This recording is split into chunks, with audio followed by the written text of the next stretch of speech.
Look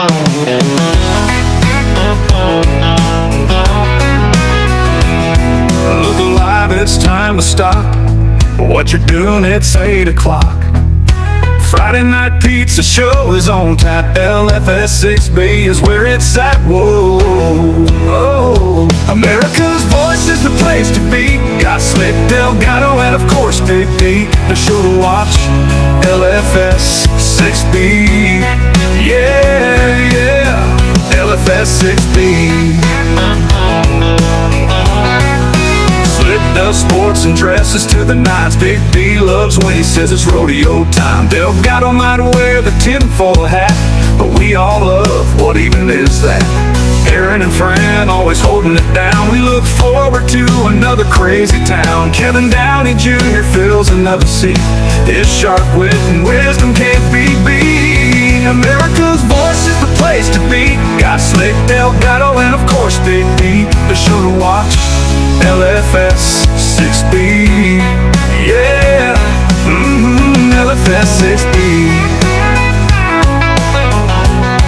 Big D looking good in his cowboy hat, always intrigued where David Sears at. Our main man Harry is certainly no slouch. Harry, come on, get Harry, your fat ass out of the couch. America's voice is the place to be. Got Slick, Delgado, and of course Big D. The show to watch, LFS6B. Ooh yeah, LFS6B.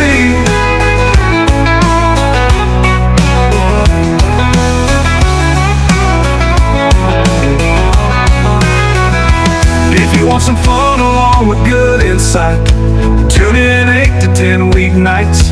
Plenty of merchandise to be had. The odds makers reveal whose picks are bad. Hello, America's voice is the place to be. Got Slick, Delgado, and of course Big D. The show to watch, LFS6B. Yeah, yeah, LFS6B.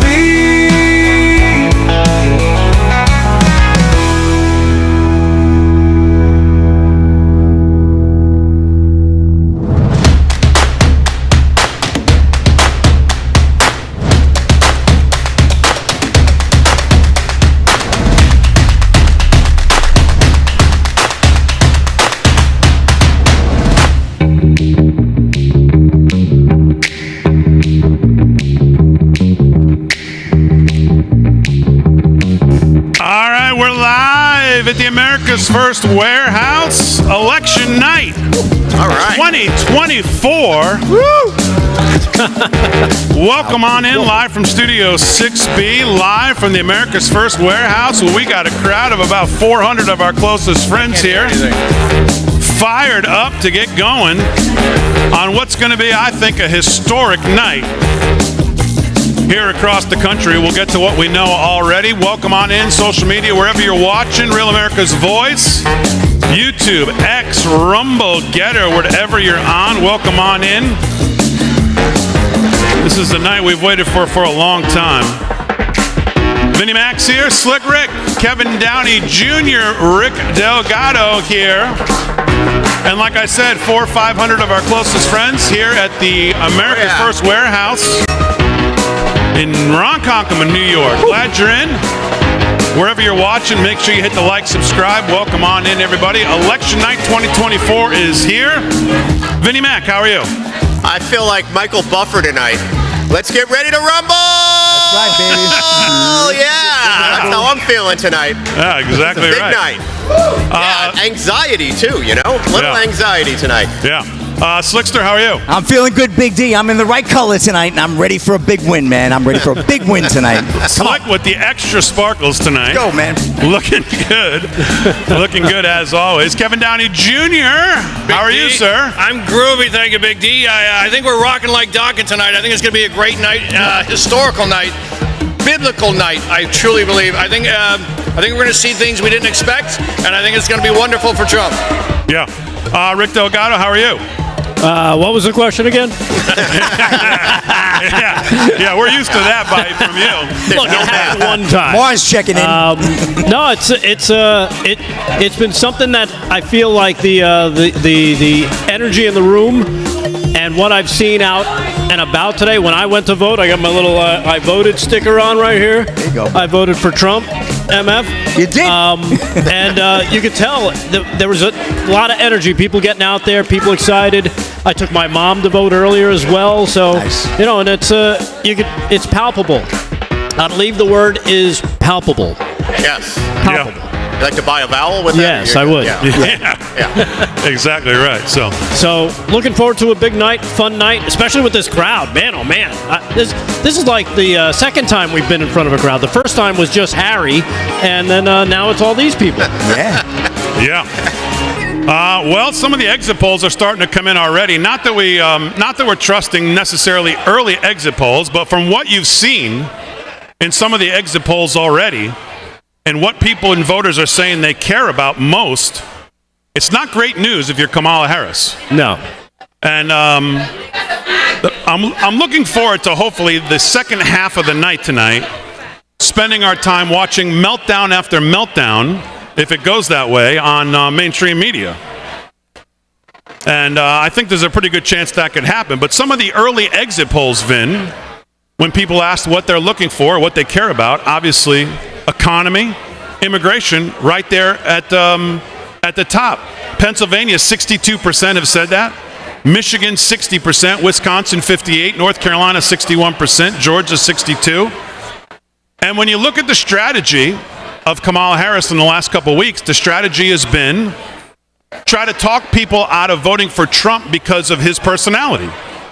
And when you look at Trump being looked at favorably more now than he was in 16 and in 20, that's a big risk.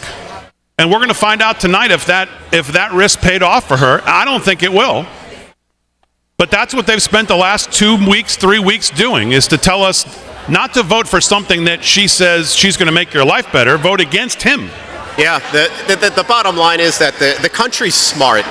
There are the folks that are like sort of hardcore on the left that are going to fall for that entire negative, Trump is all these things commentary, but the country's smart. We see the real problems. We see the reality of what's happening. I have to believe that, and I do believe that, because I think that's the difference that we're going to see in the exit polling, that at the end of the day, all that noise they created, people are just smarter than that for the most part, outside of their hardcore, just brainwashed, fringe, supporters that'll agree to anything and hate Trump for any reason. So I'm happy to hear that those issues are the ones bubbling up to the top, because that's what this is all about. Fixing these things that they completely screwed up over the past 4 years. Exactly. I mean, that's the bottom line to the entire thing. Besides the fact that we're looking at real leadership, and we're looking at real people within that leadership. Elon Musk, Ramaswamy, all these people he surrounded himself with. These guys know how to fix stuff. They had to run things. I mean, I could not be happier with the way things are looking right now, overall, going forward when Trump wins tonight. Yeah. And when you think about, you were mentioning, Vin, about their strategy of hate Trump. That was a good strategy in 2020 because, they kind of had something with the COVID, and they could try and maneuver this, and Joe Biden would be this guy that came in. Oh, everybody loved Obama, so they kind of had that. But now they've actually had it, where they've had Biden, where they've had Harris, and now the people have actually just freaking had it. They're like done. It's like that's why when you see some of these things that are coming out, reports of lower turnout in Milwaukee. Milwaukee's deep blue, lower turnout. Fox News is saying Kamala needs 700,000 votes just to win Philly. Doesn't look like she's going to get there. Jill Biden decided to wear a red suit tonight. I don't know. Maybe she's projecting. I don't know. Maybe it's just me. He does not like her. No. It is clear he does not like her. And, God, he hates her. Oh, yeah. Are you kidding me? Yeah. Who doesn't? And Mark Halperin saying there's a huge confidence gap between both sides, between Harris and Trump. And we know that, sentiment is something. When people feel good about something, positive things happen. When you feel like crap and the country's doing badly and you feel bad, everything starts to kind of do that toilet swirl. Yeah. So I think it's all connected. And, Democrats, according to this story right here, Democrats very cautious, no predictions, because they don't want to talk. They don't want to talk about what's coming. All the negativity that they've said about Trump, all those ridiculous things, The one thing that's different this year, too, is Trump's been everywhere.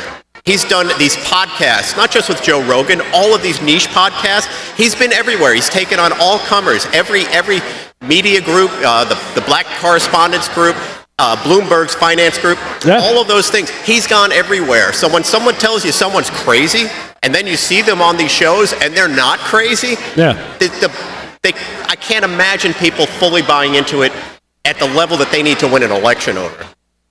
Yeah. So let me just set the table for what we're going to do tonight. Obviously, we're going to do our show here live from the America's First Warehouse. We obviously have Real America's Voice covering stuff as well. We're going to join them throughout the night. We will also bring you some coverage from Real America's Voice as well as things start to heat up across the country when we look at things. But Kevin Downey Jr., let me get you in here. A lot of talk about the men vote, the women's vote. I haven't heard a lot of talk about the they-them vote. Why is that?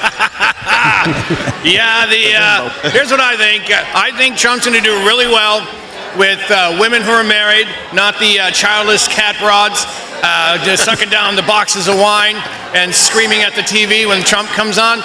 I think, I'll tell you this hat I'm wearing right now, 2 years ago, made me a target for a hawk tour. Now people see me and they want to talk about it, and two things. They all have incredible enthusiasm, and they all end the conversation with, "We need this. There's an urgency. They're not messing around now. This is no drill," and everyone gets it. And I really think this is going to be better. I think it's going to be better than most people are expecting. Big D. Yeah. Delgado was talking about Philadelphia. John Roberts had reported the 700,000 election day votes is what she was going to need. Yeah. In 2016, Hillary Clinton only received 560,000, 542. In 2020, Biden received 603,000.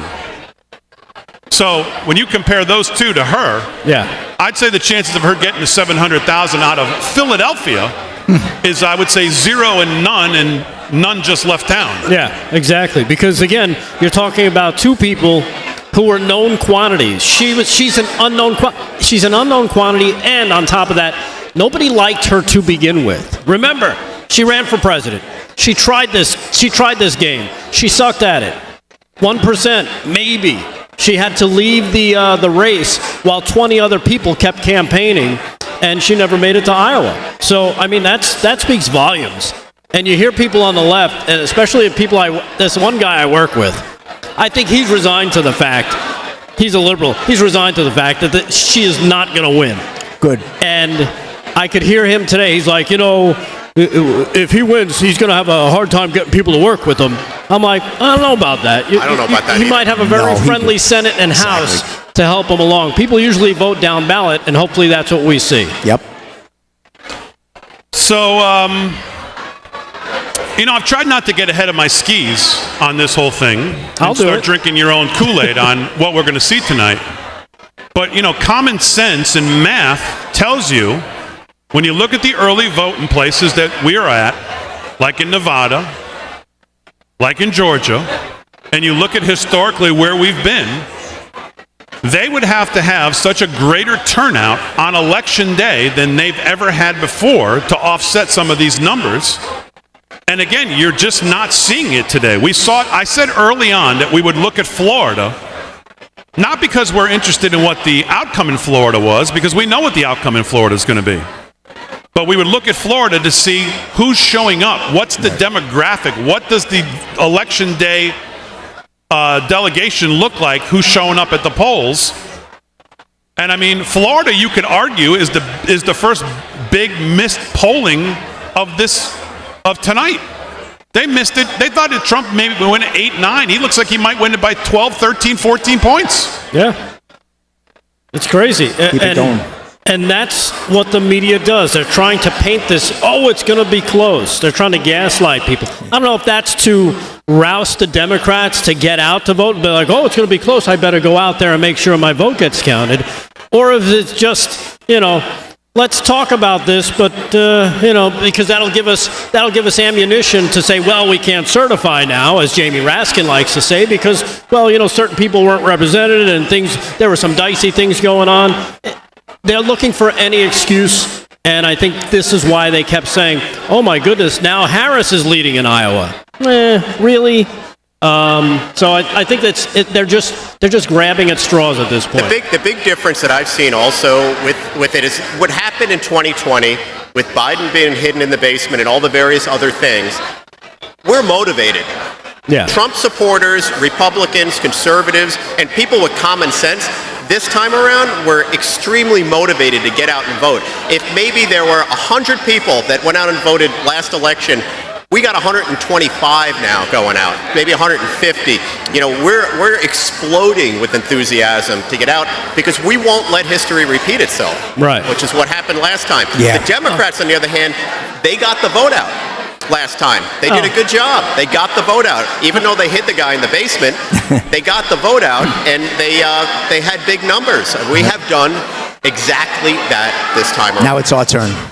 Well, it's the ballots. It's always about, and Joe said it plenty of times, he doesn't need you to vote for him. It's who counts the ballots. And we know what that means. So. Well, I'm looking forward to November 6th with all the airline seats are going to be filled with all the celebrities and athletes that are leaving the country when Trump wins. So that's something I've had a lot of anxiety over. All right, live from Studio 6B, live from the America's First Warehouse on election night 2024, as we are about 10 minutes away from the 7 o'clock polls closing, and we will start to get some more information in. Hey, Aaron, let's pull up a little bit of RAV right now. Steve Gruber is out in Michigan, obviously one of the key states that Kamala Harris is hoping to be able to win. Let's listen in a little bit, if we have it, a little bit of what Steve Gruber's talking about with Steve Bannon, if we have it. An additional 2 locations that are somehow tangentially linked to the election, though not actually polling places due to, you guessed it, bomb threats. Now, to contextualize this, earlier in the morning, Secretary of State Brad Raffensperger held a press conference talking about 2 additional bomb threats that they had to temporarily close 2 polling places for, though the bomb threats were sort of curious in nature because they weren't actually bomb threats. They were people forewarning that there could potentially be bomb threats. Like I said before, the Secretary of State, he said in his own capacity that it was linked to Russia, though the FBI put out a similar statement on the event. They did not claim that it was traced to Russia, so I'm curious about that disparity there. But like I said, it's 5 polling places in DeKalb. Solomon. Yep. President Trump, and it looks like the MAGA movement didn't allow any firewalls because people turned out. And got to remember, this audience with the get out the vote, then you add all your volunteers to be election integrity. You're in the room around the green, cloth table as judges, as poll watchers, as poll workers to check it out. The convergence of that, we've represented no firewall. So then you start in Georgia. We hear it's a massive election day turnout for President Trump and the MAGA forces, and then all of a sudden you start to get these bomb threats and Russia collusion. Are they going to use this to say, hey, and DeKalb County is one of the centerpieces of particularly the Democratic vote. It was 83%, as Natalie said. Is this the way? Is this the way they start saying, well, hey, Georgia, how are we going to certify Georgia? You had bomb threats. We had to close these places down. People with terrorism. This is the MAGA nationalists working with their partners in Russia. John Solomon, your thoughts? Well, listen, they're going to use anything if they lose, right? Because it'll be such a stinging loss. So, yeah, of course, anything that's out there tonight. First off, it's a tragedy that someone calls in a bomb threat. If they do, it's stupid. They had to put these people in prison for a long time. It's a very solvable problem. Once you clear the building, you tell people to go back and vote. It takes a half hour. It's not going to disrupt the election. Keep the poll open another hour or 2. I think everyone in America would agree. Let the people that have been there go and vote. If the polling's right, DeKalb County is not going to be Kamala Harris's problem. The demographic vote at large and her appeal to the American people is going to be the problem. It's going to not be one bomb threat in Georgia, and that's the narrative that Republicans should look at. Look at the entire picture of the country tonight. Now, maybe these exit polls will be wrong, but if they're right, Kamala Harris didn't close the deal, and she may never have closed the deal. I'm not convinced she was going to have more time. The last polls I've been seeing is Donald Trump's been trending more nationally towards the top, so I don't know where the more time comes from other than they wish it just I actually think the more she defined herself, the worse more it was. people realized she didn't have the gravitas to actually be the commander-in-chief. She didn't have the gravitas for Saturday Night Live. Well, to contextualize this, let's go back to the whole Springfield debacle, right? Remember, they had the whole meltdown because they were getting bomb threats being called into all the Springfield public schools, and the kids weren't able to go to picture day. We called it on War Room. We said those phone calls were bogus. They never materialized because, if they had, they would have leaked the audio to MSNBC and they would have played it nonstop had it been traceable to MAGA. They never did. It ultimately came out that every single bomb threat was a hoax. Okay? So now you see the re-upping of this bomb threat idea. But remember, what have we been being primed for by every single mainstream media outlet? That the election is going to turn violent. That wasn't rooted in anything, right? They had full fanfare. Every single mainstream media outlet had this idea that MAGA was going to turn election night violent. I don't know about you. No.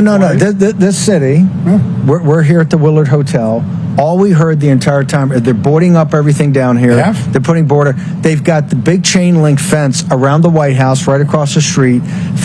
I don't see MAGA. MAGA's at home watching TV. They're out voting. They're voting. They've got an extra job. They got to work tonight because the economy's so bad. But to that point, Steve, why I think this is so concerning, because it converges with the other narrative that we've been so ahead on, which is this idea of foreign election interference, particularly Russian, right? They've been priming us for that for a while. But I think the real, to me, when I see that the red flags waving, is that this county was significantly behind on in-person vote. Just an hour ago, they were at about 62,400 votes, when in 2020 they were at 87,000. Like I said, a Democrat. We're not going to close 20,000 in an hour. The real question, when they're sweeping these places, what are they doing? Looking for just putting that out there. Natalie is so great. They came in with the ballots. They got the white van backed up.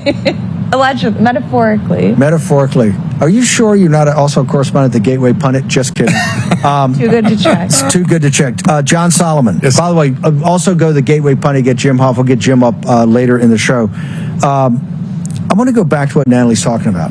We have been now years. When we won in 2016, it was Russian collusion. We went through that to Ukraine. They are obsessed. Rachel Maddow went on a riff last night of something I just couldn't believe I was seeing. She said, if Trump and the Trump forces win, we are actually going to become part of the axis of evil, that the United States will then partner with Russia and Iran and China, and we'll be part Trump, because Trump loves dictators, loves autocrats. Those are the guys he wants to hang with. They're so demented. And they said, he tried to destroy NATO, when what he tried to do was make sure NATO was actually a thriving alliance. What is their obsession with tying the MAGA movement to Russia, to the KGB, and to tie Trump to Putin? If your issues and your conduct in leading the country doesn't work for the American people, you have to distract them with fear, with hatred, with division. And I will say this, and I never would have thought it in my life, that the Biden-Harris administration is the most divisive administration in American history. They have spent nothing but 4 years trying to sow division and hatred and uncertainty, getting neighbors to hate neighbors and people to just distrust people, and rat squads on people who didn't get a vaccine. Just think of how insane the 4 years of the Harris Biden administration has been. They're a party of division because the truth of the matter is their leftward drift in America has made their issues unpopular to run on. There's a reason that Kamala Harris has a very limited platform, and that she won't do a news conference, and she will not really give us many issues, because she knows if she told Americans what she really wanted to do, she'd lose. So what do you do to fill the time? You create hatred and scary stuff, and you blame boogeymen in Russia, who we now know didn't materialize in 2016. They didn't even exist in 2016 when they foisted that upon us the first time. Here's the thing, though. There is really strong polling, Steve, that Americans no longer buy. This is the boy cries wolf 10 times over. Yep. And Americans are buying it. I don't have energy poverty. I can't actually pay my utility bill next week. And by the way, seniors are about to find out they're going to have a huge Medicare increase. She can't answer those things. $20 billion. She can't answer them. Short commercial break. We're going to get to the top of the hour. Polls will close in Kentucky and Indiana now. The polls close in Virginia. Yeah. The big one in Virginia. We'll be reporting live as they put it up. Natalie Winter's got some breaking news for us. Short commercial break. We're going to get back. We're going to reset top of the hour. Try to get Charlie Kirk, Jack Posobiec. There's so much going on in the 7 o'clock hours. The polls start to close in the big states back east. Back in a moment. All right, there you go. We're gonna continue throughout the night to try to jump into RAV coverage with Steve and everybody. We're gonna have the A-team all across the country. Everybody involved with Rav, we're going to have this thing covered soup to nuts, A to Z. But, what they were talking about there is kind of what we opened with, right? She's given no reason to her voters to vote for her. If you look at these two sides, they are running diametrically opposed messages, diametrically opposed visions, diametrically opposed values. Two totally different groups they're trying to energize, two totally different groups they're trying to mobilize. And again, I said it before, I'll say it again. If you're going to choose to be all anti-Trump, and Trump is viewed more favorably now than 16 and 20, that's a bold risk when, 2/3 of the population think the country's going in the wrong place, Vin. Yeah, well, not only that, but John Solomon, I think, nailed it. This has been the most divisive administration we've ever seen. And it comes to a point where you just get fatigued. I think we all feel that. I think everybody here feels that, and the audience outside feels that. We have fatigue of just this division. They've been running on division since they put Biden, in the office, and it's been 4 years of that, and now the entire campaign. So I think that has a lot to do with it. That has a lot to do with the believability of division, because that's what they're selling. And the good thing is they've worn out their welcome with the sales of that. And we're seeing through, the mainstream media and even social media, not allowing the conservative point of view to get out there. My daughter's been trying to figure out who to vote for, and she finally did, thank you, the way that I had hoped she would.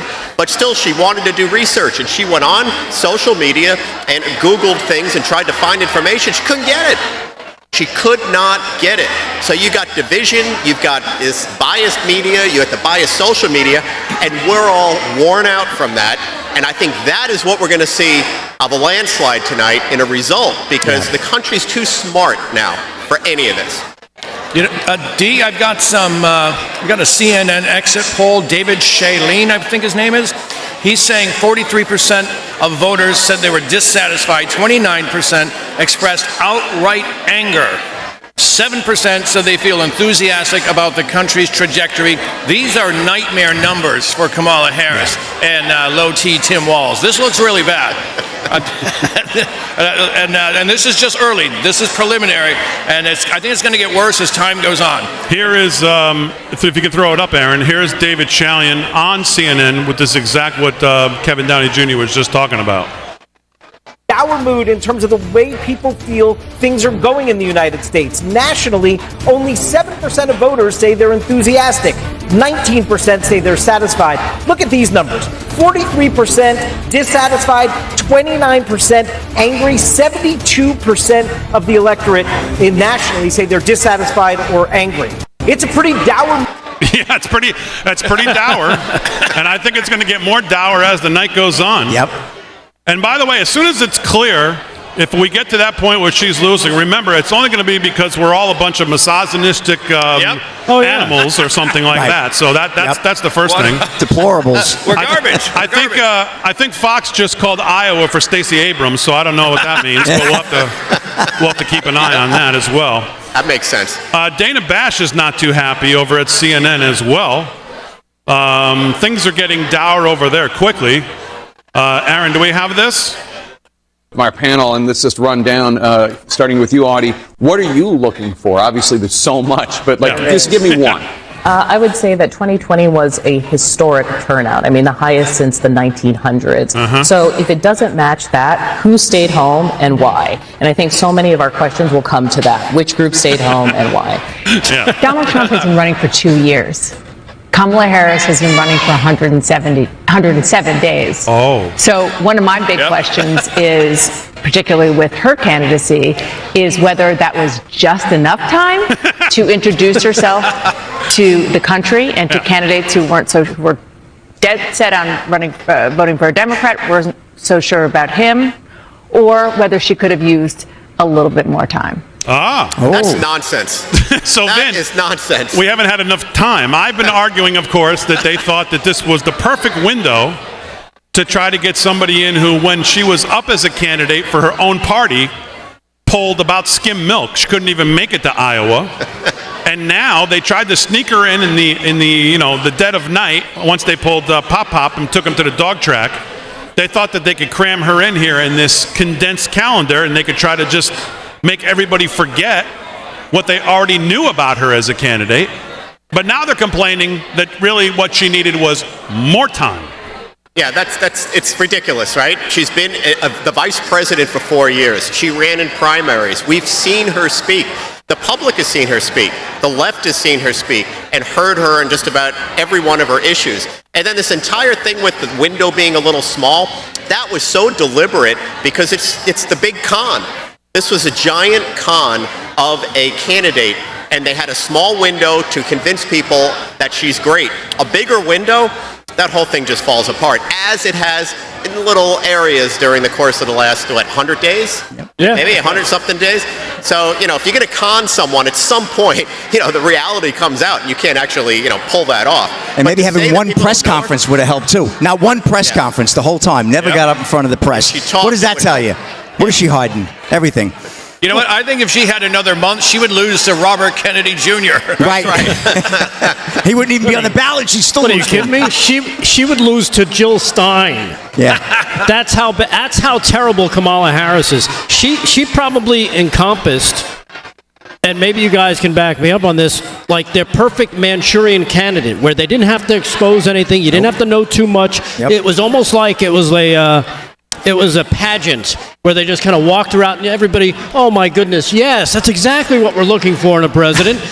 Just don't say too much. And the big question is, what do you want to try and stop? World peace. Oh, world peace, that's a great answer. And then move along, get into the swimsuit competition. Everybody, oh yeah, you look better than him. And then that's it. She's anointed. That's what they wanted. They wanted an anointing because they know running on her speaking was not a good look because she can't talk. No. And the policies that she supports that are, and that's the great thing about social media and cell phones and everything that we have today is that, oh, you said something stupid just 2 weeks ago, we can pull it up. Let's show everyone. And it just diffuses everything. And now, did you guys see she was running 2 different commercials? One aimed at the Jews in Pennsylvania, and one aimed at the Muslims in Michigan. Yeah. And it's like 2 different messages, completely to 2 different audiences. I mean, I was hoping that maybe the Trump campaign would grab those and just flip them and run one as, here's what she's saying to people in Michigan in Pennsylvania. Yeah. So the Jews can see what she's saying to the Muslims, and then the Muslims can see what she's saying to the Jews. So much material for her. So much. You know what I was saying earlier Let me just jump in, Vin. You can pick it up. Kentucky and Indiana have been called for Trump. No surprise there. Kentucky and Indiana have now been called for Trump. No surprise there. Nice. Sorry, Vin. Go ahead. Yeah, that's a good start, That's obviously. a good start. But what I've been saying all along is anyone who's been in and around Hollywood and seen actors come and go, what they did with her is hire a publicist. They created a character. They created a brand, not based on any. They created the Spice Girls. They basically created a group of people that were never together and assembled them with some pre-written songs, and they became a pop band. That's what happened with that band, and that's what's happened with her. They used the publicist, as a way of convincing people that she actually had something to give to us. But that only lasts a short period of time, as we're seeing. Another month, by the way, I just think she would have just fallen apart like dominoes, just chipped and rigged. Yeah. Just to keep the schedule close, obviously 7 p.m., Georgia, South Carolina, Vermont, Virginia, all just closed at 7. Excellent. 7:30, obviously North Carolina, Ohio, West Virginia. 8 o'clock, Florida, Illinois, Maine, Maryland, New Hampshire, New Jersey, Pennsylvania. So really all eyes on Georgia now. And the numbers out of Georgia, President Trump has run extremely, extremely strong there. I said this morning we will watch what happens in Florida because Duval County has been tied to a lot of what happens in Georgia. It is a bloodbath in Florida for President Trump tonight. You can't use that word. I know I can't, but it is an ass whooping of monstrous proportions in Florida. What has happened in Florida... What do you mean by that? Can you imagine in 2016, we were debating, could he pull Florida? Florida would be a big get. You remember that? Yeah, I do. Yeah. Look at the absolute decimation in Florida of the Democrat Party is something else. Well, keep in mind, during COVID, a lot of people fled New York, Republicans, to get the heck out of what was going on here and moved to Florida. Florida got as a much bigger Republican MAGA population now than they ever had. And thank God for the villages, huh? You got to love those folks driving around in golf carts with Trump banners. I mean, they're putting it out there too. Pre-Florida poll closing numbers as of right now. Republicans 4,597,166. Democrats 3,376,000. That's a Republican advantage of 1.221 million votes lead for them in Florida. 43% to 31%. Now, Trump wins Kentucky. Trump wins Indiana. Harris, it's been called Vermont. So socialist Bernie Sanders, the red, will be happy tonight because Vermont has gone for Harris. Ben and Jerry Garcia for everyone. Yeah, there you go. Ben and Jerry's. Yes, exactly right. So Keep them off Long Island. Indiana, 11 electoral votes go to Donald J. Trump. So we already called that. So now all eyes are really on Georgia. First swing state, first big call is going to be Georgia. The president seemingly has run extremely strong there. But, you know, as somebody said, and this is why I said we try not to get ahead of ourselves. If you want to put this in football terms, we're ahead. They've got 85 yards to go, no timeouts. But their ballot harvesting scheme is basically Patrick Mahomes. So that's one way to think about this, right? And they're the Jets. Maybe that's another way to look at it. That's true.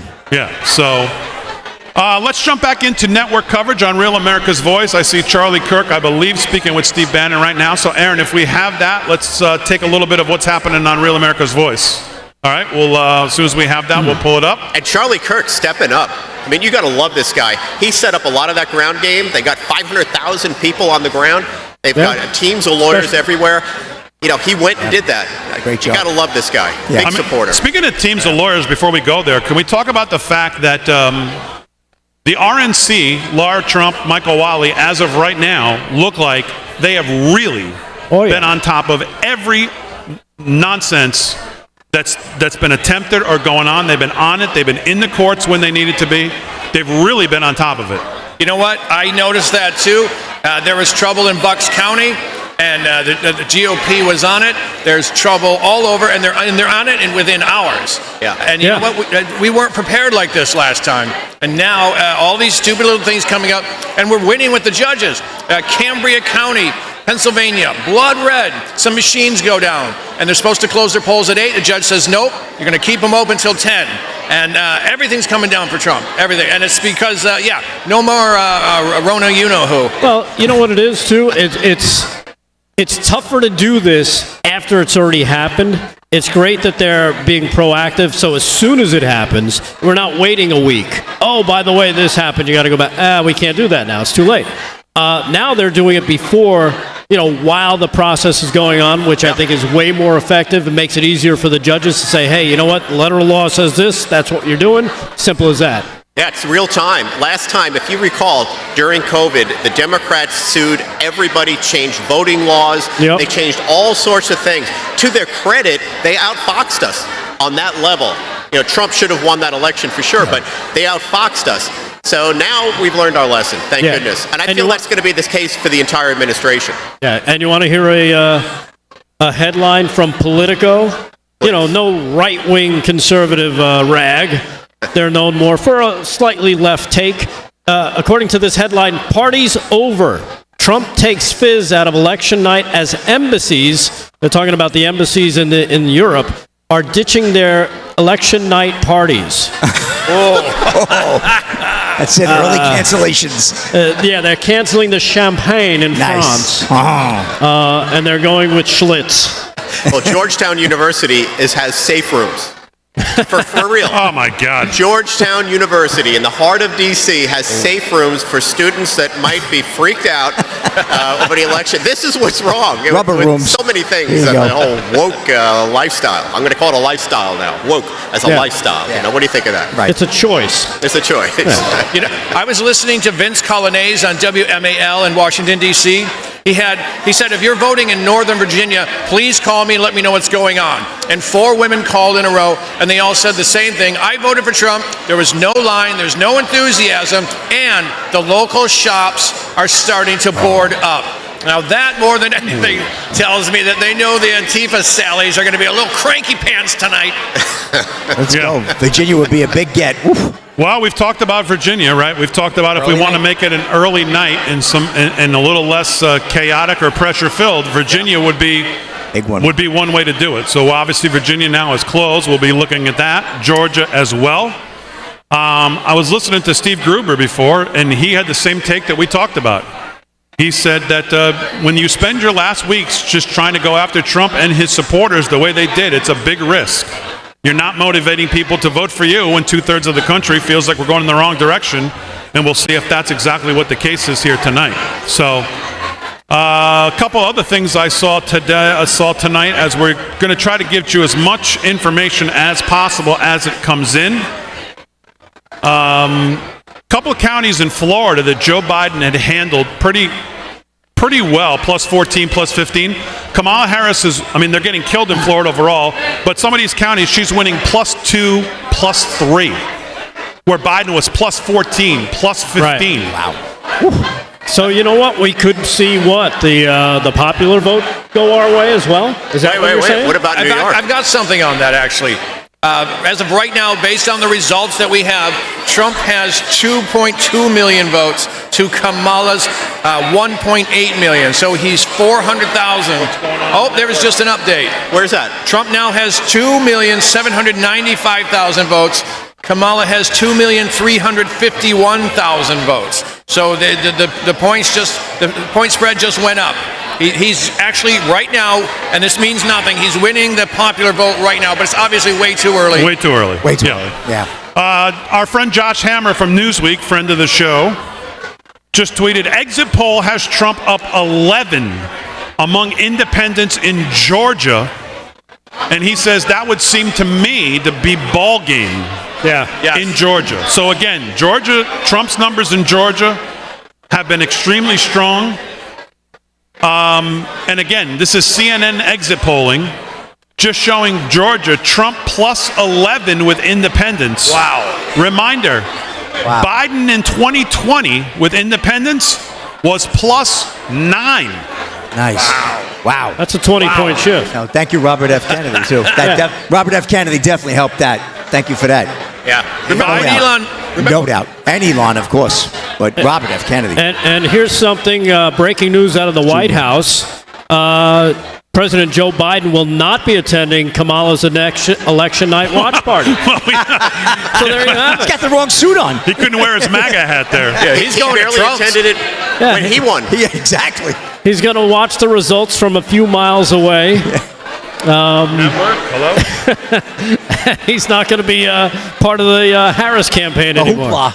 I heard Dana Carvey's going to be attending, though, as Joe Biden. That should be interesting. That'll work. He does a great Joe Biden, you got to admit. Did you see it on Saturday Night Live? Yeah.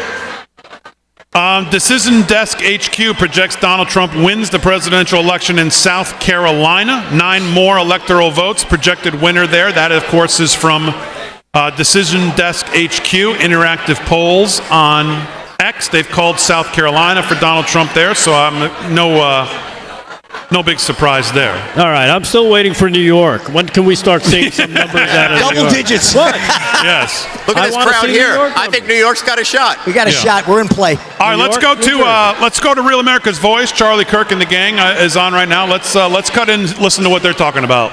Remember the guy? He was like, polls are for firefighters. Hold on.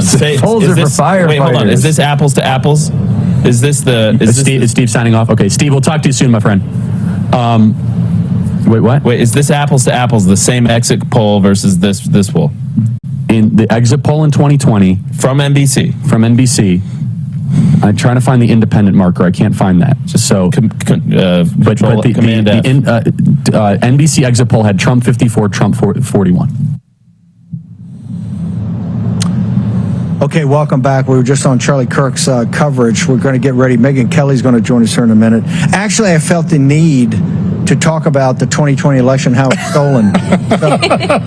Charlie Kirk. You missed that YouTube window, Steve. Hold on. Charlie Kirk, what are you talking about, Charlie? We're permanently banned on YouTube. We're permanently banned on Spotify. We were permanently banned on... Number one spreader of misinformation. Number one spreader of misinformation 2 years in a row. Wow. Who wins that and then gets the crown again? And you're sitting there telling me, don't say anything about. I felt like I was on the Tim Pool show. They kind of brief you when you go into Tim Pool. You can't say anything about election denial. Like, why would we say anything election denial? We're only doing the show from where we had the war room in the Willard Hotel to make sure that we could actually reverse the big steal, and we're over the ellipse. Yes, we're doing this to put it up in the grill of Jack Smith and Nancy Pelosi and Merrick Garland and CNN and MSNBC. Suck on that, okay? That's what we think about 2020. And hey, where are those low propensity voters in Pennsylvania? The ones that mysteriously came out in 2020. But, by the way, when we won 15 House seats, John Solomon, what are the probability? First off, that Joe Biden are we kicked off YouTube yet? I guess we're not. We're on Verlaberry's voice, don't worry. Joe Biden got 15 million more votes than Barack Obama at the top of Barack Obama's game. Do you buy that, sir? I'm going to disappoint you because I'm going to say I spent a lot of time in Milwaukee and Atlanta in 2020, and I saw the vote operation that they turned out. They turned out a lot more vote than they had ever done. And I know a lot of people hate me for saying this, but I'm a reporter, and what I saw was a machine of epic proportions in the blue urban areas. I think over time, history has shown that we haven't been able to prove the big steal, right? That's where I stand as a reporter. I always leave an open mind to it. But listen, we're going to win election tonight. Hang on. Our next, at the 9 o'clock hour. I'm out of here, right? Yeah. No. No. I'd love you, Solomon. You're here all night. No, when we merge the shows back in, Solomon's going to do the Charlie Kirk hit. He'll be safe. He'll be a safe pair of hands. That 100,000 on YouTube will not go away. Continue on, Solomon. Yeah. You're killing me, but continue on. Listen, this election and what Donald Trump did so brilliantly in 2024 is he took down the rearview mirror and he has driven a car forward. There's no rearview mirror in Donald Trump's 2024 election car, and he saw a changing electorate. And I think if these numbers that we're seeing now, independent voters, the departure of several key constituencies for the Democratic Party hold, that strategy will have proven to be brilliant. He spoke to America as it was in 2024. Kamala Harris was the one in the last 6 weeks of this election that was trying to bring America back to 2020. This is a profound moment in the Republican Party if these numbers hold out. Steve, you've talked about having the Big Tent and making this a real lasting moment in America. This could be the night that the Big Tent is finally filled. Then the key is the hardest work starts on November 6th and 7th. How do we hold it? You've got breaking news. First, I want Arizona. We also have bomb scares, right? Yes. Two things. But one, just quick point on that. I also think an interesting dynamic here is that you saw so many states vote to ban the private spending, right, in elections from the Zuckerberg-type organizations. Wisconsin among them. And I think in some ways this sort of proves our theory of the case, which was that turnout, those GOTV efforts were purely I agree with that. And they were always described sort of as legalized fraud in a way. I agree now with that you took that out, that puzzle piece out of the puzzle, I think it makes it a lot more difficult for them. I agree. Hang on one second. We'll get back to this in a second. I've got John Solomon here and Natalie Winters, my wingman. Megyn Kelly now joins us from the Megyn Kelly Show. Megyn, thank you very much for joining us. Appreciate you. My pleasure. Thanks for having me. Listen, talk to us first. What is your sense tonight? You've been in those newsrooms at Fox. You've been in the newsrooms when the exit polls come out. We've already seen some long faces at MSNBC and CNN, and we got a long way to go. I mean, polls are still open. We've got tons of people out there that are driving people to the polls to put up numbers. But Chris Wallace just said, look, with the numbers I see, it could be hard for her in Pennsylvania and other places. What is the sense you're getting from the MSNBCs and the CNNs of the world as you watch this?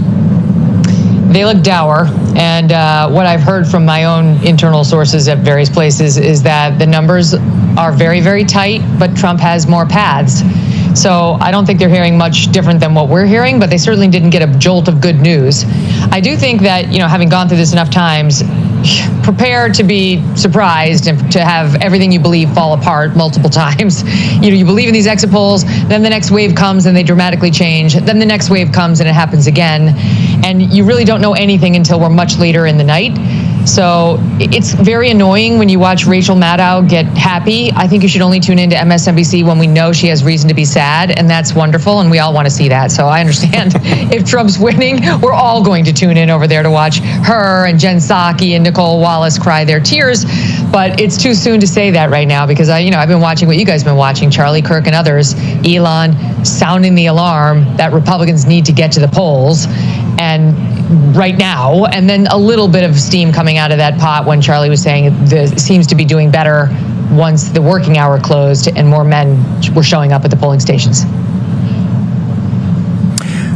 You've seen this new coalition around President Trump: Tulsi Gabbard, Tucker Carlson, yourself, Elon Musk, David Sachs, Bill Ackerman, just on whether it's entrepreneurs, financiers, Robert F. Kennedy Jr. It seems like a new political entity is being formed, and that entity is at kind of the launch stage to become ascendant, where you see Kamala Harris. The story tonight, CNN said earlier, will be who didn't show up to support her.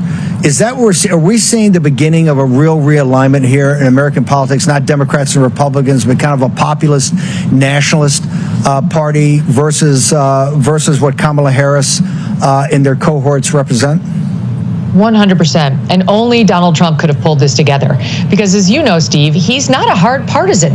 He's pretty moderate. He's a deal maker. He's flexible. He wants to get stuff done.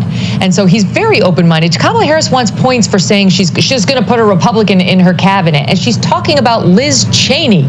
Nobody wants to see Liz Cheney. No Republican see Liz Cheney in the cabinet. Whereas Donald Trump has actual Democrats coming to join him, like Bobby Kennedy, like Tulsi Gabbard, who up until 2 minutes ago was a Democrat.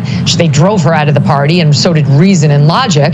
But he's open-minded to different ideas. And he can take somebody like Bobby Kennedy and say, yes, I want to put him on the FDA, which is corrupt and has sold its soul to the devil in order to make big money once the people leave the FDA and go work for Big Pharma. But I'm not going to let him touch anything having to do with gas or cars, right? Like, that makes perfect sense. So I think there's so much there for the average person, the moderate voter, the independent voter, the one who wants to get along with the other side, to be excited about and to get behind. The real question will be, if Trump wins, whether they can get around the media assault that will be coming their way. Because even though they should be celebrating the fact that Elon Musk is saying, I will work for you for free, I would like to be your employee, they hate people who support Trump so much. I really question whether they'll be able to celebrate it or even allow it without a full assault. Talk to our audience about what are you looking for now. Polls are closing in Virginia, in Georgia. What is Megyn Kelly going to look for the rest of the evening? What are the tells that would tell you that you think that the MAGA movement is going to have a good night here and President Trump will be reelected? Well, I had a very smart pollster tell me that we need to watch Virginia 3, which is a predominantly black district. And he was saying that we'll know it early. And he was saying that if the turnout is very low, as we've seen some signs of, that the black vote is down, it's a very bad sign for Kamala Harris. And he said that these things generally don't go just one off here or one off there. As certain districts go, so goes the state, so goes the country. So that's one of the first things that, we need to keep in mind. I also really want to see what happens in New Hampshire. And call me crazy, but Team Trump started paying some attention to New Hampshire late in the game. New Hampshire should be a red state. I mean, it really should be a red state. And I think he might actually have a shot there, Steve. I mean, you can look at the map, and if Trump falls apart in the blue wall states, and I'm not saying that he will, I have no idea what will happen, but if he does fall apart in the blue wall states, but he manages to shore up the Sun Belt, he could still get this done if he wins Nevada, part of the Sun Belt, and New Hampshire potentially. So I'll be interested to see that, because that's an early one.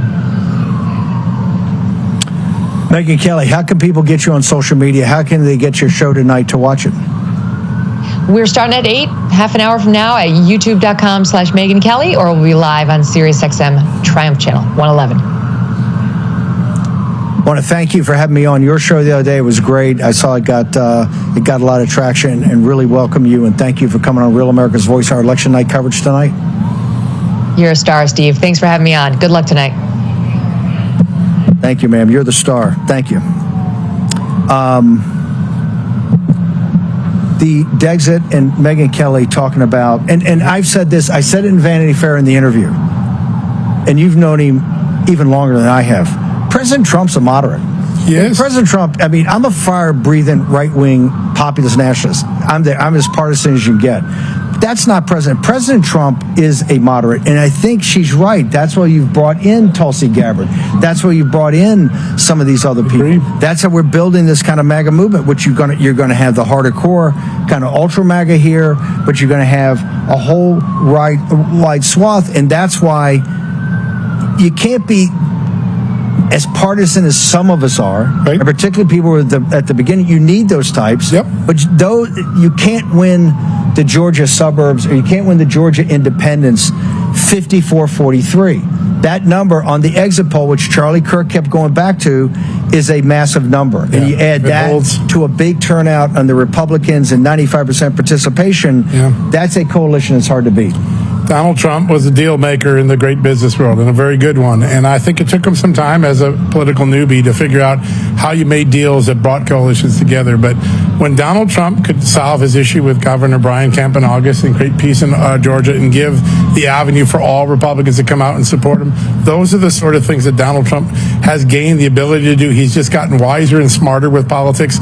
And I think all these things that he's done, reaching out to Elon, reaching out to Tulsi Gabbard, he has built a coalition by making deals. He hasn't strayed from conservative core principles, but he's smart. He doesn't have to get everything. You know, Ronald Reagan said 80% every day is a win for me because you're moving the country to the right side.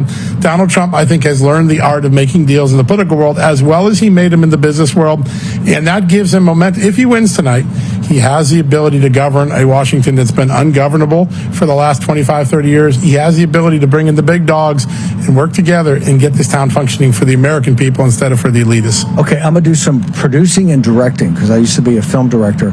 My clock, my individual clock, is going in the opposite direction. We're actually adding seconds into... It's like Democrat vote counting. The machines are broken. You're very, very sharp, young woman. Young lady. I've learned from the best. You've got, so if we can get the clock so it actually ticks down and not ticks up, we may be able to go to a break.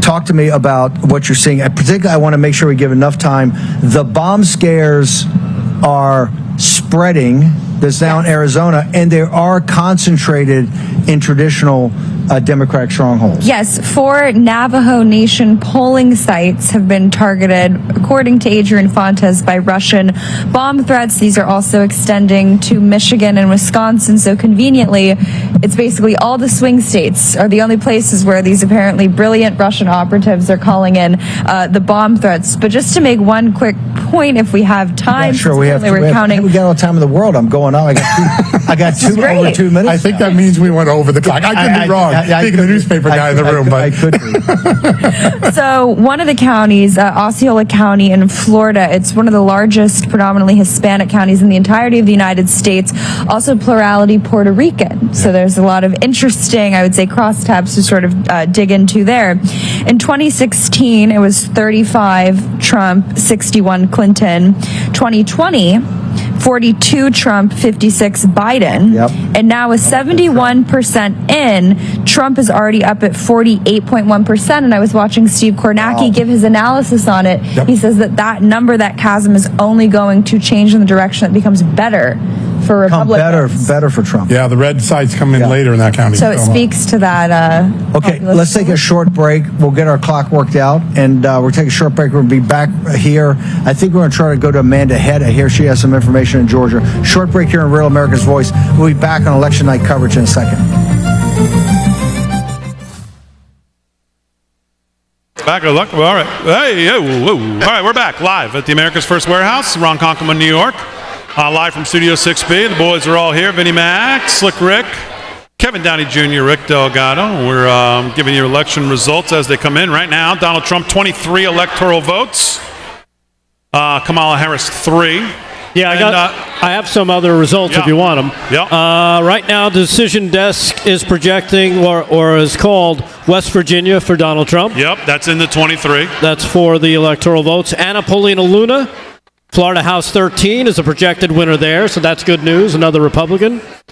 And I saw Marjorie Taylor Greene as well. Yep. Right there. And did you say 28-3? 23-3 I have. I've got, as of 7:25, Donald Trump has a 61% chance of winning the presidency. He's currently ahead 28-3. Okay, so something That's like else, a good football something score. else has been called. I want to get to what Megyn Kelly was talking about, Vin. I'll come to you first and Trump's talked a little bit about the team he's putting together. The transition team now says he's funding it himself, not doing it in a traditional style. And when you think about a Trump win tonight and what comes along with that, it's really like a realignment in politics like we've never seen, a remaking, a refacing of the Republican Party, kind of like they say, this dream team of people that are coming with them. And she's right. Trump, moderate, we know that. We've seen it on certain issues. Everything is transactional to the man to get the job done. Yeah, one of the other things I think that's real important that's happening with him is he has not only assembled this great team, but he's assembled a huge following now within the Republican infrastructure. If you remember all the rhinos in 2016, all the rhinos in 2020, forget about Liz Cheney and some of these other folks. The Republican Party was not fully behind him. They were behind him if he won, and maybe it's good. You know, I feel like a Jackie Mason routine going on right now, the way they were looking at him. But they are behind him, and I think it's this diversity. We all want this, don't we? In politics, we want to be able to have multiple views in the party, want to be able to have really smart people working with us. You know, I saw an interview with Tulsi Gabbard with Dr. Phil. Yeah. And she told a very interesting story because I don't know if anybody remembers, but when she first hit the scene, she was the Democrats' darling. They were priming her to become the president. They loved her. Yep. She was had blood from what was it? Polynesian blood. I think she's from Hawaii, right? Right. Yes. Yeah. So she was smart. She served in the military. She had all these great things going on. She was a darling. And then one day she crossed the Obama administration by not supporting one of their things, and they turned on her. And what did they do? They put her on a top secret terrorist watch list. So she couldn't travel anywhere. She had to get sniffing dogs around her, wait an hour or so before she could fly. They put 3 air marshals on the planes. And as she told this story, you realize why nobody crosses the Democratic Party. Nobody. Because they get buried. They're cut off from money. They're put on the terrorist watch list. And then she started thinking for herself, realizing, you know what, this is not what I want. So she becomes an independent. And now she's with Trump. I mean, it's a fantastic story. If you want to see an example of how great Trump is from a moderate standpoint, look no further than her. Of course, you can make the same argument with Elon Musk and others, but a hardcore Democrat. She was not a fringe Democrat. She was the darling of the party. Well, I think it actually started even before the whole watch list thing. It started with she crossed Hillary. Hillary and her got into something where Hillary came out and called her a Russian asset. And once that happened, and I think that was like around 2018 or 2019. Yeah. No. It was actually a little after that. But once that happened, it was like, oh, she's persona non grata now. And the gloves were off and they were all after her. Yeah. So I think it was actually the Clintons, or Hillary specifically, because she called her a Russian asset. And she was like, I'm a veteran. I'm a friggin' fighter pilot. What are you talking about? I put my life on the line. Yeah. And then you look at Elon Musk, the darling of the left. Tesla cars all over California, man. They're everywhere. You got to drive a Tesla. Elon Musk, green, all this stuff, and then he becomes part of the Trump campaign. You know, when you look at all this in context, this is why Trump's great. How do you assemble these types of people, these diverse points of view, and make that happen? That's what's so special about this guy. Looks like we got a pickup in the Senate. It looks like it's West Virginia. No big surprise, but the Republicans pick up a senator. We need that. Oh, yeah. It looks like Trump's up to 32 electoral colleges and another Senate seat right there, folks. Beautiful. You know what, Big D? You know what's not dour? America First Warehouse is not dour. Unlike No, they are not. No, they are not at all. They're getting ready to explode. Let's get caught up on a couple things I want the audience to see, not only here, but the ones watching us all over the country on social medias. Make sure you hit the like and subscribe wherever you're watching. We appreciate you joining us live from Studio 6B. Election night coverage on Real America's Voice and, of course, on all social media. So here's the CNN report. As they learn, I want you just to focus in on Jake Tapper here. Yeah. Focus in on Jake. Oh, Jake. As they learn Georgia independence, a 20-point swing towards the Republicans with independents in Georgia. Yeah.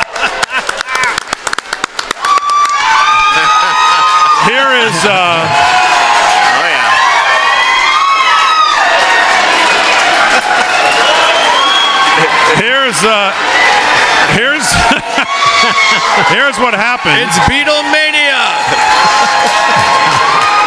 Look at there they are. Oh man, look at this. That's That's why New York might turn. That's why we're going to win New York. Maybe New York is in play. I told you. Well, we're going to get some trip out of this one. All right, so Aaron, put this up. Here's what happened when they learned Georgia independence went 20s for Trump. Here's what happened on CNN. Trump is winning them by 11 points in these early exit poll results, 54% to 30%. Oh. Jake, 4 years ago, Joe Biden won independent voters in Georgia when he won the state by 9 points. So we've seen a swing of 20 points towards Trump in terms of the margin, from 9-point advantage 4 years ago with independence for Biden to now an 11-point advantage with independence for Trump in Georgia. What do you think, Jake? They're Italian. And Dana, that is really, we see some incremental changes here and there when it comes to young voters. She's doing slightly better. Non-college whites, he's doing slightly better. But that independent swing, wild. The cameraman didn't even know where to go. Jake had to go get a diaper between commercials on this one. Jake's like, can we please go to commercial? Can we please go to commercial? There's nothing more satisfying than watching these CNN hosts and others eat crow. Yeah. Nothing more satisfying. I revel in it. And Dana Bash looked like she wanted to bash her face into the desk. Right. Yeah, She heard exactly. that. I hope he wore his Depends tonight. He's going to need them. Yeah. All right, so let me bring you up to date where we are on the map right now. Obviously, on the places that have closed, Florida, we know Donald Trump is absolutely just killing it there. 54 right now to 48. He's up almost 1.1 million votes. In Georgia right now, with only 9% in, so it's only 9% still, Trump has a 61 to 39% lead in Georgia, 283,000 Good start. to 180. You can throw this up on the screen, Aaron, if you want. Where we are right now in Georgia. Again, only 9% of the vote in, but Trump 283, Kamala Harris 180, 61 to 39 in Georgia, so still early there. South Carolina obviously has already been called for Trump. In North Carolina, only 2% in, but we have a little work to do in North Carolina. But we knew North Carolina was going to be close, so she takes an early lead there. In Virginia, 11% in. She holds a little bit of a lead right there, but again, we know it's early. We know Virginia is going to be a lot closer than they would like it to be. And I've said all along, if we want an early night, or a night that we don't have to stress, Virginia would be a place to look. Yeah. Also, in Ohio trumps out with 3% in, 59-41. And that's what we have right now on the map. all right, in terms of House seats, a couple of House seats in Florida and Georgia. In Florida, Carlos Jimenez, Republican, wins the House seat in the 28th district. In Georgia, Rick Allen, Republican, wins Georgia's 12th congressional district. In Florida, again, 27th congressional district, Maria Salazar, another Republican, wins a House seat. And Laurel Lee wins the 15th congressional district out of Florida as well. So you got, and Jim Justice, another Republican, picking up a seat in West Virginia.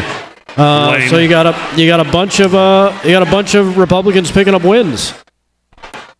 I'll tell you the other thing that stuck out to me, Vinnie Mac, and you can jump in here, or Slick or Kevin. Exit polls out of Georgia right now. Trump percentage with black men in Georgia. We've heard all about. We've heard about what happened in Madison Square Garden. That was going to have some big effect. The Tony Hinchcliffe deal was going to take a big effect on the Puerto Rican vote, the black vote, the Hispanic vote. Well, Barack Hussein Obama tonight is not going to be too happy. Trump at 25% with black men in Georgia right now. Wow. That's huge. The community's waking up. Yeah, I mean, they're waking up to the reality of what the last, I don't know how many administrations. We got to go back a couple of decades that have kept the black men and black women and minorities in general down. They're finally waking up. And Trump's the perfect guy for them to really connect with. Their wallets are waking up. That's what's waking up. They're realizing how beat up they've got financially, and that's why they're out there saying enough of this nonsense. Let's go. Also, they can relate to this guy. He's a fighter, and he's a straight shooter. He's all of these things that they can totally relate to. Not some politician making a bunch of empty promises, which is what they've had for decades. You know, they could totally relate, especially black men, I think. You know, Trump's been around boxing. He's been around athletics. He's been around sports. He's been around a lot of very interesting things that they all can relate to. Not just peripherally, where Obama will show up at a game and high-five a few people. He's been a key part of these leagues. And the talent there. I mean, he's got a lot of credibility. And I think the Rogan podcast factor is coming into play as well. A lot of people saw that. I mean, record numbers. And we didn't talk about J.D. Vance, what he brought to the table, right? That young energy, sharp, articulate, that means a lot as well. So let's not forget about the vice president. He deserves a round of applause, too. I'd like to see 8 years of him after President Trump gets done. 12 years would be magic for us. Magic. It'll put a lot of us into our sunset eras, and we'd be very happy with those two guys running this country for the next decade plus. That's what I'm hoping for tonight. You know what? When I first heard that Hinchcliffe's joke, I thought it was just like, why would he do that? Turns out there actually is a trash problem in Puerto Rico. I think that right there helps Trump bring in, that and Rogan bring in a bunch of young, typically white male voters who maybe never even voted before, because they love that guy. Yeah, typically this close, I wouldn't say there's anything that really moves the needle. I think the Joe Rogan thing yesterday or 2 days ago, whenever it was, I think that had the opportunity to move the needle with men. I think the Rogan thing was a bigger deal. Just to get into some other numbers here, and we'll continue to track all the numbers as they come in. But just to go back to Florida for a second to understand how much of an ass whipping it is in Florida and compared to where Biden was. You look at Orange County, Biden plus 24, Harris right now plus 16. In Osceola County, Biden, big Puerto Rican voting block there. All Tony Hinchcliffe, we heard, was going to affect it. Biden was plus 14. Harris is plus 3. Broward County, Biden was plus 30. Harris is plus 21. So everywhere we look, people are, reacting to the same way she was as a candidate for the Democratic Party, which is thanks, but no thanks, baby. I already got more trouble than I need. Hey, on that Joe Rogan thing, you know, it was a trifecta. J.D. Vance, Elon Musk, Donald Trump, not for 15, 20-minute interviews. 3 hours talking, getting to know people, having a real conversation about things with the biggest podcaster on the planet. That has to mean something. And the fact that she couldn't do that. You know, if I were her, thank God I'm not, but if I were her, I would do that show. I was speaking to someone earlier about this. That's exactly where she should have been for 3 hours if she really wanted to secure, you know, the male vote that's out there. But she's not capable of doing that.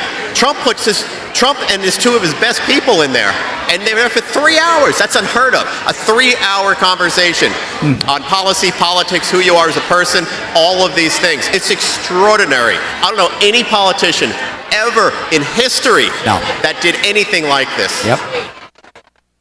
Yeah, if you want some more numbers here, Dame, out of Florida, Senator Rick Scott fighting to get reelected with approximately 40% of the vote in. He's up by 10 points, 54 to 44. Yeah, so hopefully he's going to win. He's going to sail to victory there. We've also got out of Vermont. Now, they called Vermont for Kamala, but she's going to have to deal with Phil Scott, who's a Republican who just won the governorship there. Wow. So, you know, governorships, Damon, you talked a lot about that in the grand scheme. Governorships need to be addressed, and we need to control as many state governorships as possible, right? Well, I've gone farther than that. I've made the argument that who the hell cares what's happening in Washington. We have to make red states as red as they can make blue states blue. And not worry about what the hell's going on in Washington, because no one from there is going to save us. So we have to create, again, these red havens like they can do with blue states. That's what we have to do. So then, I mean, DeSantis has shown exactly what you can do. Look at what's happening. Look at what he's done to the Democratic Party there. Look at he's taken on every single thing, and he's won against everything. School choice, the trans insanity, everything he's fought back on and won. He sets the bar for what red states have to be. Unfortunately, most of our red states governors look like blue state governors. So that's the problem. He doesn't hesitate. That's his key to success. He moves on a subject, he moves to change something, and he does it. There's no hesitation from this guy, and I think that's why he's taken over Florida at the level that he has. These other governors that we have that might be Republicans, they're so hesitant. They're a little afraid. They're not as strong to the hoop, to use a basketball analogy. DeSantis is not. DeSantis is hardcore, right to the point. This is what we're doing. End of story. Yeah. And that's why people love him. He's one of my favorite governors in the whole country. And coming out of Ohio right now, Bernie Moreno is leading Sherrod Brown by about 5 points, which is good. Because remember, Trump could win the presidency, but if he's got to deal with a House and a Senate controlled by the Democrats, they're going to impeach him before he even finishes taking the oath. Barely inaugurated. And so we got to make sure these guys, and hopefully you did it as well. I know when I went to vote today, my little sticker, it was right down the row. Straight down ballot, straight down ballot. That's the only way to do this. Oh, yeah. It's easy to do. Just to give you some other, what we try to do throughout the night is to look for something that sets a difference, sets a tone that, okay, this is worth paying attention to. A lot of it's going to be cookie cutter. Okay, we expect that. That's not a big surprise. Where do we get the trend to say, oh, that's worth paying attention to? The 20-point swing in Georgia to independents, that's the first one to look at. Maybe another one, and not because of, again, where it happened. Trump right now is set to win Duval County in Florida and Miami, Florida. Duval signals very strongly with what happens next door in Georgia. And Miami, people say, will tell you what's going to happen more nationally. It'll follow what happens in Miami. No GOP nominee has carried those two and lost the presidency in the same year. So something to keep in mind. Trump's up over 90,000 votes in Miami last check. I hope that's reflective of both the Hispanic vote and the Jewish vote.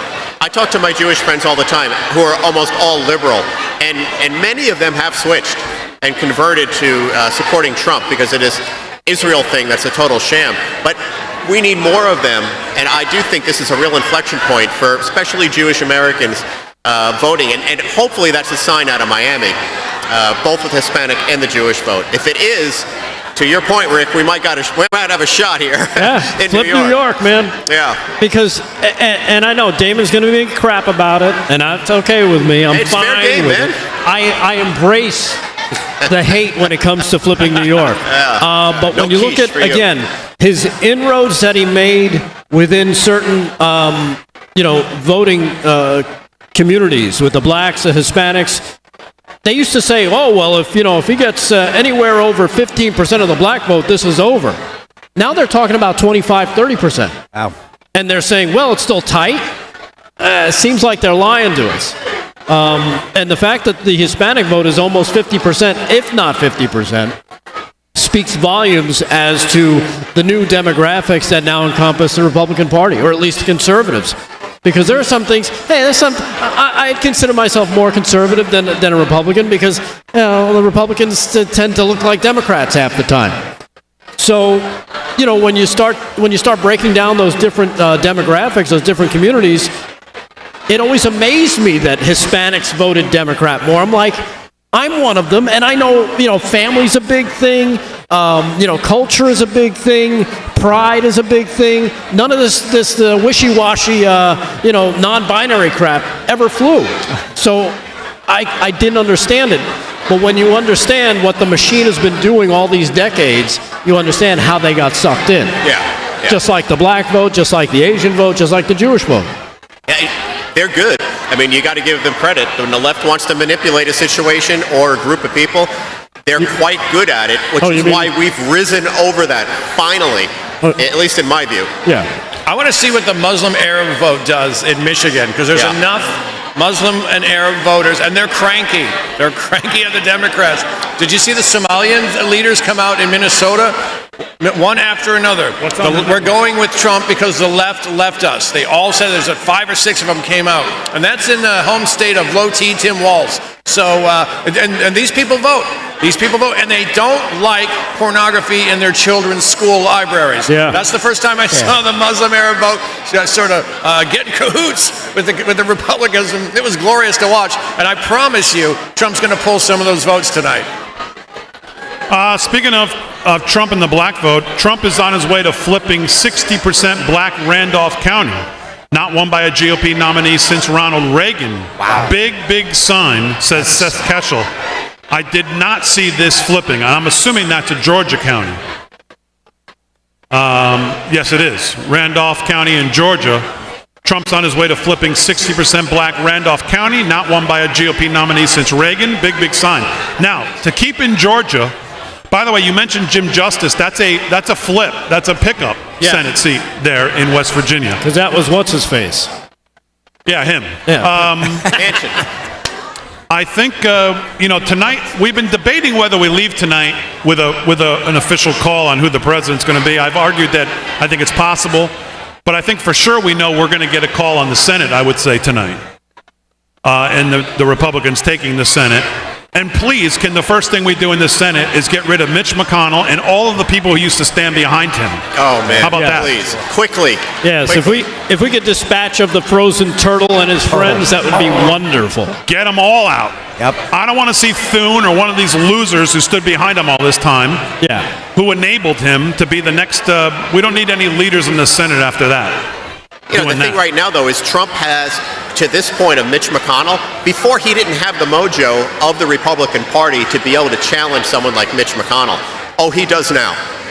When he wins, he has the mojo now and the support of most every Republican to take out people like Mitch McConnell and all the other so-called rhinos that are out there that undermined him in 2016. I mean, this is why he could have accomplished 20 times more if these people cooperated with him. They didn't. But now he's on to McConnell. He's on to him. He knows the game. He's not only on to him, but he's got the power now.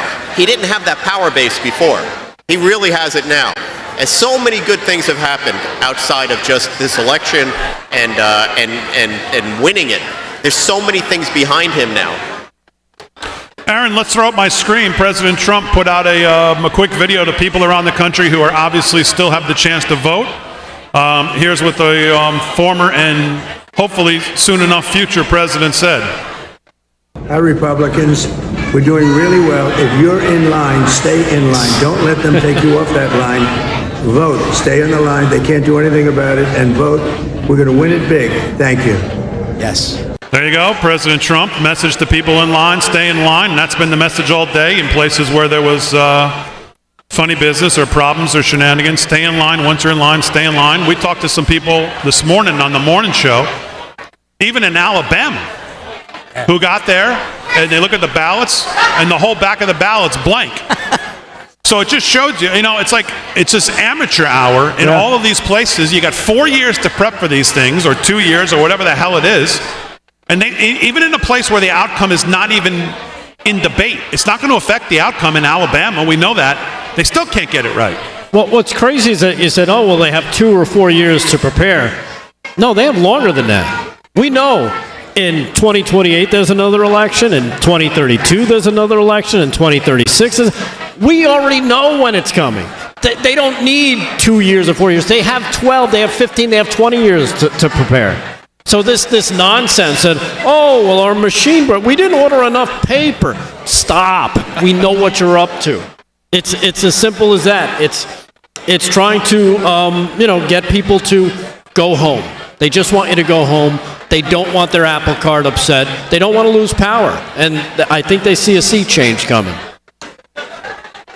You know what I don't understand is Kamala is from a middle-class neighborhood. How is she losing? How is this possible? She is from a middle-class neighborhood. Yeah. I thought that was the key to victory. I thought that was just the answer to everything, if you had to answer a question. Mike Davis, I'm sorry, Slick, hold on. Mike Davis is reporting that Virginia numbers that he's seeing are better than expected. And again, if Virginia is going to give us an early night, let's go take a look right now. 21% of the vote in, according to the New York Slime map, which is the one I'm unfortunately watching because it's actually one of the more accurate and timely ones. Kamala Harris, 541, 782. Trump, 457, 480. 53, 45 right now in Virginia, but only 21% of the vote in. So we'd have to look a little deeper to see where the votes have come from to see if Virginia's going to be in play. I know we also have a big Georgia dump coming up in about 5 minutes or so. What time is it? 7? About 3 minutes. Yep, 3 minutes. We're going to get a Georgia dump of votes at the top of the hour, so we'll have to keep an eye on what happens in Georgia right now. With 24% of the vote in, Trump running very strong in Georgia. We'll have to keep a lookout of those at the top as well. Aaron, what's going on the network? Do we have anything? I don't know if you can hear me.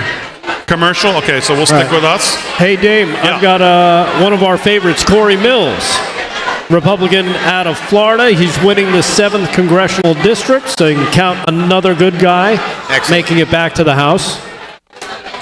Patrick Ruffini on Twitter says, holy cow, Loudoun County, 9-point swing to the right. Wow. So that's from 2 minutes ago. So we'll keep an eye on that. Again, we just looked at Virginia, and we have to see where the votes are coming from, just what I just said. Wow. That's well, they should check all those high school bathrooms they hide those kids in. Maybe that's where all those votes are. Decision Desk HQ has risen Trump's chances now to 70% of winning the election. They started the night at 58. Trump leads Florida 55-44 when the panhandle hasn't even come in yet. Wow. So I mean, that's total Trump country. I'm there all the time. Yeah. I can tell you that verbatim. Yeah, that's redneck territory. I have friends there. And that border by Georgia, I mean, it is definitely Trump country, big time. Very smart people there. A lot of conservative New Yorkers there, too, for sure. I mean, how has Florida not been officially called yet? I mean, she has absolutely zero path at this point in Florida. Yeah. North Carolina, Addison McDowell, Republican, wins the U.S. House seat there in the 6th Congressional District. That's as of 30 seconds ago. That was just announced. That was coming from Decision Desk HQ. Let me run through the map and give you an update so everybody knows where we're at in the map. Obviously, we just discussed Florida, a 1 million vote advantage for Florida. That's only going to expand. In Georgia, 31% of the vote in right now. Trump 56, Kamala 43. That's percentage. That's what we want. That's what we want. Georgia on my mind. That's come on. That's 925,000 votes to 717. We'll see how that changes as we cross over the 8 o'clock hour. That's 31% of the vote in, so still a ways to go in Georgia, but the president's still running strong. It's a good lead. South Carolina, we know, I think, has been called, or maybe it has not officially been called, but Trump's up 59-39 with only 11% of the vote in, according to this map. Again, according to what I'm looking at. North Carolina, Harris has a slim lead, 52-47, but again, only 4% of the vote in. Mississippi has officially been called for Donald Trump, 6 electoral votes. Oh, yeah. So currently we stand right now, Donald Trump 29 electoral votes in, Kamala Harris 13 as they... I see Illinois. As they have just called Maryland. They call Maryland with not a single vote posted. That's hers. It's Arizona all over again. Yes. A couple other calls here. West Virginia, I don't know if we said this, but West Virginia, at least again, and I'm only going by the Times, which I'm looking at here. West Virginia has been called for Donald Trump for electoral votes.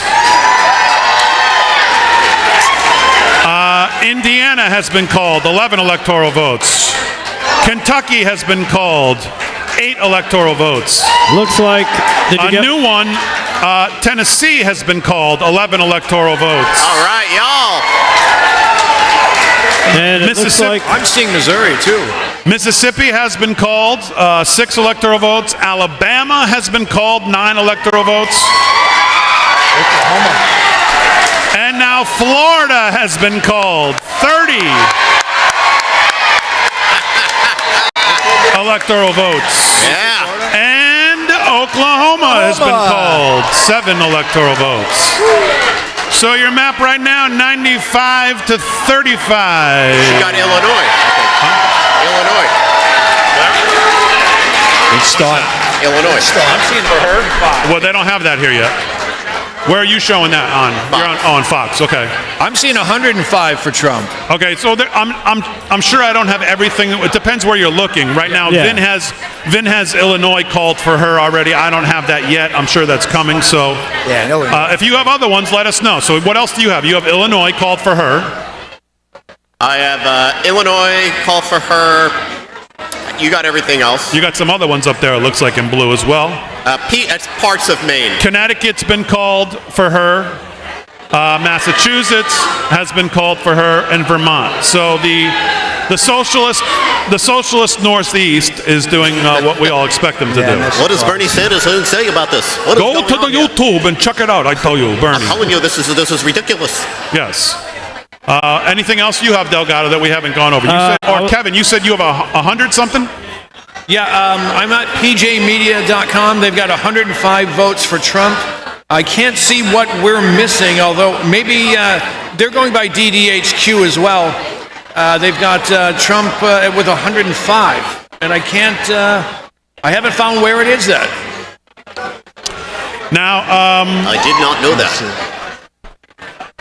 I don't know who this is on Twitter. Election 2024 updates. I'll just give them to you as I see them. Again, we're just giving it to you as we see it. But this person says, Harris really struggling in New Hampshire. Nice. You can put this up, Aaron, so people can see it if they want. Yeah.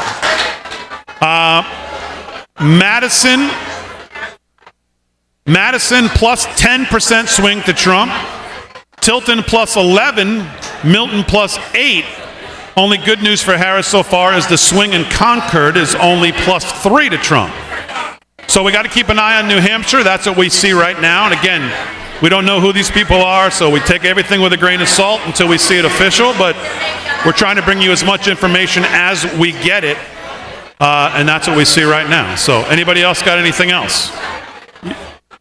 I'm looking at Maryland. I just can't believe there's nothing in. Yeah, that's what I said. It's shocking. How can they possibly do that? Same with Illinois. 0 votes reported. Well, the fat governor there probably told them to do that. So Oh my God. They're just trying to keep the polls tight. Exactly. Thomas Massey has won re-election, by the way, in Kentucky's 4th congressional district. Thomas Massey, friend of the show. Oh, good show. Governor DeSantis has tweeted the polls have closed in Florida. Real Donald Trump has carried the state of Florida and has earned 30 electoral votes. Yes, we know. And of course, what the governor has done there in Florida, making it a bastion of freedom, is to be marveled by other red state governors in this country. What a change. You remember sweating it out in 2016 with Florida? You know, that entire process, man, we were on the edge. Florida. Oh, man, that was one of the last states. What a change. Ryan Gerdusky on Twitter, again, Loudoun County, Virginia, he says, is basically all in. And right now they still have it as an 8-point swing towards Trump. So we're going to have to keep a real close eye on Virginia. I'll go back to the map. Right now, 52-46. She's got a little bit of a lead still, 28% in. 646 for her, 574 for the president, 52-46. Let me see if I click on this, what we can see here. Okay, here we go. There you go. So we can see a little more of what's coming where. Obviously, you get up here is where she's going to obviously need to carry big numbers as you get towards, obviously, D.C. Seth Keshel, Trump is running 8 points better in Dallas County. Again, I wish he would put where these places are. From his final defeat margin just in the early vote. Only possible with urban, suburban minority improvement. So again, we just continue to see Trump running better in all of these places. So I still have 95-35. Yeah, I don't know what you guys have. Do you have anything different? I got 105-72 right now. Aaron, let's dip in a little bit to maybe we dip in a little bit to Real America's Voice and see the coverage see what they're talking about. Let's go to that.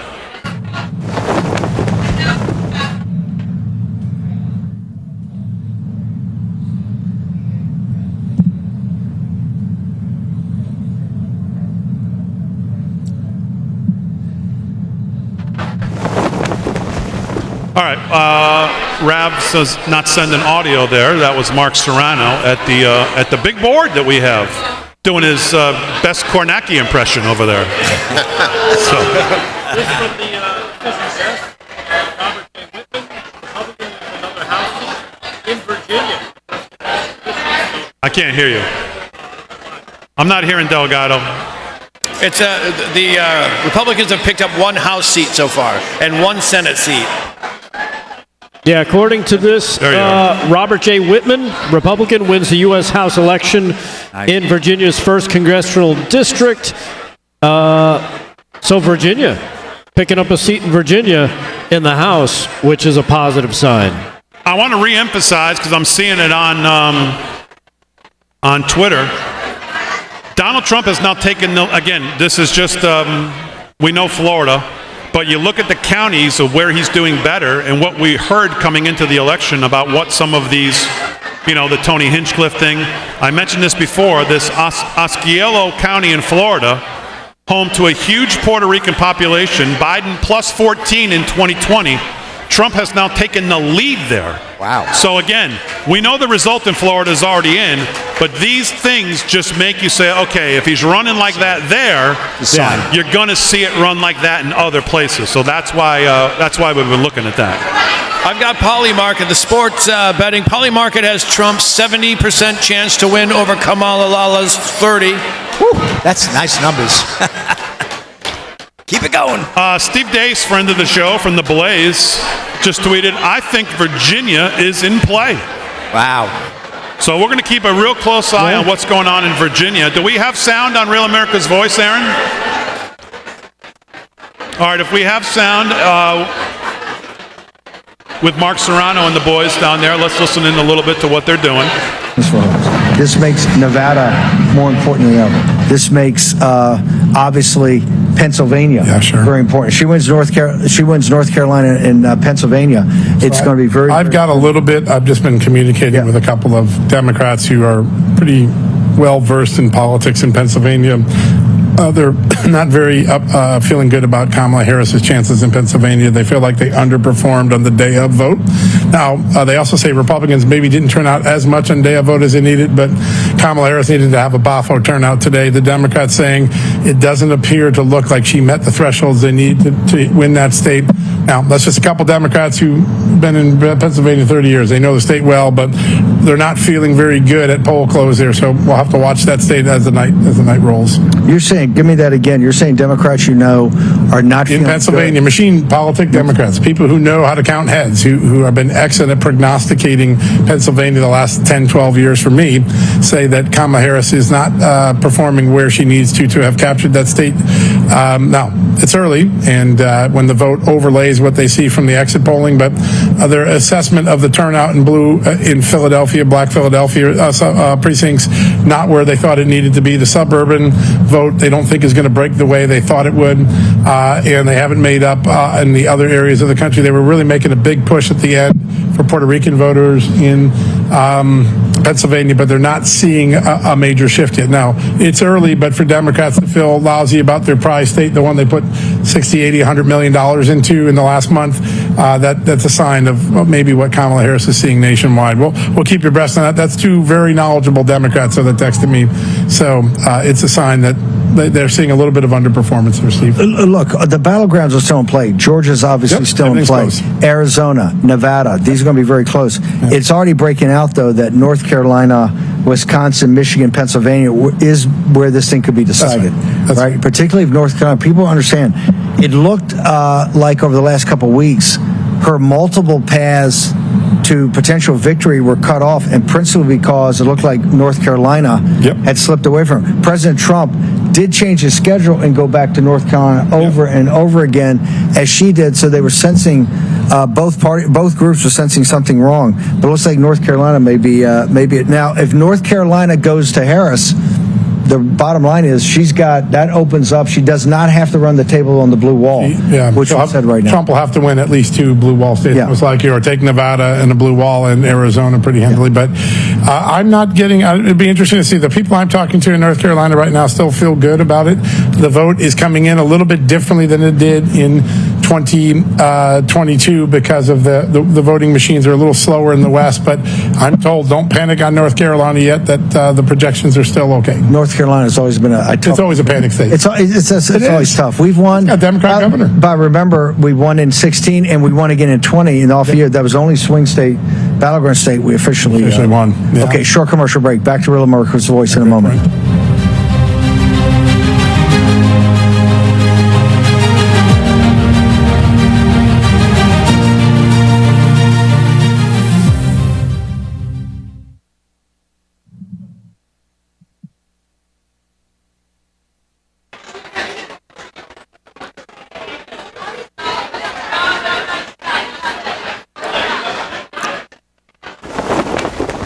All right, we're live back. Here we go. They're in commercial. Still looking for that vote dump in Georgia. We got to keep an eye on Georgia. So let's talk about North Carolina, because that was that is making me a little nervous. That was the one worry I had about what was going on in North Carolina, because we saw strong move in Georgia. We've seen strong move in Arizona. North Carolina, as they bring up right there, if North Carolina is to not go for Trump, then we've got some work to do. Yes. We've got some work to do. But I have said all along, when you look at Wisconsin and you look at Mark Halperin saying, I've talked to 2 Republicans, 1 Democrat within the campaigns that said right now we would be somewhere between surprised and shocked if she was able to pull Wisconsin. You have to think that bodes well for Trump there. Yeah. What I've seen, the little I've been able to find out of Wisconsin tonight, would continue to back that up, that he's running well there. And everything I've seen out of Pennsylvania makes me believe he's running strong there as well. So is it out of the realm that he could not win 2 out of the 3 blue wall states? I don't think so at all. I think he absolutely could. Yes. I'm keeping a tab on Michigan. Right now, it doesn't, the Michigan Senate race, not looking good. But I've been texting people in Michigan who's watching the local news, and they said Macomb County looks great. Oakland County's looking good. These are just to the north of Detroit. Huron County's a deadlock. That's Trump country. But I'm keeping an eye on the Grand Rapids area, because they typically go blue, but not so much this time. And I'm waiting to hear what's going on there. Let me give you an update on the map. Virginia has tightened slightly, 51-47 now. 33% of the vote in. 729 for her, 681 for the president. So it was a 6-point lead. It's now down to a 4-point lead. We will continue to watch Virginia very closely. In Pennsylvania, 6% of the vote in, obviously from a strong blue area. 75-24, but again, only 6% in, probably not worth looking at right now. South Carolina has been called. As we went through the states that have called, I'm still at 95-35 for me. I don't know if you guys see anything else. Yeah, that's pretty much the numbers I'm looking at. Yep. New Hampshire, still a little early, only 16% in. Illinois.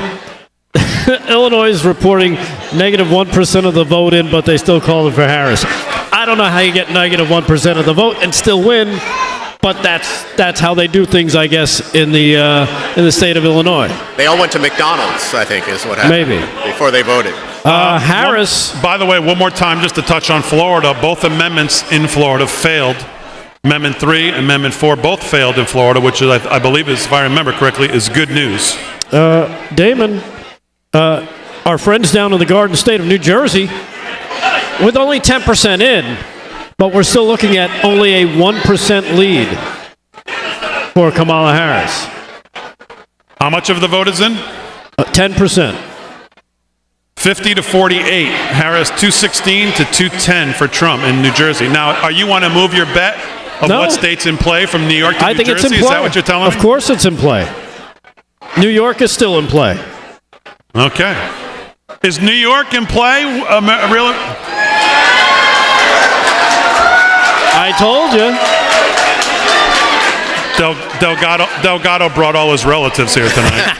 Flip New York. Flip New Jersey. Delgado family reunion. Hey, everybody. Yes. Hola. You know, the Loudoun County switch, 9-point shift in the richest county in America, might be the second bellwether to look at after that Georgia 20-point swing in independence. Loudoun County, a 9-point shift is pretty interesting in Virginia. Well, that was ground zero for all this, trans nonsense in the schools that they were forcing upon these little kids. Yep. And making things unsafe for girls. Yeah, and they had an MS-13 gang member going to a high school there. They let him in, and he's up for a murder charge. And that, I think, it's just the transmabob in the school attacking the girl wasn't enough. Now they've got an MS-13 gangster going to a high school there. That could be it for those parents. That could be the end. You don't mess with people's kids. Yeah, that's it. That's all that needs to happen, man. A little incident like that, sadly. Tarrant County in Texas was a blue county. It will be now flipping back red tonight, as we just have that out of there. So if there was any talk about anything happening in Texas, I don't. Do we have any updates on the Cruz race? On Ted Cruz, I'll look him up. Texas, 40 electoral votes right now. Trump 53, Kamala Harris 45, with 26% of the vote in. 1,680,000 to 1 million. Well, it actually just shifted. 53-45 now. Trump 1,775,000, 1,513,000 for her, with 28% of the vote in there in Texas. Yeah, Trump +8 so far in that state. Looking up some stuff now to see what we got for Ted Cruz. I'll see what I can dig out. So we have no new calls as of right now. Let's go over to the Senate. Right now, Republicans have a lead, a projected 43-34 right now in the Senate. The Cruz race, 51% for Cruz, 47% for Colin Allred. Oh, please, we need him to win. With 28% of the vote in. Oh, wait. No, this is wrong. What am I looking at here? Mike Rogers. Josh Hawley out to I don't think there's any concerns about him there. In Virginia, this is the race to watch right here. Hung Cao, who I'd really love to see take out Tim Kaine, is right there. 52-48, 798 to 723, with only 32% of the vote in. So that one's going to come down to the wire there. Can Hung Cao pull out the upset, just like can Sam Brown pull out the upset out in Nevada? Watch that one as well. Yep. But this is a big one. This is a big one in Virginia. Bernie Moreno. It's tight, but right now Bernie Moreno still at the lead with 30% in, 49 to 48.6. In Pennsylvania, Bob Casey, obviously just starting to come in, so we'll have to get back to this one. But Dave McCormick has been knocking on the door. And Pennsylvania has shown that President Trump, who was running strong in Pennsylvania, has had coattails for these Senate and House races. And Dave McCormick, I think tonight will show that. But obviously the vote there is early, so we'll keep an eye on that as well. So that's what's going on in the Senate.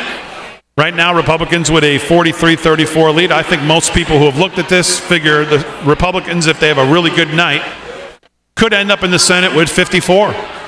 But certainly with certainly to build a firewall against the Supreme Court, God forbid, we were ever able to have to deal with a President Harris. So as long as we have the Senate, we need a bigger majority than we've had here. I mean, that's been a real problem. Every time there seems to be a vote, there's a couple of Republicans that go sideways on us, and it's a real problem. We've got to get a more demonstrable number. We need a bunch of these upsets to happen. 54 would be okay. Anything north of that would be fine. But frankly, it's really disappointing that a lot of these Republicans play politics with the Democrats. They make deals, whatever they're doing under the table, and we wind up having to battle for things we shouldn't have to battle for. I think a lot of that's Mitch McConnell, which will put him out the pasture pretty soon, I hope. Maybe they send him to the glue factory, right, like they do with horses. But a lot of that has to do with him, because he sways so many of these votes. So we need a bigger majority. That's what I'm looking for tonight. Well, I don't think you can hope for much more of a bigger majority, at least in the Senate, for until about 54, 55 seats. I think that's about the most you're going to hope to get, and that would be a fantastic night. Yep. NBC exit poll out of Pennsylvania right now. Independent voters, Trump +6, 50 to 44. NBC exit poll out of Pennsylvania from 13 minutes ago, so that might be significant. We'll keep an eye on that as well. Kamala Harris has won Washington, D.C. Thank God. Wait a second. Are you kidding me? Let's see what else is going on. That's the only place they know who she is. And Biden wins Scranton, and she All right. From the decision desk, Chip Roy has won his House re-election bid, Texas 21st Congressional District. Allegheny County in Pennsylvania, first drop vote by mail. Harris 133,680, Trump 49,000. So I would look at that, of course, not knowing exactly what that means. The people who study the numbers say that is very bad for Harris. And she had better start praying if that's the first vote by mail drop out of Allegheny County. So we'll have to keep an eye on that as well. Polymarket, what did you say Polymarket has? I think it has Trump up to almost 70%, but I don't trust Polymarket whatsoever. Yeah, it's a little funky. It's 70-30, but there's one guy who dropped 40 million, and that's they found out who he was too. Yeah. Again, put this one in the kind of keep your eye on it and what this means for the rest of the night down the road. Baldwin County, Georgia. This is a county that Biden won in 2020 by 1 point. Right now, they have an estimated 90% reporting. Trump leads it 53 to 46. Yeah. And to further that point, the county's population is 40% African American. That's amazing. That is amazing. Well done. So put that in the column to keep an eye out for what we see across the country the rest of the night. Talk about unifying the country, though. When you see votes like this and it being spread out through the black community, the Hispanic community, and others that haven't voted typically, what a great, great thing for unity in this country, which we have not seen in a long time. If there's one good piece of news for Kamala so far, or Kamala, looks like Cobb County in Georgia. Biden won it +14. Right now she's +15, so she's at least keeping pace in Cobb County, Georgia. But again, if I go to the overall map in Georgia right now, let's go to the map in Georgia. 49% of the vote in. Trump up 11, 1,416,000 to 1,128,000, 55% for the president, 44% for her. He's halfway home in Georgia. Wow. With 50% in. So Georgia's the first big one. Georgia is going to set the tone. That would be an earthquake. It may be an expected earthquake, but it would still be an earthquake if we can lock down Georgia. Let's go back to New Hampshire. Still only 18% of the vote in New Hampshire, so probably not a good clear trend yet in New Hampshire. Did they call New Jersey? No. I'm seeing it here on Fox. No, they're only New Jersey's only 20% in. Okay. New Jersey 20% in though, but she's up 10 in New Jersey. So you're gonna get places that will call it like they did in Maryland fairly early, I would suspect. Pennsylvania only 8% in, nothing to see there. Ohio, 40% of the vote in Ohio. You pretty much have a dead heat right now. 49.7 to 49.6 in Ohio. Again, it depends where that vote is coming from. I find that That's certainly something worth keeping an eye on in Ohio. I would suspect that has more to do with where the vote has come in from. If I had to guess, that it's that tight with 40% of the vote in, so we'll keep an eye on that. Michigan only 5% in, so we'll nothing to report there. North Carolina still I'm only seeing 11% of the vote in North Carolina. Virginia 39%. Uh-oh. Let's take a look at Virginia. All right. We are tied in Virginia right now with 39% of the vote in. Come on, baby. We need to pull this one out. 49.2 to 49.2. Oh. I mean, look at that. 868 to 867. With 39% of the vote in Virginia. Loudoun County, we've been talking about Loudoun County. So that's worth keeping an eye on there. Let's go, let's see what social media is talking about here. Polymarket now has Trump at 70%. All right, as of about 8:30, which is quickly coming upon us, Kansas reporting just 7% of the votes counted. Harris up by 3, so it's way too early. Michigan 5% in, way too early. She's up by 16. North Dakota -1% in, Trump up 51%. How do you get there? I don't know. How do you get the negative number to give you a win? Let's it's the new math. Ask Maryland. Let's listen to Matt Boyle from over at Breitbart. He was talking to our own Steve Bannon on our coverage a little earlier today on what he's seen so far. Here's what he said.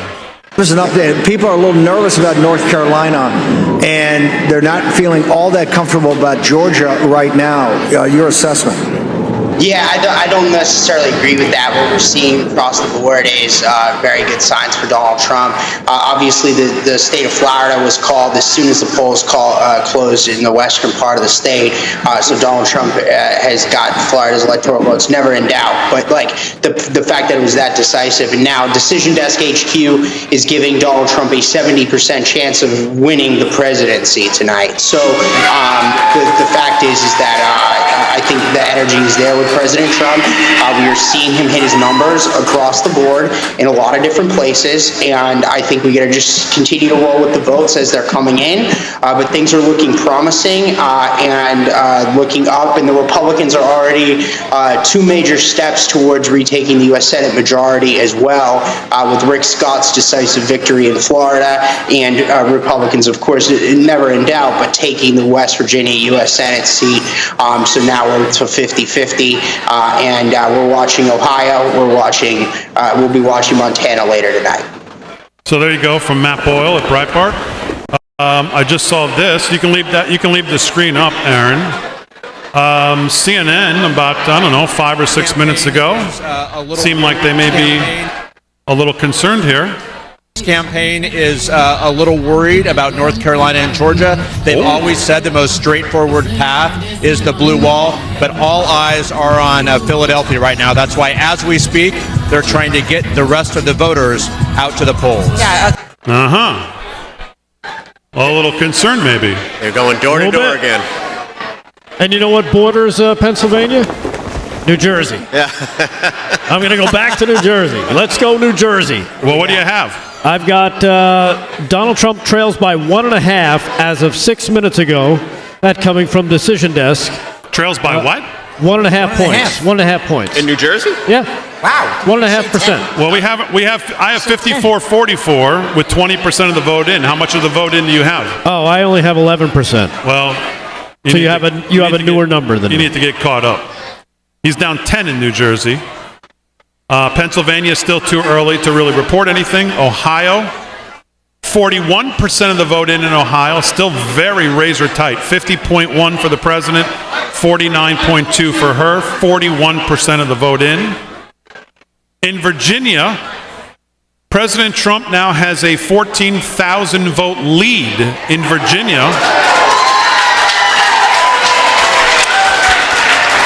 41% of the vote in. Again, don't know exactly where the vote is still left to come in Virginia, but we got a long way to go there. Still 50% of the way to go. In Georgia, 54% of the vote in. It has not tightened yet. If it's going to, it has not tightened yet. 55 to 44, 1,000,005 for President Trump, 1,000,002 for Kamala Harris at 54% of the vote in. So we have not seen that big move yet in Georgia, or that dump that makes this a little tighter.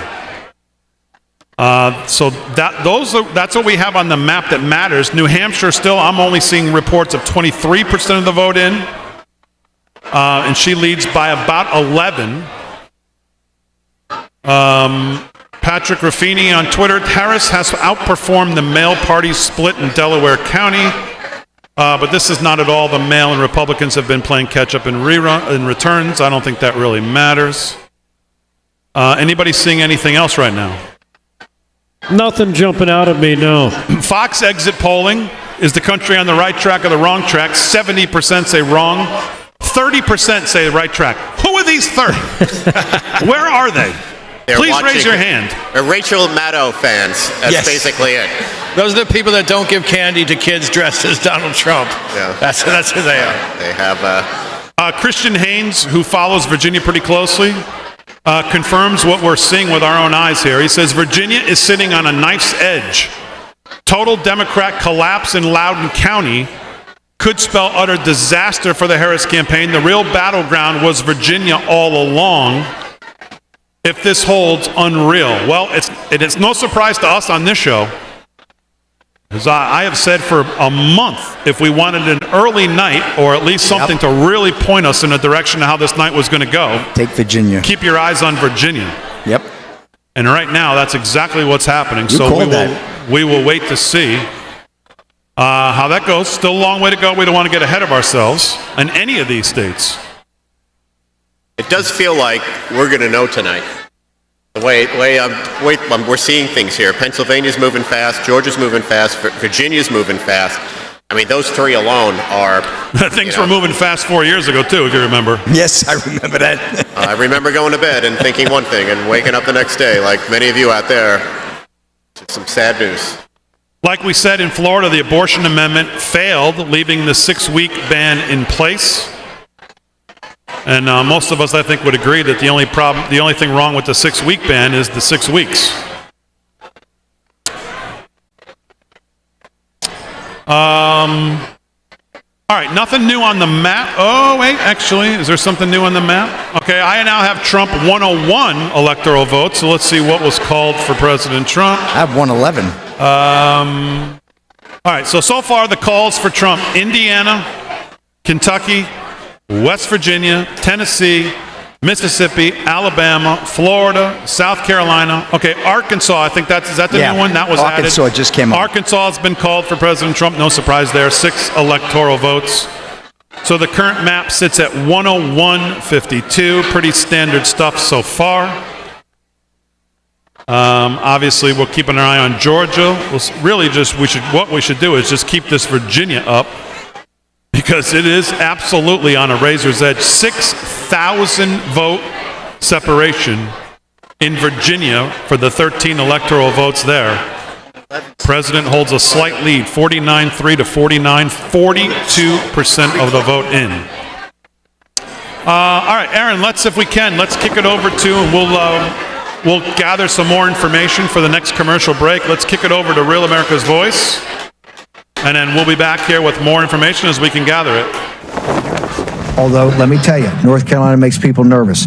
Natalie Winter's update. Yes, well, with NBC's exit polls, particularly on Hispanic men, showing up 10 for President Trump, but to go back... Up 10 points for President Trump. Nationwide. Do we have the aggregate? Is he close to 40% with Hispanic men? I will pull that, but before we do, in reference to Georgia, Baldwin County, which is 41% black, is looking like Trump is going to flip that. He'll be the first Republican to win that county since 2004. Wow, and just that is to go amazing. Big picture, we know the New York Times Tech Guild has been having issues, will be euphemistic, but they have just put up their needle, and they put the Electoral College estimate right now, currently Trump 279, which she actually just revised. He was a little lower, and Harris 259, with Harris at the popular vote estimating up 0.9. Hold it, hang over a second. This is monumental. Yeah. Because this is the first time it's happened. Yep. The needle, and then maybe we can get it to the to Parker and the staff in the interim. They have a thing like a needle on a speedometer.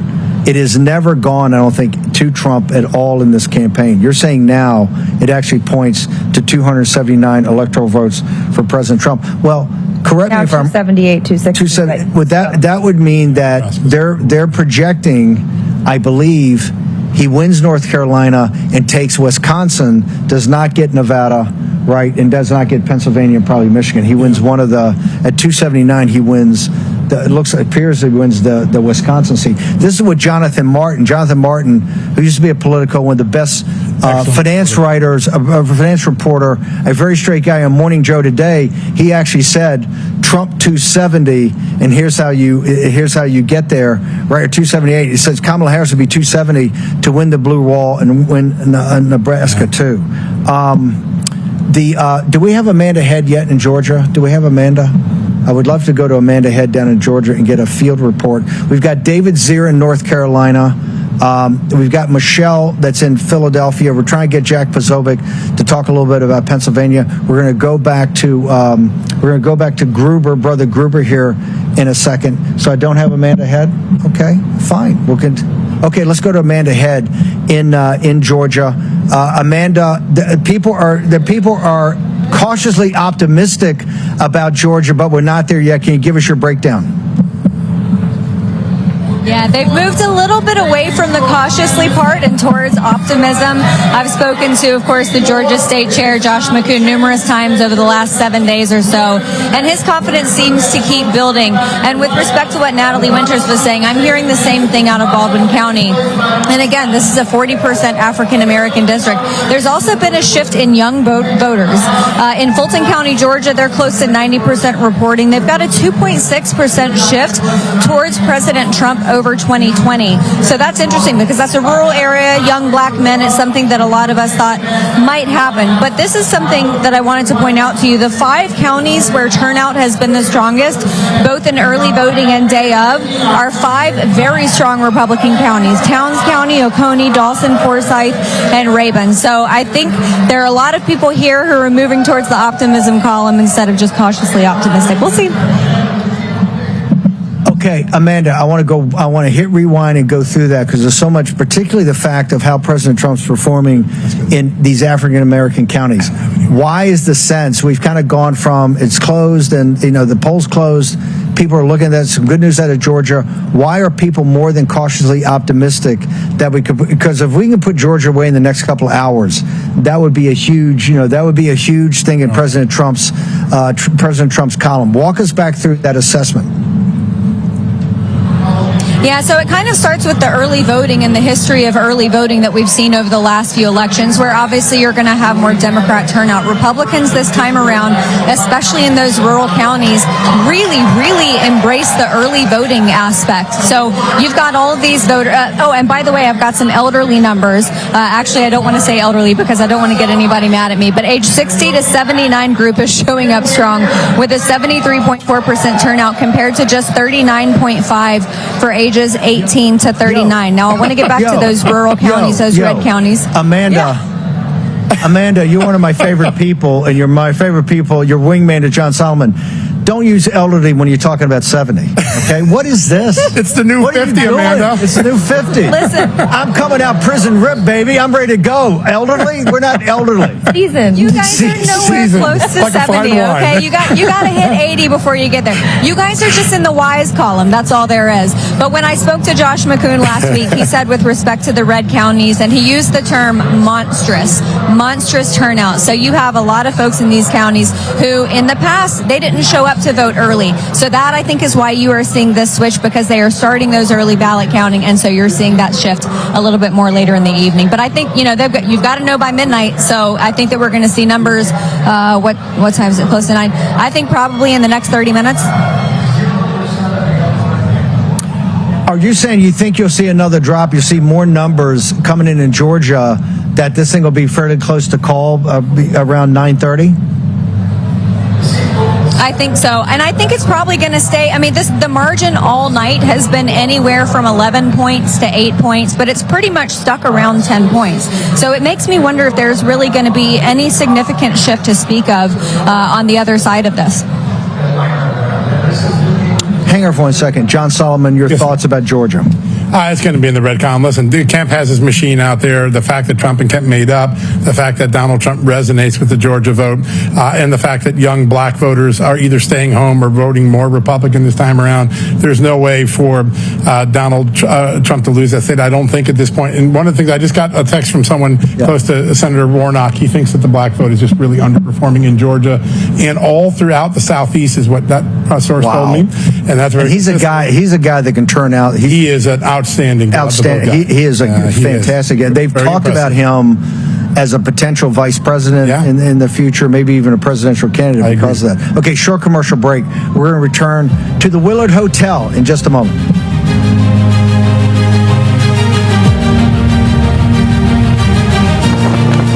All right, there you go, Real America's Voice, going to commercial. We're back at the America's First Warehouse, Election Night 2024, live from Studio 6B. Glad you're in, glad you're part of the show. You're watching on social media. We haven't even talked to the social media team yet. Let's go out, see everybody, all our friends, our usual people on Facebook, YouTube, X, Rumble, wherever you're watching. Welcome on in. Let us know what you're feeling as well, what you're seeing. We'll keep an eye on that. Obviously, let's go to the map. I'll give you an update. We do have an update in some of the numbers. Trump 101 right now. Kamala 71 is the electoral count. They have called Connecticut, Massachusetts, New Hampshire, not New Hampshire, Vermont, and they have added New Jersey. That's still too early. Sorry there, Delgado, but one of your... You've already now lost one of. Well, I guess you didn't bet me on New Jersey. Well, you know what though, I haven't bet you. I haven't bet you on either one of them actually. No, I think you did. I think you went double or nothing on your bogus Las Vegas trip that you say I owe you. Hey, it wasn't a landslide. Like Jersey was not like ridiculously off. Jersey's not even done yet. Where's Chris Christie? God's sakes. Well, no, it is done. It's called 55-43. Who cares? Yeah, New Jersey is called. Maryland. New Jersey's called. All exits called in. All exits. And Delaware and Illinois. Or DDHQ. They haven't called it yet. Yeah, they haven't called it on. NBC and DDHQ haven't called it yet. Right. Okay. All right, we'll hold out. All right, very good. Well, they haven't called it yet. And there are people that have, I'm seeing on X, have been waiting online in New Jersey for now 4 hours and not explaining to them why it's taking them so long to get through the election line. Well, I think we know why. Yeah. Because they know who these voters are and they don't want them to vote. Okay. Very well could be. Let's go through the map and give an update here of the places that we're watching. Obviously, the big one right now, Virginia. 45% of the vote in. President Trump with a 0.5, half of a percentage point lead. 994-258 to 985-150.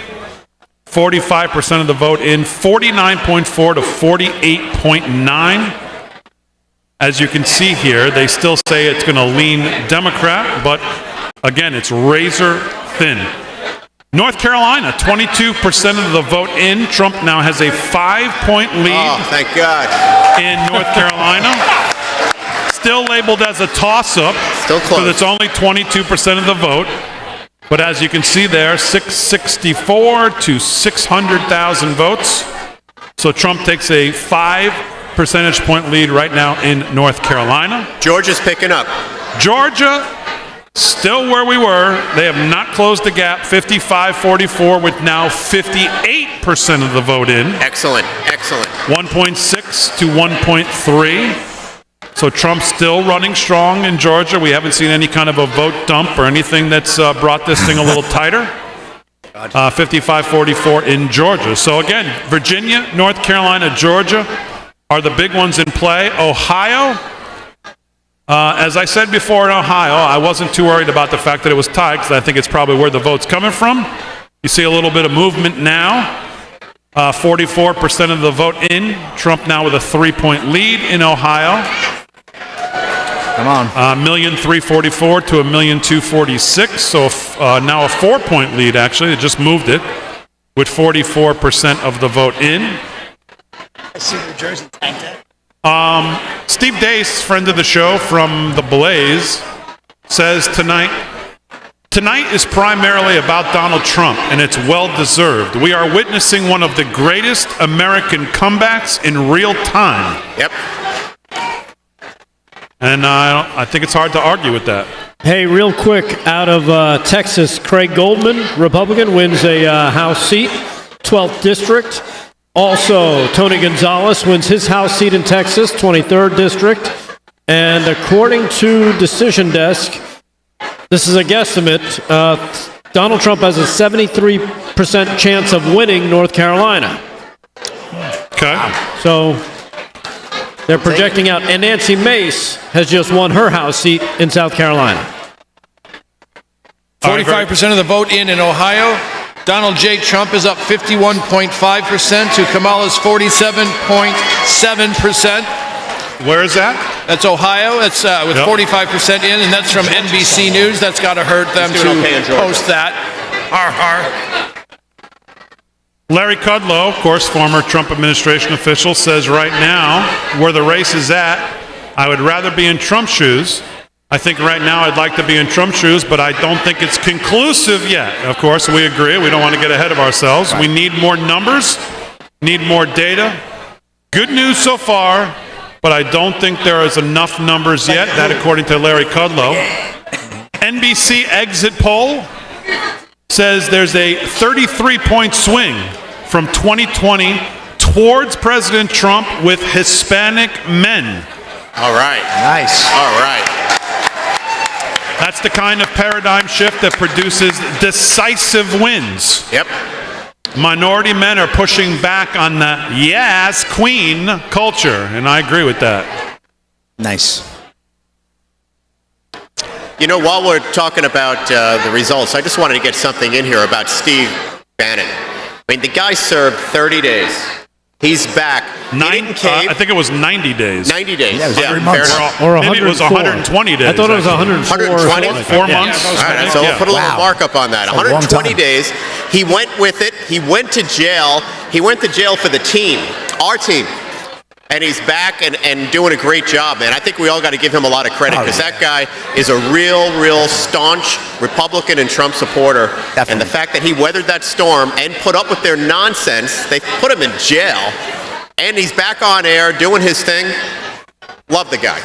And didn't miss a beat, by the way. The team didn't miss a beat. The show didn't miss a beat. Nothing missed a beat. He grew his hair a little longer, but he did not miss a beat. Looks good. If Steve Deace, if Trump wins Virginia and he just took the lead with about 40% reporting, the night will be over early. And of course, I've been saying that for a month.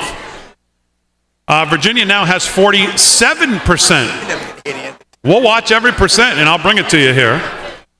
Donald Trump still with a lead.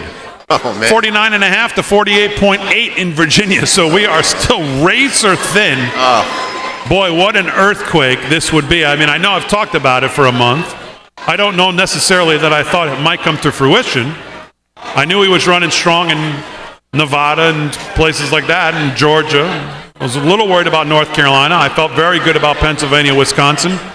I even thought Michigan was possibly in play for a blue wall sweep. I didn't think she could hold the blue wall no matter what.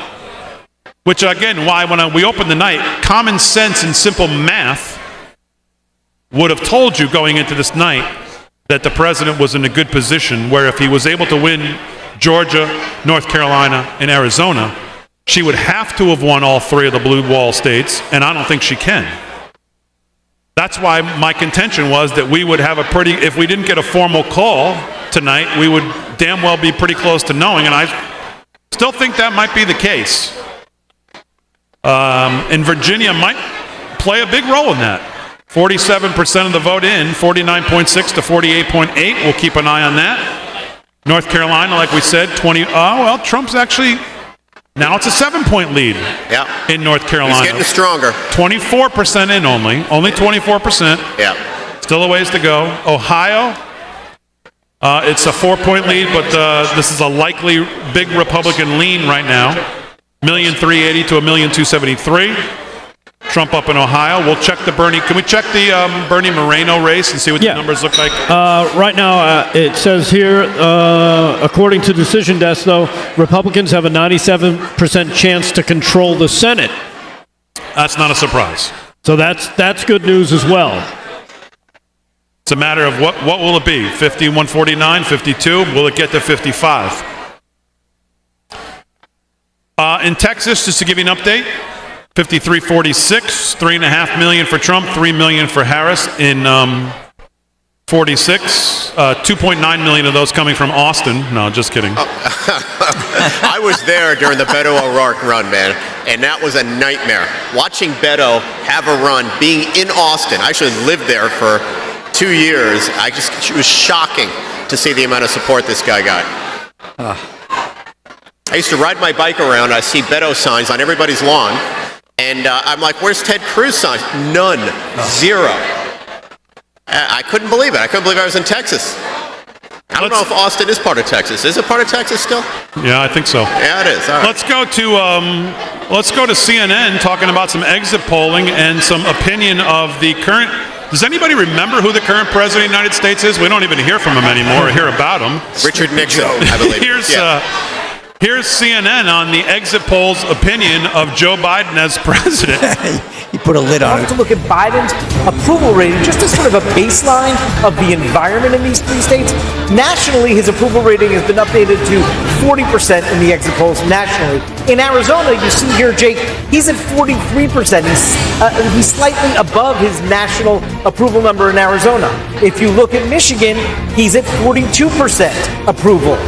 Again, slightly above where he is nationally at 40. But Wisconsin's a different story. His approval rating, the sitting president, Joe Biden, is at 38% in Wisconsin. That is below where he is nationally. 61% of Wisconsin voters in this election disapprove of the job Joe Biden's doing. That's a hurdle that Kamala Harris is going to have to jump here in the Badger State. Jake? All right, David Chalian, thanks so much. This would have been a very different race if Joe Biden had stayed in it. I mean, if it ends with a Trump victory, and we have no idea how it's going to end, so don't misinterpret what I'm saying. But there's going to be a lot of finger pointing and recriminations and wondering. Sure. But these approval ratings for Joe Biden are brutal. 6 and 10. These approval ratings for Joe Biden are brutal.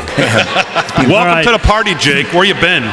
Bernie Moreno is locked in a tight race with Sherrod Brown right now. I think 1.5 points separates them. So 49.6 to 47.8. All right, very good. Let's go back to the map. Too close to call. Still 101.71. No new calls, but let's take a look at what we've got in Georgia. Okay, now Georgia has tightened. Georgia has tightened with 66% of the vote in. It is now 52-47. So we've gone from a 10-point lead to a 5-point lead. It's been cut in half. I'd have to take a look at where the last dump of votes came in. 1,782,000 to 1,614,000. 52-47 in Georgia with 66% of the vote in. North Carolina, Trump's opened up to a 9-point lead, but again, only 26% of the vote in. And as we just saw in Georgia, things can change fairly quickly. Virginia, 48% of the vote in. Trump still with a razor thin 49.6 to 48.7. Yep. Up in Pennsylvania, we now have 14% of the vote in. Again, too early to call anything there because of where the votes are coming from. Ohio, President Trump with a 5-point lead there still. 1,004,000 to 1,002,000, 52-47. Missouri, Kansas, still pretty low. Pennsylvania, 14. New Hampshire, let's take a look at that. 9-point lead for Harris with 31% of the vote in. So that's where we stand right now. All eyes on Georgia. Georgia has tightened up. 52-47. They still have a lean R on it, but things have tightened up a little bit in Georgia. So we got to take a look at why that is, where the votes came from. And see what else is out there.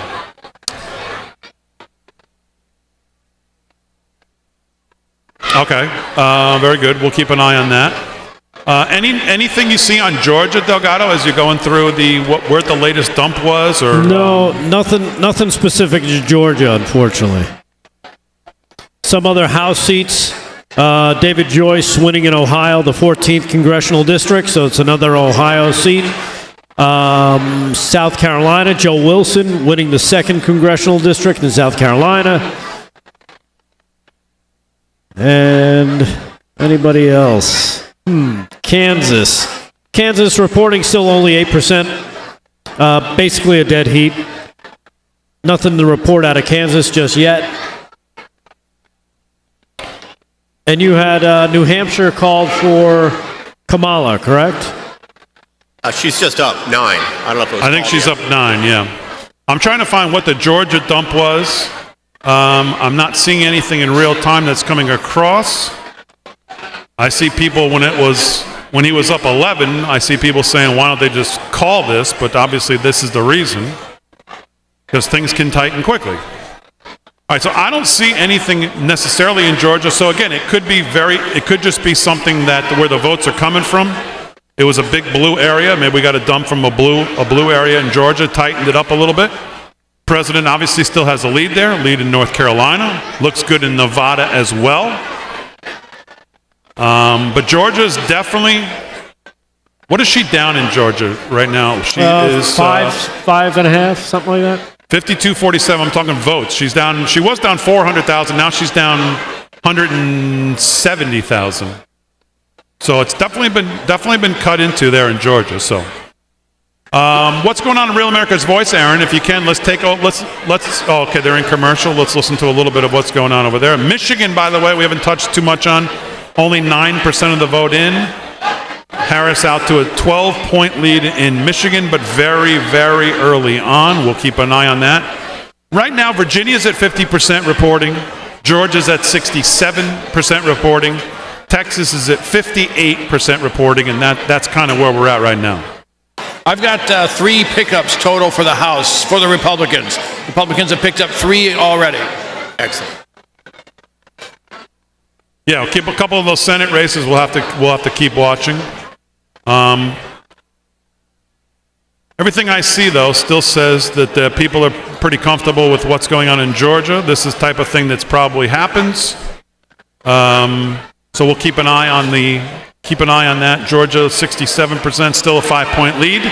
67% of the vote in. So as we get closer to that 75-80% of the vote in, we'll see where we stand there in Georgia. Texas, just as an update, Trump out to a comfortable 9-point lead there, 3.7 million to 3.1 million, with 59% of the votes in for Trump there in Texas. But Vinnie Mac, you said it before, you try not to drink the Kool-Aid and get too far ahead of yourselves, because we all lived through 2020. We all got PTSD from 2020. We don't want to go through that again, and things can change fairly quickly. So that's why we say every vote counts. If you're out there at a place where you can still get to a poll, get to the poll, get out there and vote. Because listen, some of these places are going to be close. You have to be energized to vote. I mean, the shocking thing is that she's getting the type of support she's getting. I tell you, I did not believe the polls. I thought they were kind of set up by the left in a way to make us feel like it's really close. And you know what? They're panning out to be fairly accurate, because a lot of these states are close. It just shocks me that she's getting this many votes. I mean, I don't know what people are looking at, especially with Biden's approval ratings. I mean, they're in the toilet. She's part of that administration. It's kind of unheard of, and the fact that she's even getting this level of support. It's amazing. But Trump, it looks like he's in on all the major battleground states and some of the ones he's not even supposed to win. So he's right there with her. Leads me to be optimistic about North Carolina, Georgia, Virginia. DDHQ is reporting Trump with 154 electoral votes to Kamala's 95 electoral votes. That's well past what we need. They just gave Trump North Dakota, South Dakota, Wyoming, Nebraska, Kansas, and Louisiana. I have 178, 113. even better. I don't want to say that the New York Slimes are the most conservative of the group, but I have 114.99. DDHQ sometimes gets a little over their skis, so I would be a little careful there. Not to say that it's wrong, because the Times now has 114.99. South Dakota's been called for President Trump with basically 1% of the vote in. Nebraska's been called for President Trump, 2 electoral votes there. Oklahoma we talked about, Arkansas we talked about. So those are the 2 new ones. Did you mention Louisiana? I did not, but yes, Louisiana has been called as well. 8 electoral votes for President Trump. Yep. Fox called Texas for Trump. Stop called Wyoming for Trump. Both Dakotas. So you have a Fox call on Texas? I got a Fox call on Texas. I got Trump and Vance 178 to Harris 113 right now. All right, we just had a call in Wyoming for Trump as well. 3 electoral votes. You guys are saying Texas. I don't have Texas called yet, but I don't have Texas either. But obviously, that's not going to be a surprise. Tim Burchett has been elected back to the House. Another good guy. Excellent. That's in Tennessee, 2nd District. Yep. All right, I just got a text. Let's keep an eye on the Bernie Moreno race, where that's at, because I just got a text that said Moreno, the race might be called soon. Didn't say which way. I've got him up right now 48.8 to 48.5. So he's at 0.3. It's basically a dead heat right now. That's tight. Wow, 48.8 to 48.5. How do they think that's going to get called? Maybe, again, where the vote's left to come from, possibly. Maryland, Larry Hogan. Looks like he's stomping to victory. 71% to 24. Great. Well, you got to take him where you can get him, right? Larry Hogan. No thanks. North Dakota's been called for President Trump. No surprise there, as we said. North Dakota, South Dakota, Nebraska, Wyoming is the new set of 4 that have been called for the president.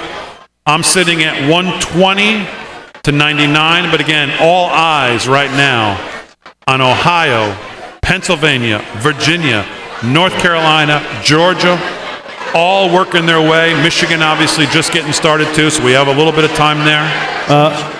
Real quick, Texas, U.S. Senate, Ted Cruz is now shot out to about a 5-point lead. Nice. Over Colin Allred, with 56% of the votes counted. Yeah, there was a lot of talk about Cruz and the money being put into that race. I don't know that I ever necessarily thought Cruz was in a whole lot of trouble there. I mean, it seems like every cycle Cruz is always going to be picked off, and he's never picked off. And so not necessarily surprising. Yeah, but they did throw an exorbitant amount of money at that. I mean, it was ridiculous, the discrepancy. You know, that stuff does make me a little nervous. I'll give you an update on the map. Georgia, 16 electoral votes right now. Still a 6-point lead for President Trump. 1,881 to 1,674. 53 to 47, with 69% of the vote in, at least according to my map in Georgia. North Carolina, 40% of the vote in. President Trump with a 5 percentage point lead there. 1,219 to 1,107. Still pretty close in North Carolina. In Virginia, 51%. So that's still not a lot more reporting than the last time we checked. They still have a lean D on Virginia, at least according to this, but Trump has a slight lead, 49.8, 48.5. We'll keep an eye on that. Pennsylvania, again, only 17%. In Ohio, 50%. So, all right, let's throw it over to Go ahead. Ohio, you wanted me to pay attention. Bernie Moreno's adding to his lead, 49.2 to 48.1. NBC reporting Ohio. Trump just took the lead a few minutes ago. He was down by... He was down at 837 right now with 51% of the vote in. Trump is at 53.3. Kamala is at 45.8%. And some guy named Chase Oliver is at 0.04. Seth Keshel on Twitter. Trump holds a lead in Anson County, North Carolina at 90% of the vote counted. No GOP nominee since Nixon in 72 has won it. Black roll vote in North Carolina equals DOA. So keep an eye on that. Again, one of those bellwether trend-setting stats to maybe tell you where the rest of the night's going to go. I mean, that's the stuff that's pulling them over the top. You know, those stats. Dasha Burns, NBC News, exit poll in Wisconsin. Trump, and this is definitely becoming now a trend, and it shouldn't be a surprise. Trump doubles black support. This year, Trump is pulling about 20% of the black vote versus Harris's 78%. 4 years ago, Trump only won about 8% black voters in the Badger State. This year, on track to pull 20%. So just another trend there.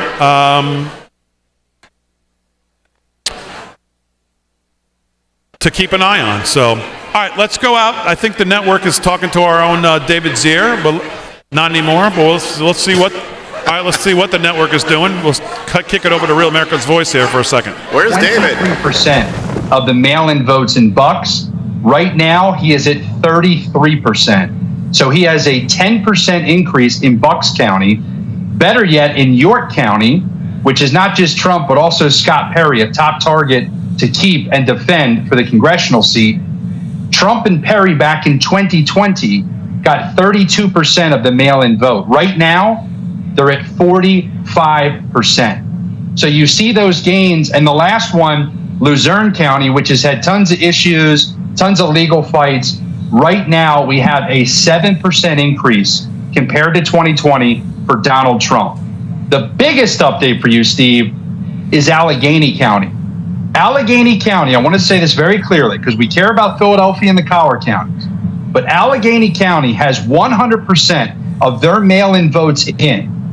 And Donald Trump has increased his share of mail-in votes by 11.6%. I don't know what the path is right now for Democrats unless Philadelphia County shows up and really does something miraculous in terms of their election day votes. But it's very good news for us right now. Walk me back through that. Why do we think, what is happening in Philadelphia? I mean, we heard earlier in the evening that Biden got 600,000 votes, Hillary Clinton got 500,000 plus, that Kamala Harris is going to need 700,000 votes. Am I correct? Game day votes to win this. Where do we stand with Philadelphia? Where do we stand with the black vote? If we can break down African-American men, I mean, is this thing getting tighter right now? So here's the basics. When you look at Philadelphia County specific, let me break that down. Number one, there's been 130,000 roughly mail-in votes that have counted. And so when I tell you we're at 37% statewide with mail-in votes, that includes 130,000 in Philadelphia. So then you'd ask, well, how many mail-in votes are left? There's only about 60,000 votes left for them to count in Philly. So the reason, Steve, that I say that 700,000 number is so important is because they're going to have to get 7, maybe even 800,000 to make up the difference on election day. And as you pointed out earlier on the program, Biden wasn't able to do that. Clinton wasn't able to do that. And so that's their Hail Mary. The only path they have to win is to have a record-setting turnout of election day voters in Philadelphia. Now, we don't have the numbers yet, right? They're not in yet from Philadelphia. But I'm telling you, based on mail-in in Allegheny and Philly, the only path left for them is to have some astronomical number of turnout in the 700,000s range in Philadelphia, which is going to be very difficult to do. But your point is that Biden didn't do this, Clinton didn't do this. I don't think Obama did this. You're saying that the big three that they had did not do this, and you're asking Kamala Harris, who we know has had some weakness there and had to come back to kind of close her deal on the last night of her campaign. So it looks like that could be problematic. Is that your point? Absolutely problematic. Black men are not excited, as we talked about earlier. She's not seeing the women turn out at the levels that she's going to need. And by the way, she needs these crazy numbers. She's got okay numbers, but she needs to have something we've never seen before. Not Obama, Clinton, or Biden did it. How in the world is Kamala Harris going to pull that off? But they're sitting at their headquarters right now, and they're trying to figure out how they find the votes in Philadelphia County, because that county and the collar county's election day vote, they don't have the math anywhere else. They have to do something miraculous there which is why I'm saying it looks very good for Trump right now. Okay, Cliff, I want you to hang. I'm going to take you through a break. You're on hold with us. You have breaking news in Wisconsin on an exit poll about the same topic, African-American men. Trump nearly doubling his black support, pulling about 20% as opposed to 8% last year. And just to carry that over, North Carolina, predominantly black county that Biden allegedly carried by about 4 points. Trump is now beating Harris there by 3 points, 92% in, only looking to expand that lead. Yep. John, we pride ourselves in the word and pattern recognition. Do you see a pattern here? I do. And here's one of the things. If you're Kamala Harris and you need to drive a lot of black voters in Philadelphia to the polls, you might be driving some black Republican Trump voters to the polls today because you're seeing a shift. And that makes the game to win Pennsylvania, which is really her blue wall only opportunity that I'm seeing right now, it makes it real hard. I'm just watching, and I've been getting a little bit, I'm on a chat board with some Kamala Harris people. They're talking about, they're using words like the path to victory is closing. And so I think, I want to get into this. So we're going to take a short commercial break. We've got John Solomon and Natalie Winters here on the roof with me at the Willard Hotel. Brother Cliff Maloney is here in Pennsylvania Chase, all next, the War Room. All right, there you go. Election coverage on Real America's Voice. Steve and the boys. Did John Solomon just say he's talking to people in the Harris campaign and they say their path to victory is closing? Closing, like it's ending. Like they're running out of running out of places to go. Yeah, okay. They're running out of rope.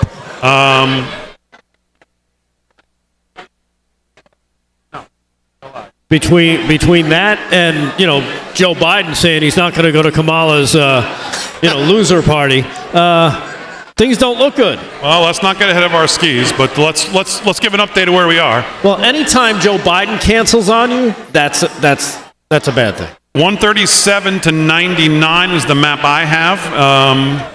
Again, North Dakota, Texas has now officially been called. Make it 177 to 99. 177 to 99. But let's get to what really matters. Georgia has now 71% of the vote in. 6% up. Trump is up 6 in Georgia. Come on, man. 1,930,000. That's big. 1,720,000. 71% of the vote in. So now we're getting to where the rubber is going to meet the road here in Georgia. South Carolina, we know it's been called. North Carolina, 40% in. We have a 5-point lead in North Carolina right now with 40% of the vote in, 1,233,000 to 1.1 million, so a 5-point lead in North Carolina. In Virginia, Trump still holding, but again, they clearly still say this is going to lean D. I think Decision Desk HQ has already called Virginia for Harris, so we're not there yet. But trust me, the fact that this is even, again, we talked about, I don't think anyone really thought Virginia was going to, it's a lot tighter than they want to see it. Pennsylvania, 20% in. She still's got a pretty decent lead, but again, I'm sure that's from what's reporting. Let's go to New Hampshire. New Hampshire right now, still 36% reporting. Now, I'm seeing things on New Hampshire, some other counties that are swinging towards Trump. So I don't know I'm not really sure how to trust this number, 55-44, with 36% of the vote in.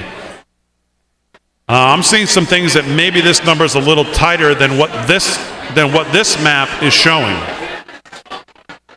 Michigan, we're still at only 10%, but you got a 6-point lead for Harris in Michigan. That has tightened up, obviously, but still only 10%.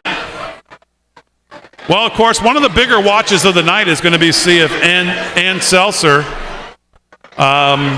maybe needed to be drinking some more seltzer and put down the hard stuff when she came out with that poll. Yep. Or if she was tapping into something that no one else was tapping into.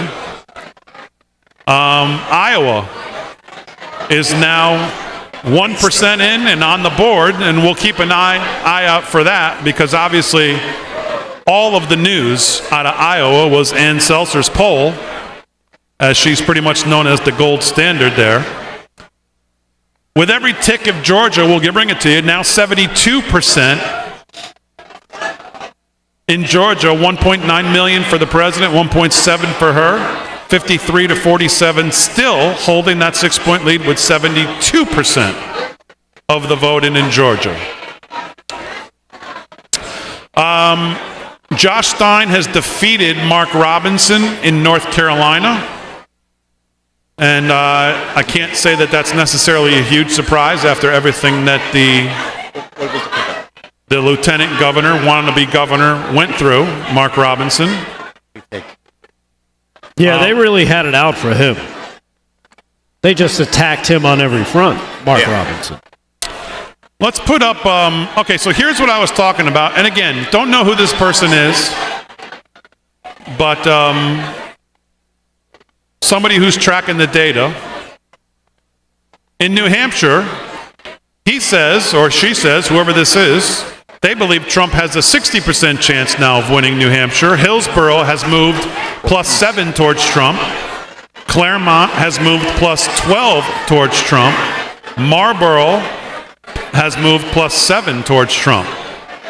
Harris's main hope to win New Hampshire is to keep the swings down in Manchester, Concord, and Nashua. So Ohio. We'll keep an eye on that. One of the other charts I saw that is quite interesting in the political realignment that President Trump, we're seeing tonight. Initial exit polls show Donald Trump on track right now for the highest Hispanic support ever for a GOP presidential candidate, with 45%, surpassing George W. Bush's 2004 share. Numbers could adjust, but if this holds, it's historic. And you see the numbers here, 45% Hispanic Latino vote. So all the talk about Tony Hinchcliffe and Puerto Rico and everything else. Just nonsense. Not exactly coming together in the way that they thought. Well, yeah, because they were focusing on Look at Ohio. They were focusing on a joke about garbage that the people in Puerto Rico know is a problem. All right, we got a big call here. Ohio has been called for Trump. Ohio has been called for Trump. 1.7 million to 1.5. Ohio has now been called for Trump. 177 to 99 is your map currently right now. 177.99. Georgia still with 72% of the vote in. We're still watching that. North Carolina is now up to 50%, and you have a razor-tight race in North Carolina. 50 to 49 in North Carolina right now. 50-49 in North Carolina right now. Let me give you the numbers here, if this thing would load, which it's not. Rally very What is Rally? I think it is. What do you have for the? Do you have the North Carolina map up? North Carolina, I've got 49%. Is that what you had? My numbers are not loading right now. Okay, 49% of the votes counted. Trump up 50.3 to 48.7 in North Carolina, so that's about a point and a half. And over in Georgia, 46.6, Kamala Harris, 52.8 with 70% for President Trump. All right, I think the Times is having issues with their map. Looks like the site's overloaded. We have a 195, 113. That's Fox. Yeah.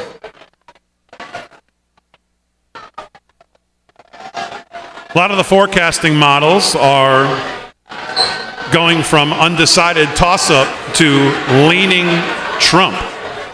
You're seeing a lot of that.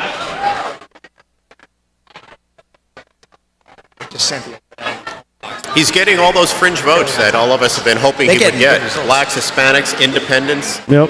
I mean, the numbers are looking pretty solid across the board there, which should result in him winning some of these states that we think are going to be on the border. And back in Georgia, Republican Rick Allen has been elected to the House in the 12th district, so you pick up another seat. That's what we need. Giving us a stronger grip, hopefully, on the House. And Mike Bost, a Republican, also wins in Illinois in the 12th district, picking up a seat there.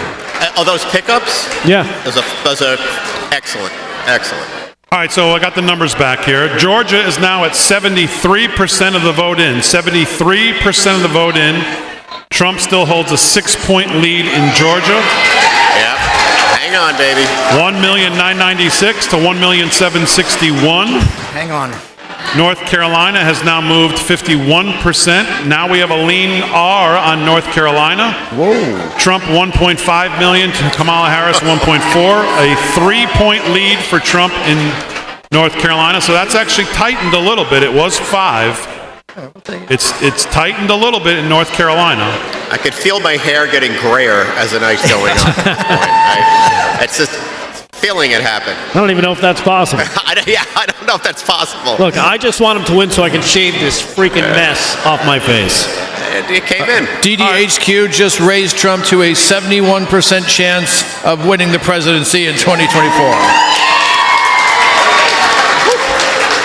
Looking good.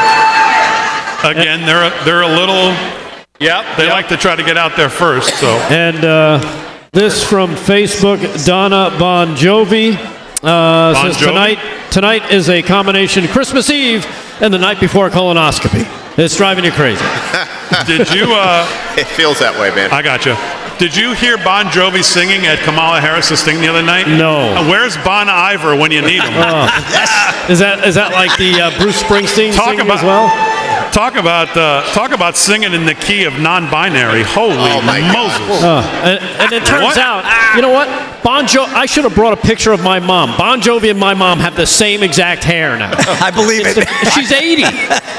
They got everybody but Carrot Top, I think, supporting him from a celebrity on a prayer, right? Yeah. Oh man, it was just brutal. Josh Hammer from Newsweek, friend of the show, says it's going to come down to the Rust Belt. Just like 2016, but you already knew that, he says.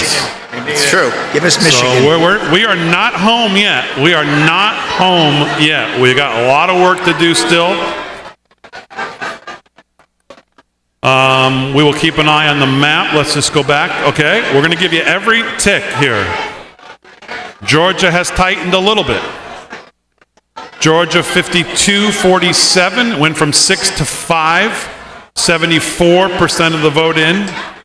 2 million now votes for President Trump. 1,805,000 for Kamala Harris. 52-47 in Georgia with 74%. Still with a lean R, but it's tightened a smidge. North Carolina's tightened a smidge as well. 3 points there. 1,505,000. 1,437,000 in Virginia. They still have a likely D here, but they have Trump still up. 57% of the vote in, 1,241,000 to 1,217,000. There's literally one more county left in Virginia that hasn't turned in their votes. Well, where is it? If it's close to D.C., that's... It's not close to D.C. It's right in the center of the state, literally in the middle. Well, you got 46% in there. You've got Roanoke with 53% in. That's going to be obviously heavy blue. Yep. So you have Roanoke with only 57% of the vote in. That's obviously going to be heavy blue. You have Prince William County, obviously huge blue. That's 93% of the vote in there, though, so there's not a whole lot more to get there. Loudoun County, 95%. That's the big story of the night.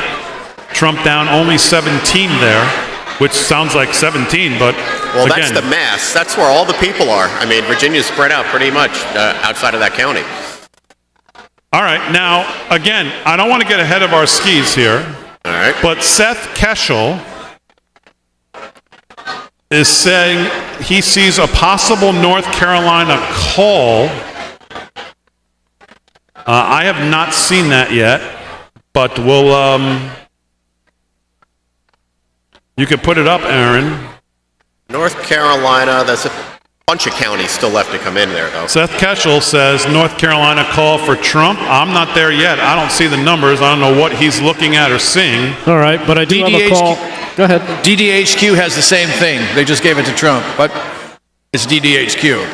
And I'm getting this from Edward on X. NBC's decision desk is projecting Kamala Harris, president of Ukraine, So she's got that going for her, which is nice. Maybe she could bring Stacey Abrams with her, and they could go be president of Ukraine together.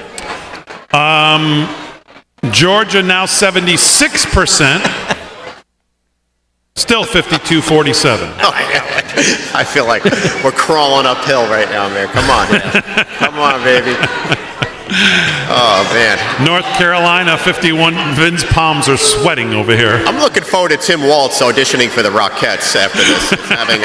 Seeing how that dancing really works out for him. I think he's got a future. He does have that Richard Simmons energy, doesn't he? Yeah. Deal a meal infomercials. He'll be bringing everything back. Yeah, especially with the leather pants and cowboy hat. That's a nice look. Damon, you should look into that. You already have the hat. Stay away from the leather, my friend. Georgia 76%. 52-47 still. Yeah, slow going. 52-47. Good Lord. I picked the wrong week to stop drinking. Well, Seth Keshel, the North Carolina call is interesting there. I'd like to see somebody else post it before I get too excited about that. But Decision Desk HQ has projected Trump wins North Carolina. They're the only place I've seen it so far. Ted Cruz has won. Did we say that? Ted Cruz has won. Right. Yes. That's a big deal. That's a slap in all the money. With all that money they spent. Wow. Ted Cruz has won. Yeah, money which well almost, lost. I think, does now guarantee the Senate is now won for the Republicans as well. Good news. As our friends over at Red State have said, Cruz wins. The Senate is won. House looking good. Republicans have already had a good night without even knowing how the Rust Belt and the presidential election turns out. So that's great. Awesome. All right. Town Hall. Put it up, Aaron. Town Hall. Where there's smoke, there's fire. Town Hall says Donald Trump wins North Carolina. Oh, man. Huge. I didn't see it yet. I haven't seen it yet either, but I haven't seen it yet, though, Big Big. So that's two places. Let's go over to the. Let's go to the videotape. The person in charge of doing the New York Times map here just doesn't want to hit the button. No, he can't do it. I'm not making it red. That was like back in 2020 when they wouldn't call Florida for Trump. Remember that? Yes. He was up by 10. They had like 98% reported in. Still, they wouldn't call it for Trump. Hung it out there. 178.99 is what I have. I know there's some others that have a more aggressive number, but I'm going to stick with everything conservative tonight until we get there. Yeah. What do you got, Kev? Anything? Did you? I thought you. Did you?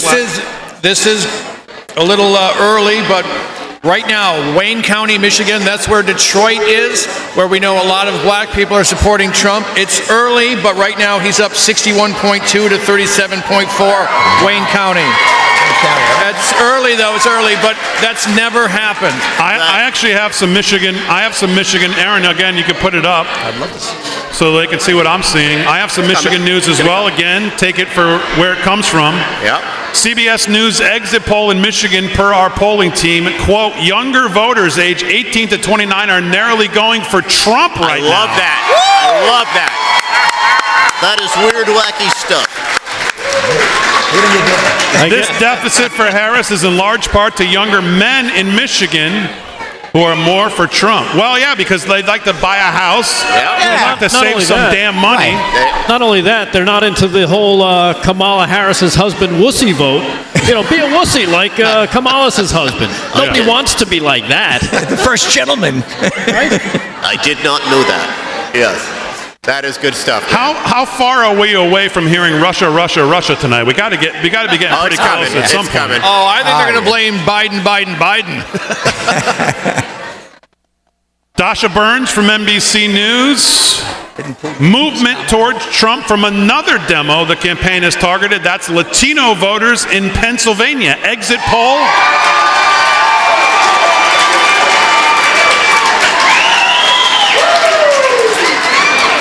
exit poll in Pennsylvania, Latino voters drift towards Trump. About 4 in 10 support Trump. This is up from about 3 in 10 in 2020. So another so much going on. All right, let's. Goodness, I almost forgot to drink. Let's check the map here. 77% of the vote in Georgia. We still have a 5-point lead for President Trump. So North Carolina and North Georgia. Carolina has not been called here on the New York Times map. So we'll. Come on. Virginia. Come on, Virginia. Don't make me wait. I mean, again, I know places have called Virginia for her, and they have a likely D here, but I don't know. Trump's actually opened up a little bit of a bigger lead than the last time I checked. It's 50-48 now. Yeah, 2 points. Come on, Virginia. Don't it's gonna make obviously me wait. update, but now somebody called New York. What is up with that? yeah, New York is called. She's up 30 in New York. How with is this 30, possible? Yeah, but it's only 30%. 35% of the vote They in. called it. They called it already. They've called it, of course. Yeah, let's How wait till is they it all possible? come in. Yeah. I don't understand how it's possible. Lee Zeldin made it close for governor. I thought Trump was going to make it even closer. I don't understand it.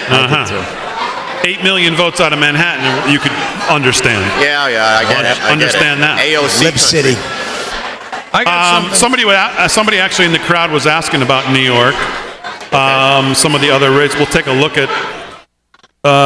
Suffolk County hasn't even been counted. Kristen Gillibrand has been called the winner over Michael Sapriacone. Unfortunately, that's not a huge surprise there. 67-33 with 35% of the vote in. I voted for Michael, by the way. I did too. Got my 1 vote. I got 2 votes. Yeah. Make it 3. 3 votes. 4. In the House. I voted. In the House races in New York right now, Nicole Malliotakis has won. No surprise there. I just want to say that name. New York District 9, Yvette Clark has won. Nice. New York District 8, Hakeem Jeffries has unfortunately won, of course. Oh, my God. New York District 5, Gregory Meek's race has been called. New York District 14, AOC, his race has been called. Over Tina Forte. How is it possible she gets any votes? These are the things that just blow my mind. She shouldn't get any votes. 70-30% in AOC's race right now. Wow. Nydia Velasquez in New York District 7 has been called. Oh boy, our old fat friend from Crazy Town, Jerry Nadler's race has been called for him. Jerry Nadler, the Penguin. The Penguin. New York District 10, Daniel Goldman's race has been called. That fool. New York District 13 has been called for the Dem. What a state. New York District 15, Richie Torres has been called for him. New York District 16, George Latimer has won there. Mike Lawler right now in District 17. Only 15% of the vote is in over Mondaire Jones. Slight lead for Lawler, but only 15% in right now. New York District 18, Pat Ryan, the Dem, has a lead over Allison Esposito with 26% of the vote in. New York District 24, Claudia Tenney has a lead over her candidate with 11% in. John Mannion, District 22, has a lead over Brandon Williams with 41% of the vote in. District 20, Paul Tonko, the Democrat, has a lead there. Elise Stefanik with 16% in has a lead, 57-43, but only 16% of the vote in right now there. That's early. But it's early, but Elise has a lead there. District 23, Nicholas Langworthy, 57-43 over Thomas Carl, but 17% of the vote in there. Yes. Josh Riley in District 19, the Democrat, has a lead over Marcus Molinaro, 58-42 right now. Again, very early on. These are very early. Tim Kennedy has a lead in his District 26 race. Again, very early. District 6, Grace Meng, the Democrat, has a lead, 58% of the vote in. She's up by about 25, so that looks pretty much in hand. Thomas Suozzi in New York District 3 has a lead over Michael LePetri. About 8 points with 55% of the vote in there. New York District 4, Lauren Gillen has a 53-47 lead over Anthony D'Esposito, with 53% of the vote in there. Andrew Garbarino, it's only 5% of the vote in. He has a slight lead over Rob Lubin. Garbarino. I like Garbarino. And in New York District 1, we have nothing reporting as of yet, which I don't understand why. Polls closed at 9. Yeah. LaLota. Nick LaLota. We have nothing on there as of right now. So there's your New York House races here in New York and your Senate race. Let's get back to the presidency. 178 to 99 still on my map. Georgia, oh, I got no numbers. Oh, there we go. Takes a second to load. All right, Georgia, Trump still holding on to a 5-point lead with 77%. That's solid. That's a lot to beat. Man. Of the vote in. Again, we could go in and look a little bit more of where the vote is still left to come. But 52-47 for the president in Georgia with about 77% of the vote in. They still haven't called North Carolina on here. What are they waiting for? I don't know. Virginia, they still have Trump with a 2-point lead, although some places have called Virginia the other way already. Oh, hang on a second. Seriously? New Hampshire, 40% in. Yeah, she took it. New Hampshire has not shown this race tightening, at least from here yet. What'd you say, Slick? I heard that they called New Hampshire for her. They called it. Someone's called New Hampshire for her? I saw it. Fox just reported it, that they called New Hampshire for her. Eric Daughtry, CNN reporting, Harris is now getting warning signs in Michigan, vastly underperforming Biden in Washington County. Yep. So we'll have to keep an eye on that. I don't know what that county really means. You are correct. Washtenaw County is Ann Arbor, Michigan. It's Commie Central, and she's wildly underperforming with her own pinko people. Good. Commie Central. Okay. Now, that's tough to beat. The commies stayed home.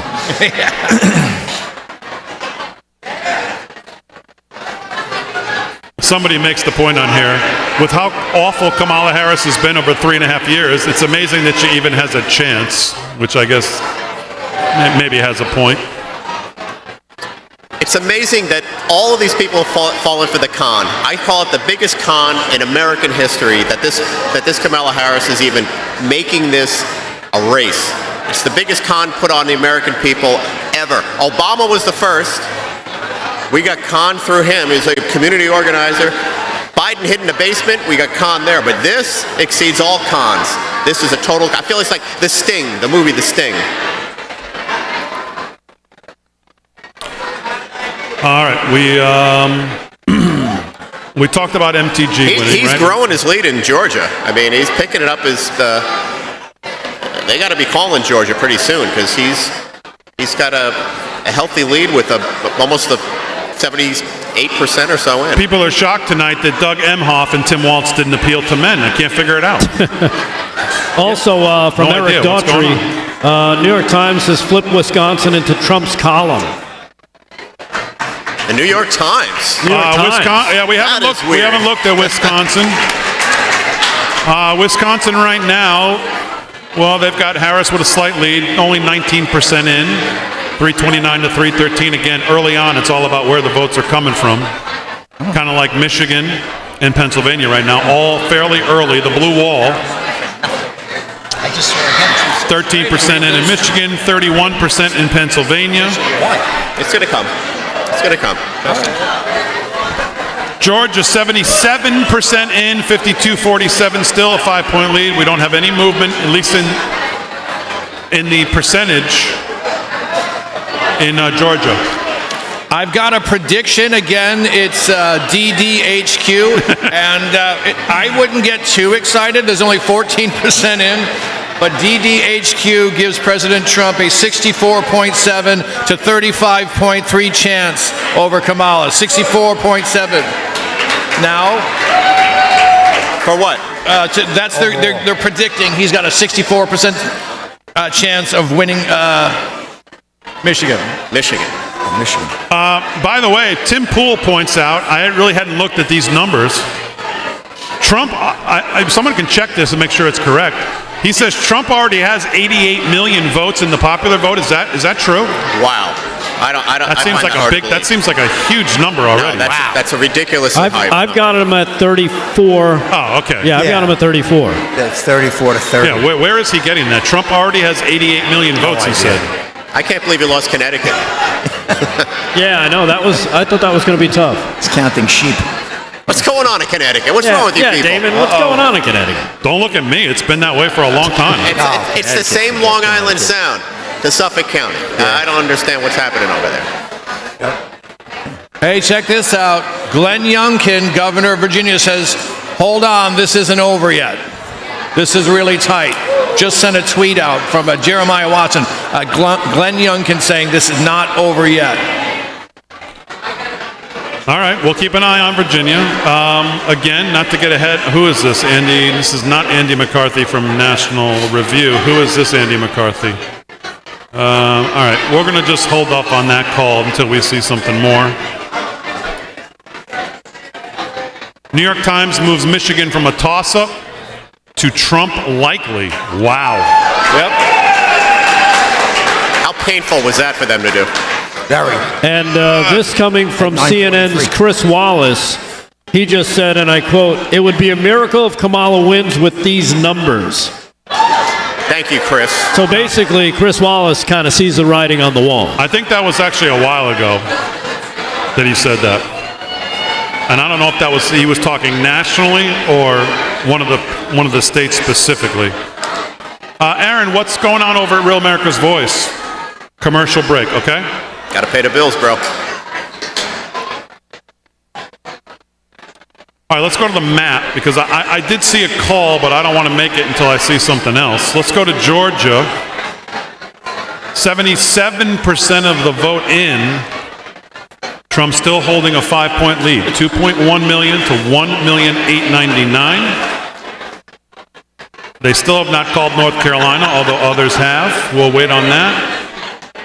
Virginia, again, likely D they have, but they still have Trump with a 2-point lead. I guess it's where the vote has to come from. New Hampshire has not moved off of 41% in like an hour. I don't know what's going on there.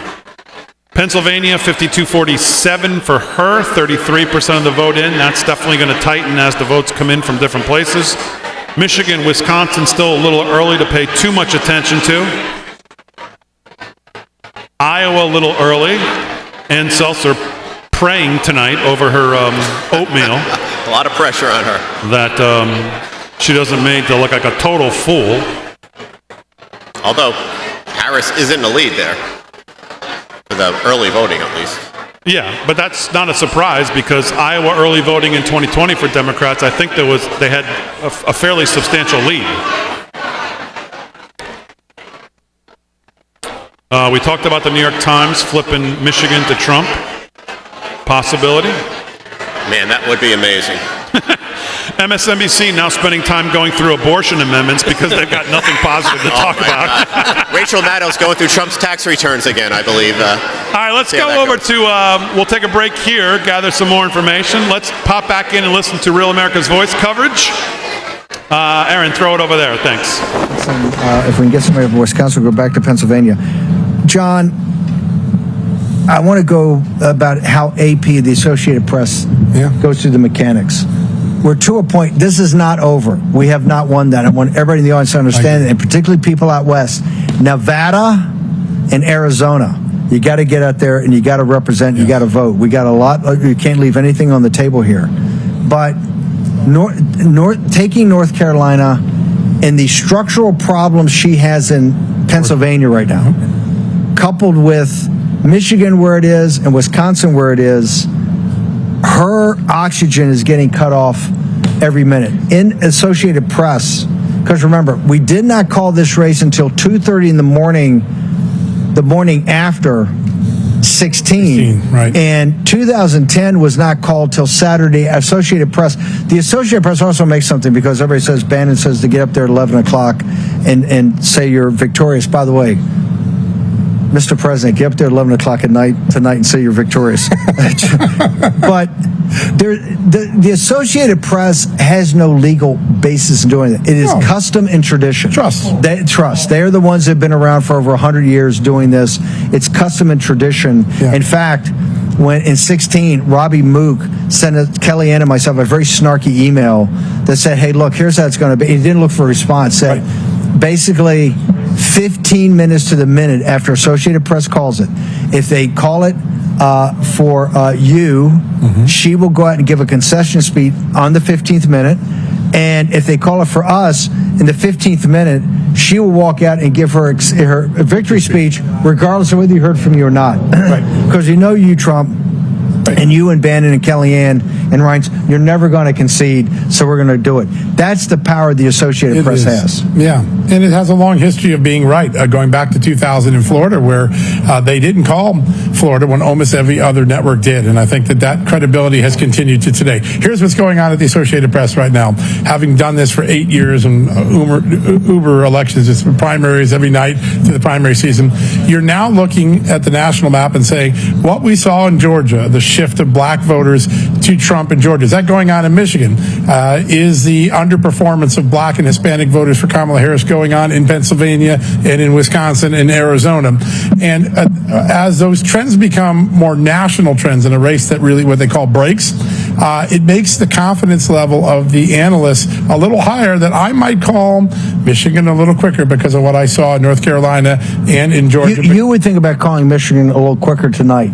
It's possible, but these early numbers from Detroit are just not good enough for Kamala to win.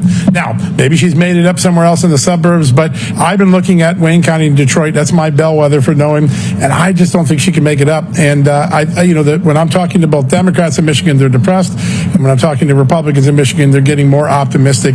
It just feels like a state that's baking now. They may wait to drop some vote to play with our heads, but the demographic data, the real vote overlaying the polling data, suggests that path for Kamala Harris winning Michigan is much more difficult than I think she would have started the night thinking. We're getting reports that at some of these victory parties for Harris, they've cut the music off. They're not playing Katy Perry. They started playing your intro music. Exactly. They're not playing Beyonce. They're not playing Beyonce or Katy Perry. And when we have the sad violins playing, maybe we should have a dramatic reading of your favorite Tim Miller's. Hold it. Speaking of Tim Miller, Tim Miller's up on Twitter. What's he saying? Is this a bad time to mention that the theory of the case behind prominent establishment Republicans not engaging in this campaign so they can have influence over the future of the party was a misjudgment of disastrous proportions, no matter the result? Wow. You know who's been really quiet? I just want to throw this out there. We know they watch the show a lot, and we're very grateful for that.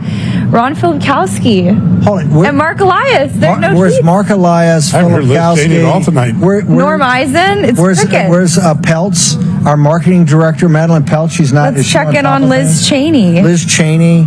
There's some sad faces. Nothing since 5 hours ago from Liz Cheney. That's right. Pretty extraordinary the effort here. Pretty extraordinary what's going on. So just to capture this, number one, the president that's been called by decision desk, he has won Georgia, right? Has the decision desk called? I don't think I've seen Georgia called yet, but it's getting close. They're baking it. They called North Carolina. Right.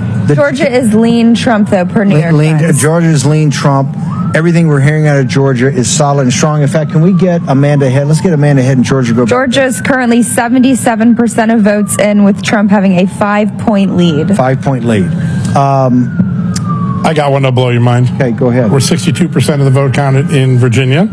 A lot of urban areas now, and Donald Trump is still winning Virginia 49.5 to 48.6. This is why decision desk. Well, you think they're a little earlier than that, or they modeled this thing out pretty well? You got to wait for some more vote. That's pretty tight, but he's way overperforming Joe Biden. Yes, way overperforming. He's looking more like a Youngkin race, 2021 Youngkin. Now, obviously, presidential, you can't model the same way.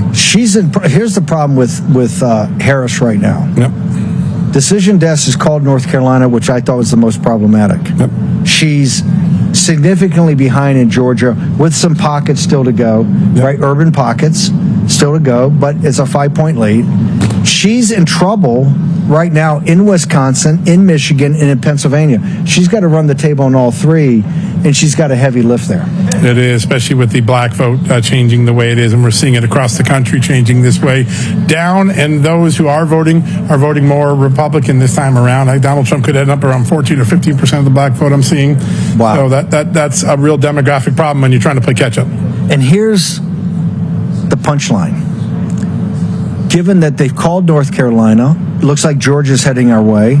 If you look at Arizona and Nevada, but particularly Arizona, picks up Arizona, he doesn't need Pennsylvania. Yeah, that's right. Wisconsin, which could be the ripest apple to fall, or even John Solomon is all over Michigan, says, hey, I think Michigan's coming our way. He just needs to win one of those two. And I've been more bullish on Wisconsin going into today. The dynamic has felt better for Republicans in Wisconsin, but Michigan's starting to feel a little bit better too. Pennsylvania's a dogfight. Walk us through all three of those. Walk us through Wisconsin, what to look for, why you were more bullish. Mark Halperin was the first guy to really break this.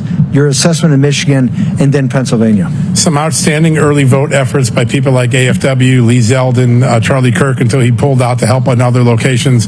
That early vote ramped up. The second thing is that Eric Hovde, the Senate candidate, actually made women, sports, and transgenderism an issue, as well as the Brits made it before they turned on transgenderism. And I think that for women who might have been thinking, I don't want to go Donald Trump, Eric Hovde got him thinking, do I want my daughter in a locker room with a guy, or in a volleyball match, and a basketball match, or a boxing match with some guy's going to bust her nose because he's got male chromosomes? I think that issue has been resonating in Wisconsin different than anywhere else. Now, still, listen, the economy is still very important there. But Wisconsin has just had a great ground game. Brian Schimming, who I know very well, has run a great ground game. Ron Johnson has a little bit of a machine there, too. Remember, Ron Johnson outperformed the ticket in 2022. So I think Wisconsin was the one I was most bullish on. Now seeing the urban vote, I'm getting more bullish on Michigan. And then we'll have to wait and see. Pennsylvania's still a dogfight. But I wouldn't be surprised if Donald Trump took all three blue walls. I wouldn't be. You would not be surprised. Right. Well, first off, not predicting it, but I wouldn't be surprised. As Maloney walks us through, she's got a very heavy lift in Pennsylvania right now.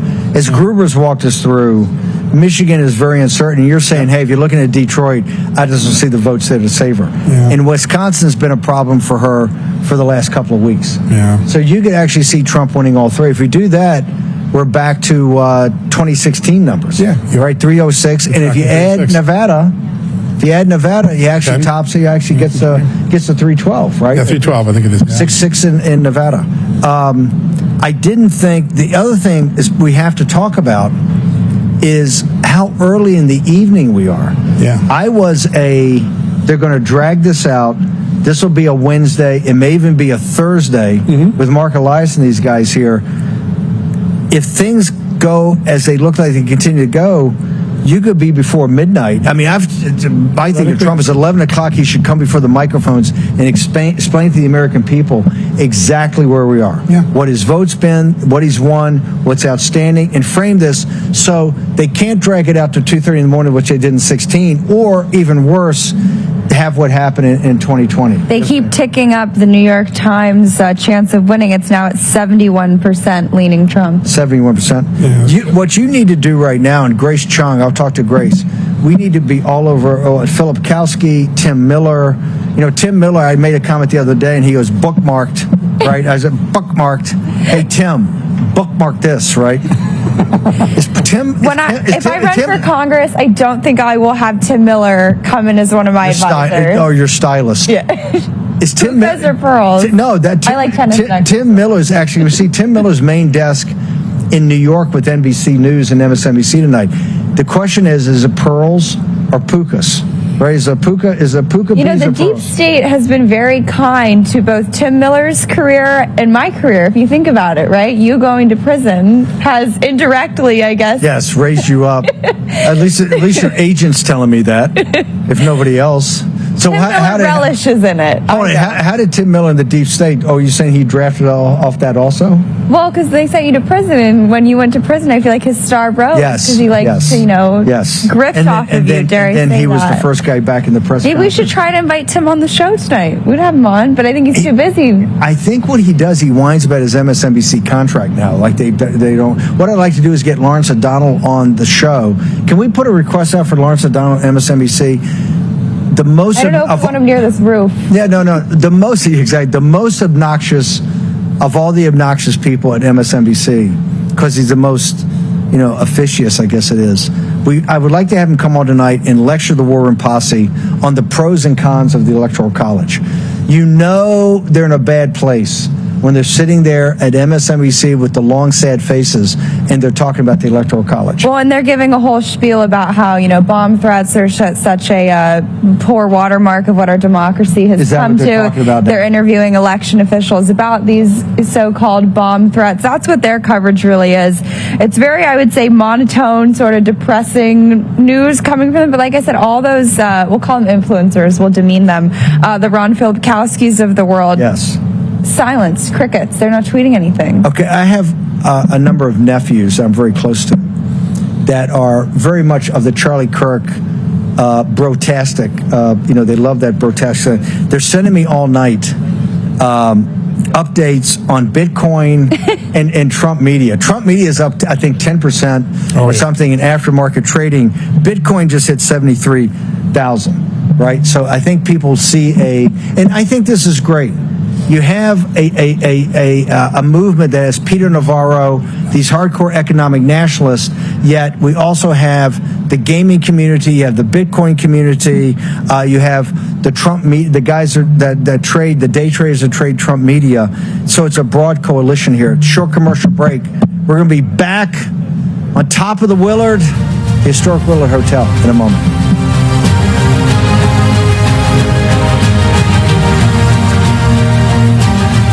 Real America's Voice 2024 election. All right, we're back. We're back at the Real America's. We're on Real America's Voice at the America's First Warehouse, Damon. Get it straight. Live from Studio 6B on election night coverage. Well, I want to see it in more than one place. And I like Seth Keshel a lot, and he knows this stuff, and I trust him. He has, let's just wait. Let's just wait to see it somewhere. You talking North Carolina? Georgia, yeah. Seth Kethel has a Georgia call for Trump right now, but that's just him, and I don't know what the... Hey, I'm with Seth. That's my buddy. I have it right now, 77% of the vote in. Still, that 5-point lead that President Trump has seemingly had for quite a while now. That's a slow 77%. That's been hanging for, a good 20 minutes, 25 minutes. Yeah. What's with that? Aaron, if you have my screen, you could throw that up for the people here to see. This is probably noteworthy. Mark Halperin on the two-way app, his two-way thing, which if you've been watching me in the mornings, you've been seeing a little bit of Mark Halperin. He says the Trump campaign's boiler room, a team of deeply knowledgeable election experts who have access to raw voter data, quote, believes they will win Georgia, North Carolina, and Wisconsin, says Mark Halperin. If that's the case, Trump will win, if that's the case. So that's some of the feelings coming from inside Trump world right now. All right. On the map, we still do not have as Seth Keshel has made, a call in Georgia. We still have 77% of the vote in. We still have a 5-point lead for the president there. We've had a North Carolina call for Trump in many places. Here is not one of them still, 51-48. That guy still doesn't want to hit the button on the red. I've got 52-47 now, according to AP, for North Carolina. So that's now out from 4 to 5 points. All right, here's probably the big update right now. I told you it was early on, we've got a razor-tight race in Pennsylvania right now. 49.6, 49.5. Razor-tight in Pennsylvania. And that's a huge comeback, too. Well, that's why I try not to, when it's so early on and she's got a big lead, you just know it's where the votes are coming from. Right. Michigan, I think that's where we are here, still only 13%. Wisconsin a little bit ahead. Wisconsin, Trump has a slight lead, 35% of the vote only in. Yep. 49.6 to 48.9. Wisconsin, Pennsylvania are going to be. When I talked about the fact that I was really thinking we would leave tonight knowing, and whether it's an official declaration, we'll see. Wisconsin, Pennsylvania, North Carolina, Georgia. We leave tonight pretty well knowing if we get those four. I think he's going to. Oh yeah. I think it's. You got Montana. I think it's good night. Yeah, and New Mexico. Utah's been called. Wyoming's been called. Missouri's been called for Trump. Arkansas, Oklahoma, Texas, Louisiana, Mississippi, Alabama, Tennessee, Kentucky, Indiana, Ohio, West Virginia. We're at 194.99. Again, pretty standard stuff on the map. I'm still annoyed about New York. I am. I really am annoyed about New York, man. I am too. And Rick, why are you annoyed on New York? Are you annoyed by New York? I just can't believe it. But it hasn't been all counted yet. So I thought the New York Jewish vote was going to change. He's holding out, Delgado. I'm going down to the last second. That ship is left. I don't care if it's a 2-minute warning. It's still 2 minutes in the game, that means. So you got to play it out.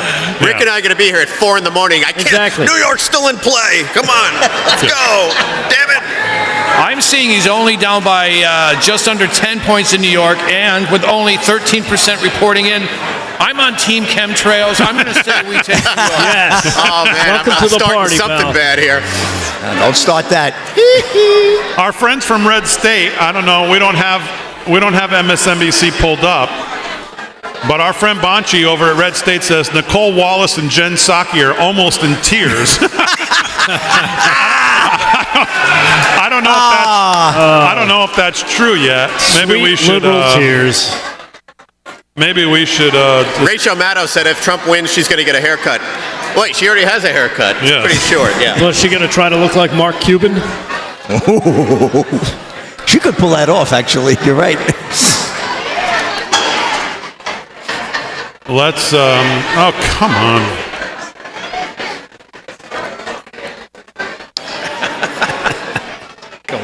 I got him holding super tight, still in Georgia. He's gained a little. almost 5 points still up in Georgia. 79%, almost 80% in. I mean, they got to call that. They got to call that soon. I can't imagine her getting enough votes. Well, Seth Kessel has called it. Like I said, I'm trying not to. Get Seth on the phone. Not trying to get ahead of I want ourselves. to talk to Seth about all this stuff. I've got Trump at 205 and Harris at 117. Yeah, that's what I That's have. based on the Fox decision desk. You got 65 to go, Vin. And I still have New York called for Harris. Not getting that. I'm going to beat that to death. Well, Nicole Wallace is speaking right now. Aaron, throw it up. Let's just hear a little bit of the tone of what's going on over there. When Steve is still tapping counties and we only see numbers like 34, 44, we don't have all the voted. And I think this will become another test for the country and our patience. Wow. It's also I think the reason there's so much anxiety is that I think, and I've gotten a fair number of these texts, and I'm sure you all are as well. Yeah. It is fairly shocking. Sure. And I don't think it's something that should make us super And they let this proud. clown on. You know, these Despite men, all they of the just don't things want a that just woman we've seen in the last 2 president. weeks. That's the problem. Even if you could somehow forget January 6th and an Yes. attempted Oh, coup January 6th. to overthrow the of country, course. even if you could All forget right, that's enough. taking classified Blow it documents up, and hiding them Aaron. in your Blow it up, bathroom, Aaron. even if you could Blow set up our own aside, which is insurrection. very hard to set aside. Get out of here. Get out of here. He's toast. What's Van Jones going to say this time? He knows. Talk show knows. I'm in. Get out of here. Oh, man. Well, if they do start crying, we'll go back to it. No, we like that. Yeah, we want to watch that. Crying is super. We're all for that. All right, Montana's been officially called for President Trump. We are now at 198 to 99. 198. All right. Montana's on my mind. To 99. Yes. I'll do my Ed McMahon. Yes. Maricopa County opens with their vote. It is a full tie, but I think that is good news for Trump. He should overtake with the Election Day vote in Maricopa County. All right, so we'll keep an eye on as we move across. Kevin's got information. Hang on a second. I got something. Okay. New York Times now projecting Trump to win Pennsylvania by 1.5 points. The New York Times. Wow. Come on. How painful for the New York Times to send that out. Yeah. Wow. All right. We're going to cheer. I haven't read the New York Times in like 10 years, but now I will.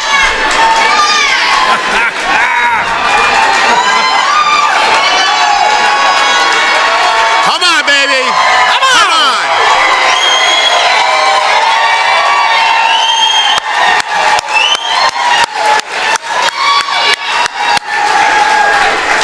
What's the Trump dance? All right, I'm seeing now on the. That's not an official call. Let's just be clear on this. Yeah, not official. Our map has it razor tight right now in Pennsylvania. Tight. So we'll keep an eye out on Pennsylvania. I'm seeing Donald Trump with 205 to Kamala Harris 117. Where is that though? That's on Fox News. Georgia's getting close. Georgia, 84% of the vote in Georgia. That's 84% in. Again, Seth Keshel has called Georgia. We have not yet here officially. We'd like to see it more than one place, but 52-47 still a 5-point lead for the president holding on in Georgia. North Carolina, 69% of the vote in. Trump now still holding on. Now again, it was 3. Now it's back to 5. 5-point lead in North Carolina for the president there. He's also up a tick in Arizona. I got Trump taking the lead in Pennsylvania now, 50.1% to 48.9%. I hate when the New York Times is right, except for this time. I love it. And there it is. I have it on here, 50.1 to 48.9. Trump in Pennsylvania. Yes. Colorado, for all of you who are into smoking dope, Colorado has called. We've called it for Kamala Harris in Colorado. They're eating too many mushrooms over there, I think. That's what's happening. If you're into that. Rocky Mountain High. 198 to 109. Obviously, as still all eyes here over here. Yeah, Arizona, we could start to pay a little bit of attention to Arizona, New Mexico. Yep. Can you pull up the Kerry Lake race as well? Let's see where the early numbers are there. I don't really know if the much. Arizona right now, Trump and Kamala are tied, literally tied. Come on, Arizona. I mean, it's like 60 votes, 49.6, 49.6. It's another disappointing state. 36% of the vote in New Mexico. 23 in, still early. Trump with a 6-point lead in New Mexico. That's a lean D there. So it'll be interesting to see. Colorado, as we said, has been called. But all eyes still back here on the on the East Coast right now. Georgia, 84% in. We are creeping closer to what you would think have to be an official call here pretty soon. Again, Seth Keshel has called it. 52-47 for Trump. Still holding on that 5-point lead in Georgia. All right, in Arizona with 34% of the vote, Gallego leads 52-45 over Kerry Lake. But again, it's very early, only 34% in, and we know more votes are coming from stronger Republican districts out there. That's another thing. Like Kerry Lake, that shouldn't even be close. Right. Should not even be close. It's a joke. I'll remind you what we've talked about for weeks now, at least a week since since Mark Halperin talked about talking to the operatives and the campaigns about Wisconsin, 2 people said we'd be somewhere between surprised and shocked if she was able to pull out Wisconsin. It's still early, but 42% of the vote in. Trump with a 3-point lead. If the blue wall falls, a lot of people thought it might be Pennsylvania would be the favorite if they had to pick one of the 3. We said it could be Wisconsin. We may be looking all in the wrong place, and right now we'll keep an eye on that. Pennsylvania, by the way, he's up there too. Yeah.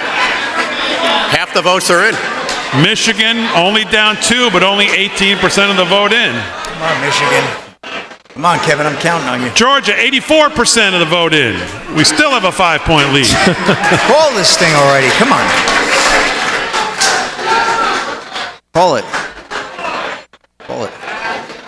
What was the prediction on Georgia? Was that a Harris predicted state? No. All right, Trump is up in New Mexico. 51.6 to 46.6. That's a 5-point lead. How many reporting? Yeah, we just went over that. Okay. And New Jersey is still counting votes. What was the question? All right, now again. What, New Jersey? Hold on a second. Let's Chris put Christie this over here. Joe Pesci to the front, please. Joe Pesci. Jersey's moving along here. Again. It's only one person. It happens to be somebody I follow a lot. The popular vote. Stop. I don't want, again, Eric Daughtry is no slouch. He's not an account that just throws stuff out there to throw it out there. I do that. I don't, again. That's our job. Yeah, no, he's not Delgado. Did we do Iowa yet? We'll see. Let's not get completely drinking the Kool-Aid here yet. All right, so New York Times has him winning the popular vote. New Jersey is now 52-46. New Jersey's been called. Yeah, but it's not over yet. Well, for the popular vote, yeah, of course. You can call it in the 7th inning all you like. They don't have Mariano Rivera in the bullpen there. Delgado will be here on December 1st. It's not over yet. It's not over. It's still counting. DDHQ. They'll be counting envelopes. DDHQ called Iowa. If we trust DDHQ, they just called Iowa for Trump. The great state of Iowa. We love Iowa. And they didn't call New Jersey. Right, we love Iowa. I have Iowa at 38% in, 51-47 for the president. We do not have a call there yet. Again, I think DDHQ, does Polymarket have a bet on who makes the first calls? I think they're betting on themselves. And I think they're fulfilling those bets by just getting out there. So they'd be better off just calling California for Harris and moving on. Yeah. Georgia, 85% in. 52-47, it has not moved. Got it. 52-47 has not moved. Has anybody seen another Georgia call other than Seth Keshel? No. I'm prepared to make the call. I'll go with Vin. What do you got, Vin? I'm going with Vin. Put the 16. Man. Put the 16 in the bank. All right, yes. Polymarket. I did not know that. Polymarket, 90% prediction Trump wins the presidency. What is it? Eric Daughtry, who we were just talking about, says, looks like Ann Seltzer was wrong. Really wrong. You got to say that again. Whoops. Yeah. Polymarket has called the presidential race 90% that Trump will win. That would be amazing. That was my prediction. Clay Travis from Buck and Clay over at Outkick also reporting on Trump's now a big favorite to win the popular vote. Kamala, MSNBC, CNN, New York Times, WAPO in shambles. I told you. Let's run up the score. That's another I told you. What's that? The popular vote. I told you there's a chance he's going to win the popular vote.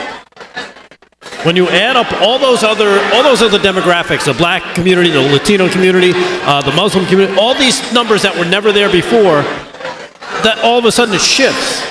And you can see how the popular vote can go. You can see how some of these blue areas would flip.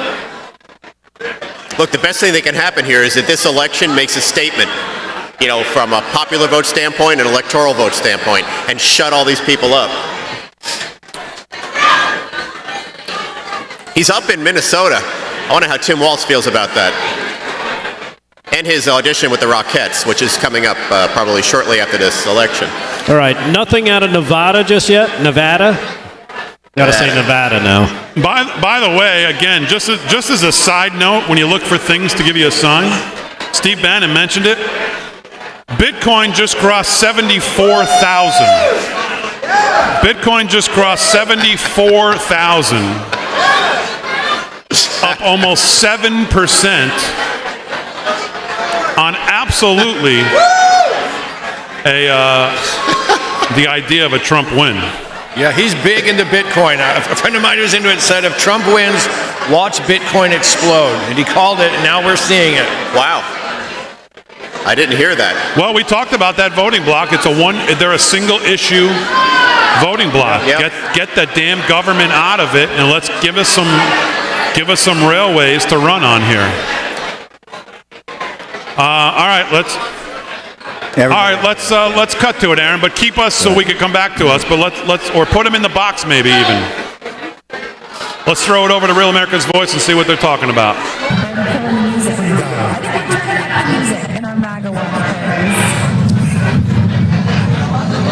Well, people are definitely fired up here. I think there's a couple of dynamics in play here. I'm very surprised because Lieutenant Governor Mark Robinson lost by a significant amount here tonight, and people thought that might drag the Donald Trump vote down. So could you imagine if Mark Robinson won this election, how much of a lead Trump would have? Maybe he took a couple of points away, or maybe he didn't. But I'm suspecting, I've been here a lot, and I talk to people all over, and every time I'm in a blue city like Asheville, there's drugs, there's homeless, defund the police, reparations. You go to Charlotte, the murder rate's up 30-35% year to date over last year. Property crime, rape, all kinds of categories are up. Blue city, blue mayor, 9 of 11 Democratic city council seats. You go to Fayetteville, 3 times the crime as the rest of North Carolina. And every blue city we go to, there's more crime and it's worse off. So maybe the message is that people are sick of it. And then I think it's all about the economy also. But there's definitely a little bit of a sea change in the thinking here. I'm looking at it as a little bit of a mandate for change. And speaking of that, let's go. I think we have Brian Glenn who joins us. This is going to be our first shot into the West Palm Beach Convention Center, the sort of Trump, we won't call it a victory party yet, but it's certainly looking like it might shape out to be that. Brian, put us in the room. What is it like? What's the energy down there in West Palm? Let me tell you something. Good evening. It started in the afternoon.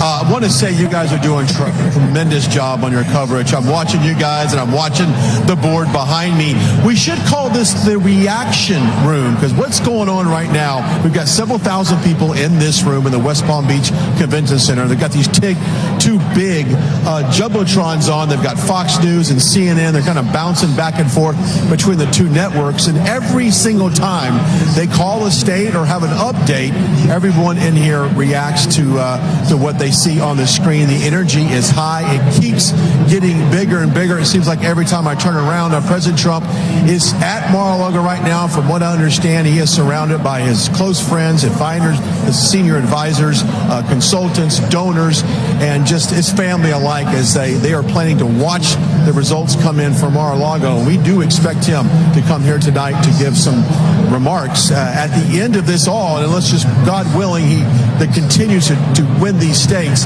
Guys, I think we have a President Trump victory tonight.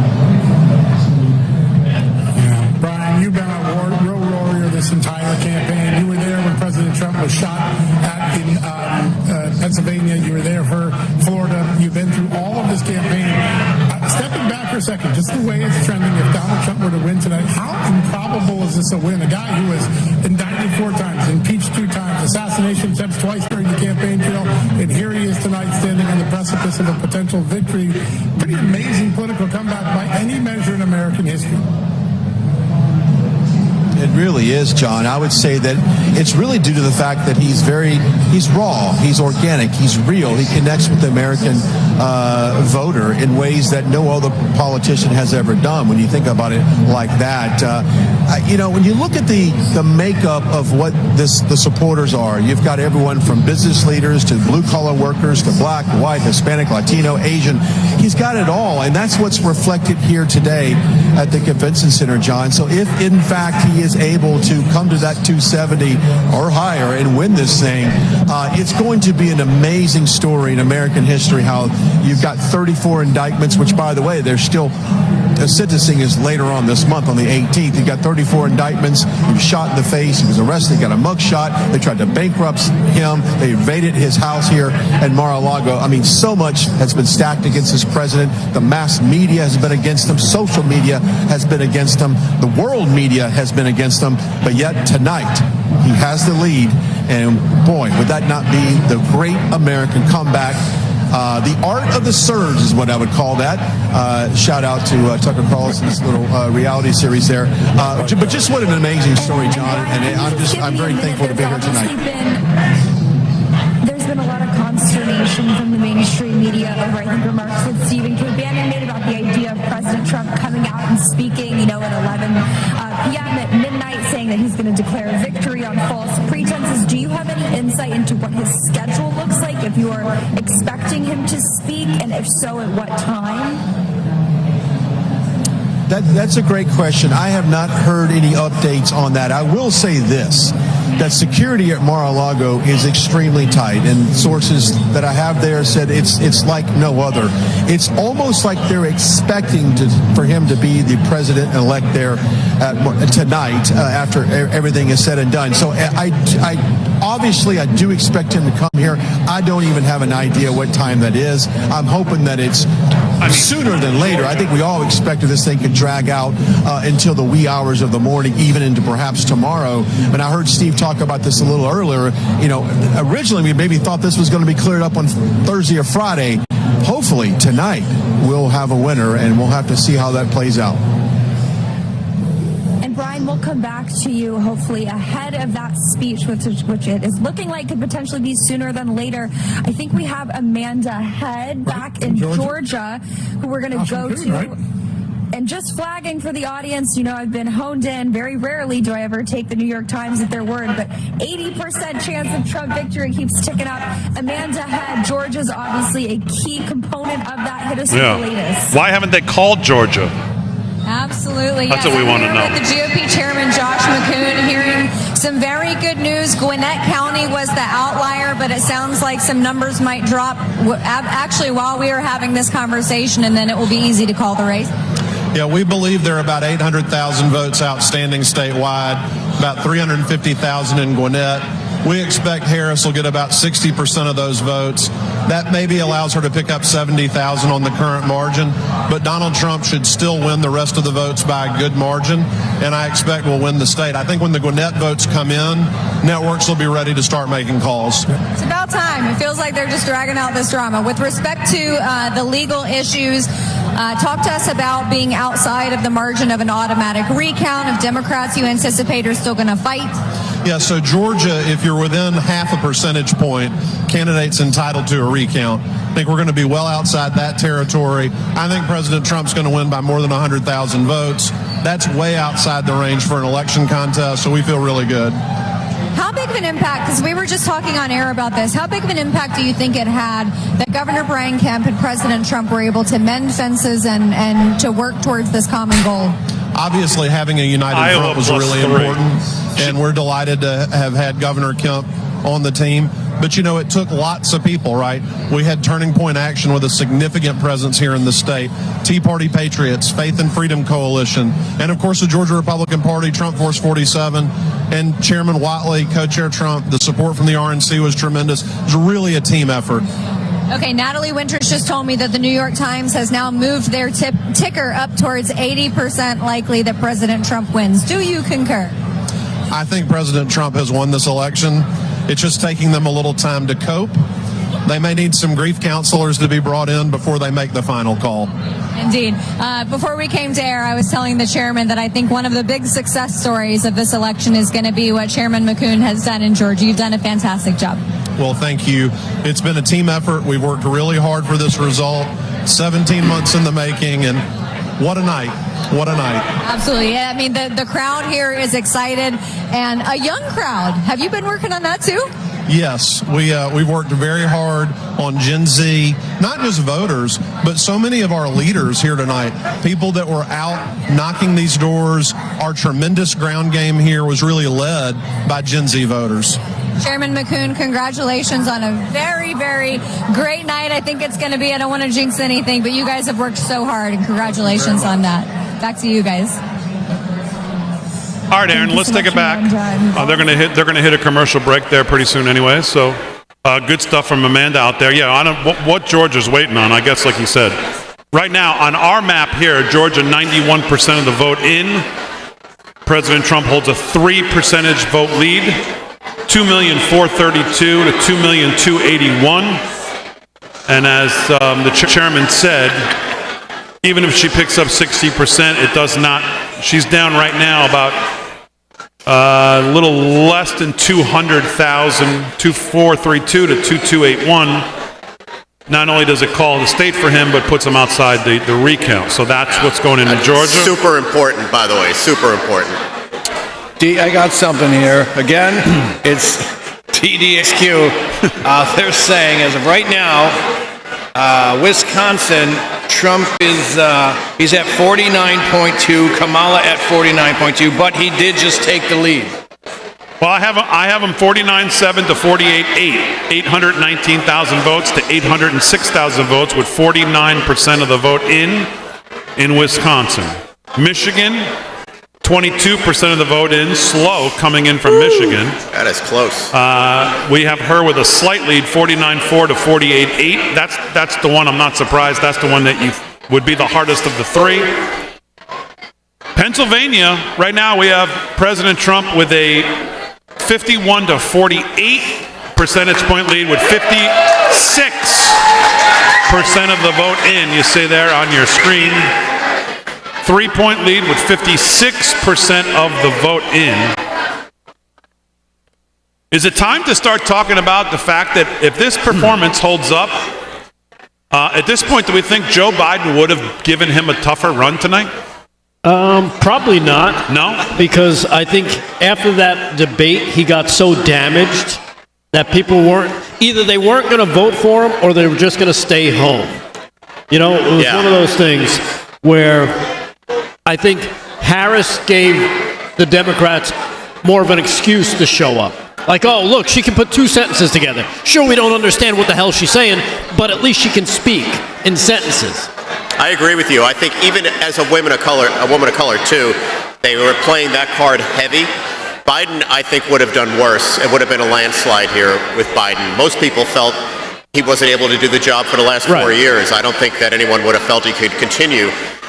They also completely rebranded her. They took 100 days of rebranding someone who had the most awful 4 years you could imagine and is obviously not a good candidate. But with Biden, he was so damaged goods.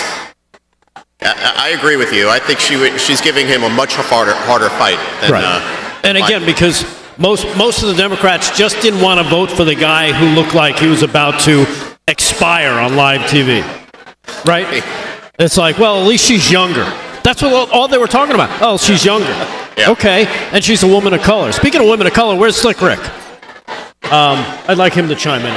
Eric Daughtry is reporting right now that the New York Times has bumped PA to Trump +2, Michigan to Trump +2.3. So moving both of those. What the hell's going on at the New York Times? Has there been a takeover there, or some sort of a hostile takeover? It looks like in Wisconsin, Senate race. Josh Hawley's won re-election, by the way. Oh, nice. Excellent. Look at that. Wisconsin Senator Eric Hovde is beating the incumbent Tammy Baldwin 54.5 to 43.8%. That's a pickup. Excellent. Has that race been called? No, that's what they're at right now with with more than 95% of the votes in. Okay. That's a good pickup right there. Yep. That's what I'm talking about. We got to get to 54. I'd want to go even higher. You can put the map back up, Aaron. I think that's what people are most interested in. Georgia's still at 3 percentage points. Minnesota has Trump up 20. It's still early. Yep. But it's Tampon Tim's hometown, home state. Tampon Tim. He's going to have a big career when this is all done. Oh, yeah. The president's opened up a little bit more of a lead now. North Carolina, 53-46. 53-46 in North Carolina. What happened to my map here?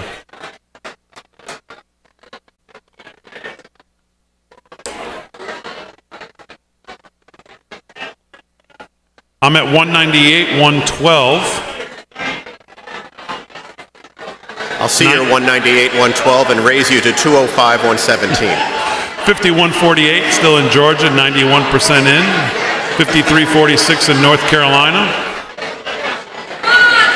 Virginia, she has now taken the lead back by about 9,000 votes. 49.3 to 49. Ouch. Again, some have called Virginia for her already. They have not. Pennsylvania, 57% of the vote in. 51-48. President Trump still holding a 3-point lead. Come on, man. Hold on to this baby right now. Pennsylvania and Wisconsin. Wisconsin, President Trump. Oh, it's tight. 49.9, 48.6 with about half the vote in Wisconsin. Now it's going to be tight too. Breaking news, Joy Reid calls Florida an extreme right-wing fascist state. Thank you, Joy. Who's going to be the boogeyman here? Who's going to be the big boogeyman? Is it going to be the fascists? Is it going to be Russia? Or is it going to be Joe for calling us garbage? Cry more. Joy Reid. Talk about a woman on the fringe. I mean, she's nuts.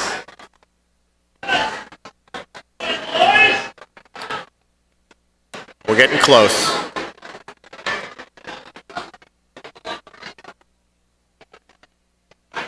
All right, still no call in Georgia. What's you want to throw the network back up, Aaron? Let's see what they're talking about. Put it in the box. You can keep our mics live.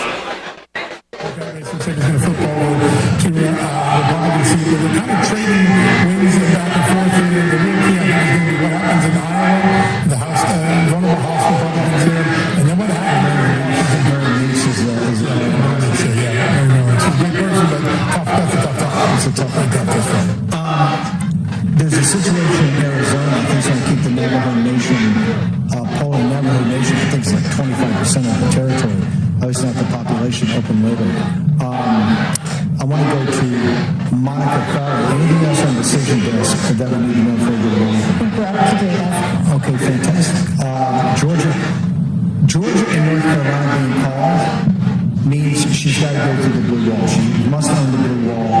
That's going to help her. And I think we could have potentially a much earlier call. And I've recommended to the president that he address the American people at 11 o'clock. Maybe he has to wait a little bit on that, so a little more information in Michigan and some other places. I think that's right. One of the walls, let's look right a little bit more. Let's go to that. Oh, it's Richard Harrison. Okay, let me go to Monica. Let's go to Monica. Monica's at the convention center. Monica Crowder can give us a sense of how do people feel down there? Hey, Steve. Well, I can tell you the mood is absolutely electric. I'm standing here with all of the Imperial media. They're completely surrounding me. And I can tell you that the mood over at the CNN slot is positively funereal. Okay? I mean, you could it looks like a morgue over there at CNN. The energy in the room is like off the charts. I mean, every time that they show Pennsylvania with President Trump now pulling into the lead, this room just erupts with excitement and cheers. And now with these additional calls of North Carolina and Georgia, there is a sense in this room that we are about to experience an incredibly historic moment. And Steve, you were kind enough to join me on my podcast today. And one of the things that I said to you at the time was, I've been very blessed to have worked with two American presidents. Richard Nixon during the last years of his thought life, that's what she said. and President Trump at the Treasury Department in his first term. To this point, President Nixon, coming back from the loss to JFK in 1960 to win again in 68 and then have a landslide victory in 1972, that had previously been known as the greatest comeback in American political history. But I think tonight, Steve, and look, a million things could happen, but if President Trump pulls this off, as the trend lines look, this will be the greatest, most astonishing political comeback ever. That's what it should be, too. Monica, tell me a little bit about CNN, because I know CNBC's been coming along on the two-third prediction about the Electoral College. Is any of the imperial media down there at all understand what is going on here? The transformation of American politics that we're seeing tonight? I think begrudgingly they're recognizing the power of the America First movement and the fact that Donald Trump has spoken directly to the forgotten men and women of this country, the working men and women, the heart and soul of this country, and that they have come out in droves to create a political realignment that really began with his ride down the escalator in 2015. And I think now they can't deny it. They don't like it. They're completely miserable around me, which is delicious to watch. But I think begrudgingly they have come to the recognition that this man that has been subjected to every possible assault over the last 9 years, where the system has thrown the kitchen sink at him to try to stop him from representing us, I think there's a begrudging recognition that perhaps this night is going his way, that there is going to be another 4 years of a Donald Trump presidency that they are going to have to cover. Again, they don't like it, but I think there is a growing realization here that this movement is real. It has so many cross currents over race and gender and ethnicity. It is alive, it is vibrant, it is so far winning tonight, and that there is no stopping it. Check, Mr. Wayne. Monica Crowley, how can people get your podcast? And how All right, Aaron, let's bring the volume down there for a second. You can put up my screen. We can make the official. I've seen it now in 3 different places. Where's that? Donald Trump wins Georgia. Wow!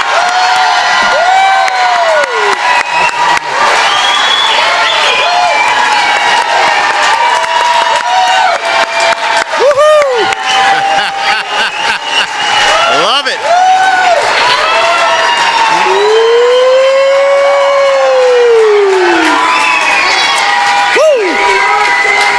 You are correct, sir. USA!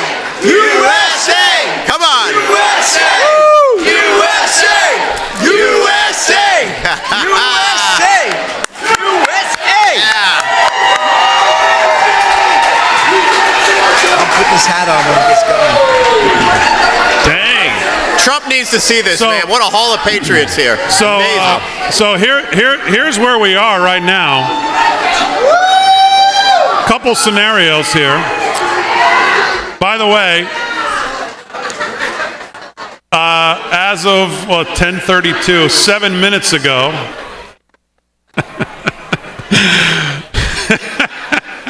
Thank you. Elon has weighed in. Elon has weighed in.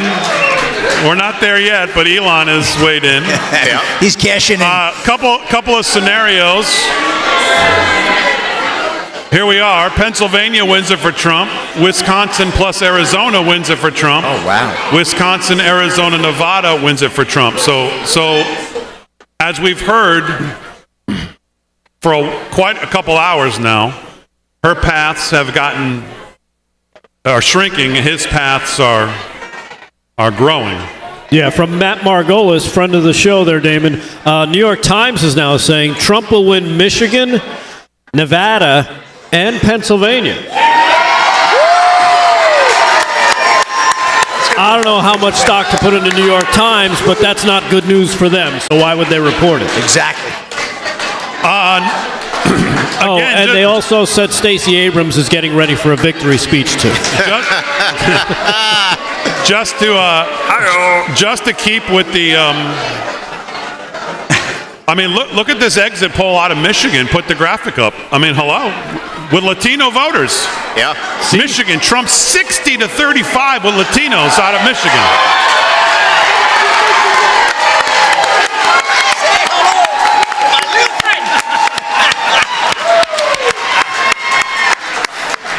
I mean, again, we're not there, but right now what we're seeing is a complete and utter repudiation of the last 4 years on every single level. And redemption, by the way, for 2020.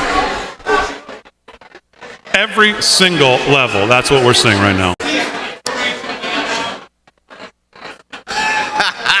Rachel spinning in her chair. She's still looking at Trump's tax returns, wondering, I gotta find something here. All right, we have some. I really gotta love this one. Ann Seltzer clearly wasn't drinking enough seltzer. She's drinking the hard stuff. She's drinking a spritzer. Iowa is officially called Trump up 13. Yeah. What a great state. She had Harris +3. Well, yeah, +3, and the 10 he was already up. That gives you the 13. She mixed their numbers up. She's kind of dumb. I mean, what in the blue hell is she talking about? That's a lot of seltzer. That is a lot of seltzer. Montana called North Dakota, Wyoming, South Dakota, Nebraska, Utah, Kansas has been called, Oklahoma, Texas has been called, Iowa's now been called, Missouri's been called. We're at 210, 112, 60 to go. 60 to go. Pennsylvania still holding a 3-point lead there. That'll be 19 more if he can hold Pennsylvania. And that's not even factoring in the official Georgia call, which obviously we've made. Other places have made 16 added to that. North Carolina, we're getting close. Now, I heard Steve Bannon say North Carolina has been called somewhere, or maybe they've called it. I have not seen it. I don't know what they're waiting for. I'm looking too. Nothing. They've been waiting I have not forever. seen it officially called. Right? Although we may be being the most conservative of all of the calls here tonight. I've got numbers out of Ohio, Damon. 83% reporting. Bernie Moreno with a 51%, 45.7% lead on the Democrat Brown. I like it. So that could add to the Senate lead if he can pull that together. Sheehy is leading John Tester in Montana, 56 to 41. Sheehy's is not a she-he. Right. I gotcha. Yeah. It's a pronoun running for get your office. pronoun straight there. Come on. I think this is probably worth putting up, Aaron. We have another projection to make. Is it Rachel Maddow or Mark Cuban? I wasn't sure who it was. Get the hat behind David.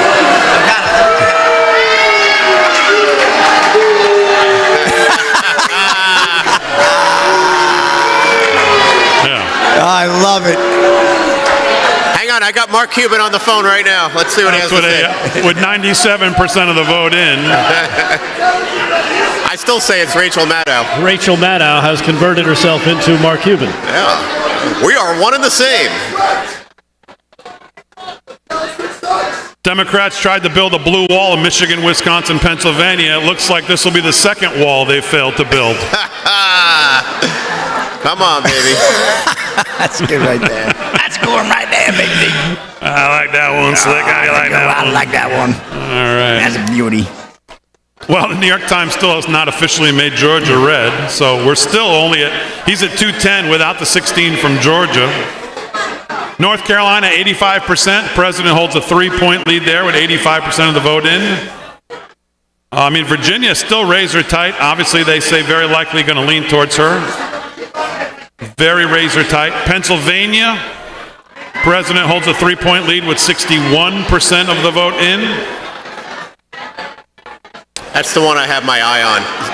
Pennsylvania is the one. Let's go home.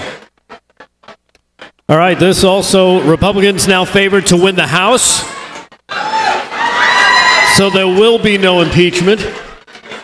But to win the House big. Yeah. I mean, it's not just win the House. They've picked up. And Trump is now looking at 79% odds to win Pennsylvania. They picked up a good amount in the House, which they needed.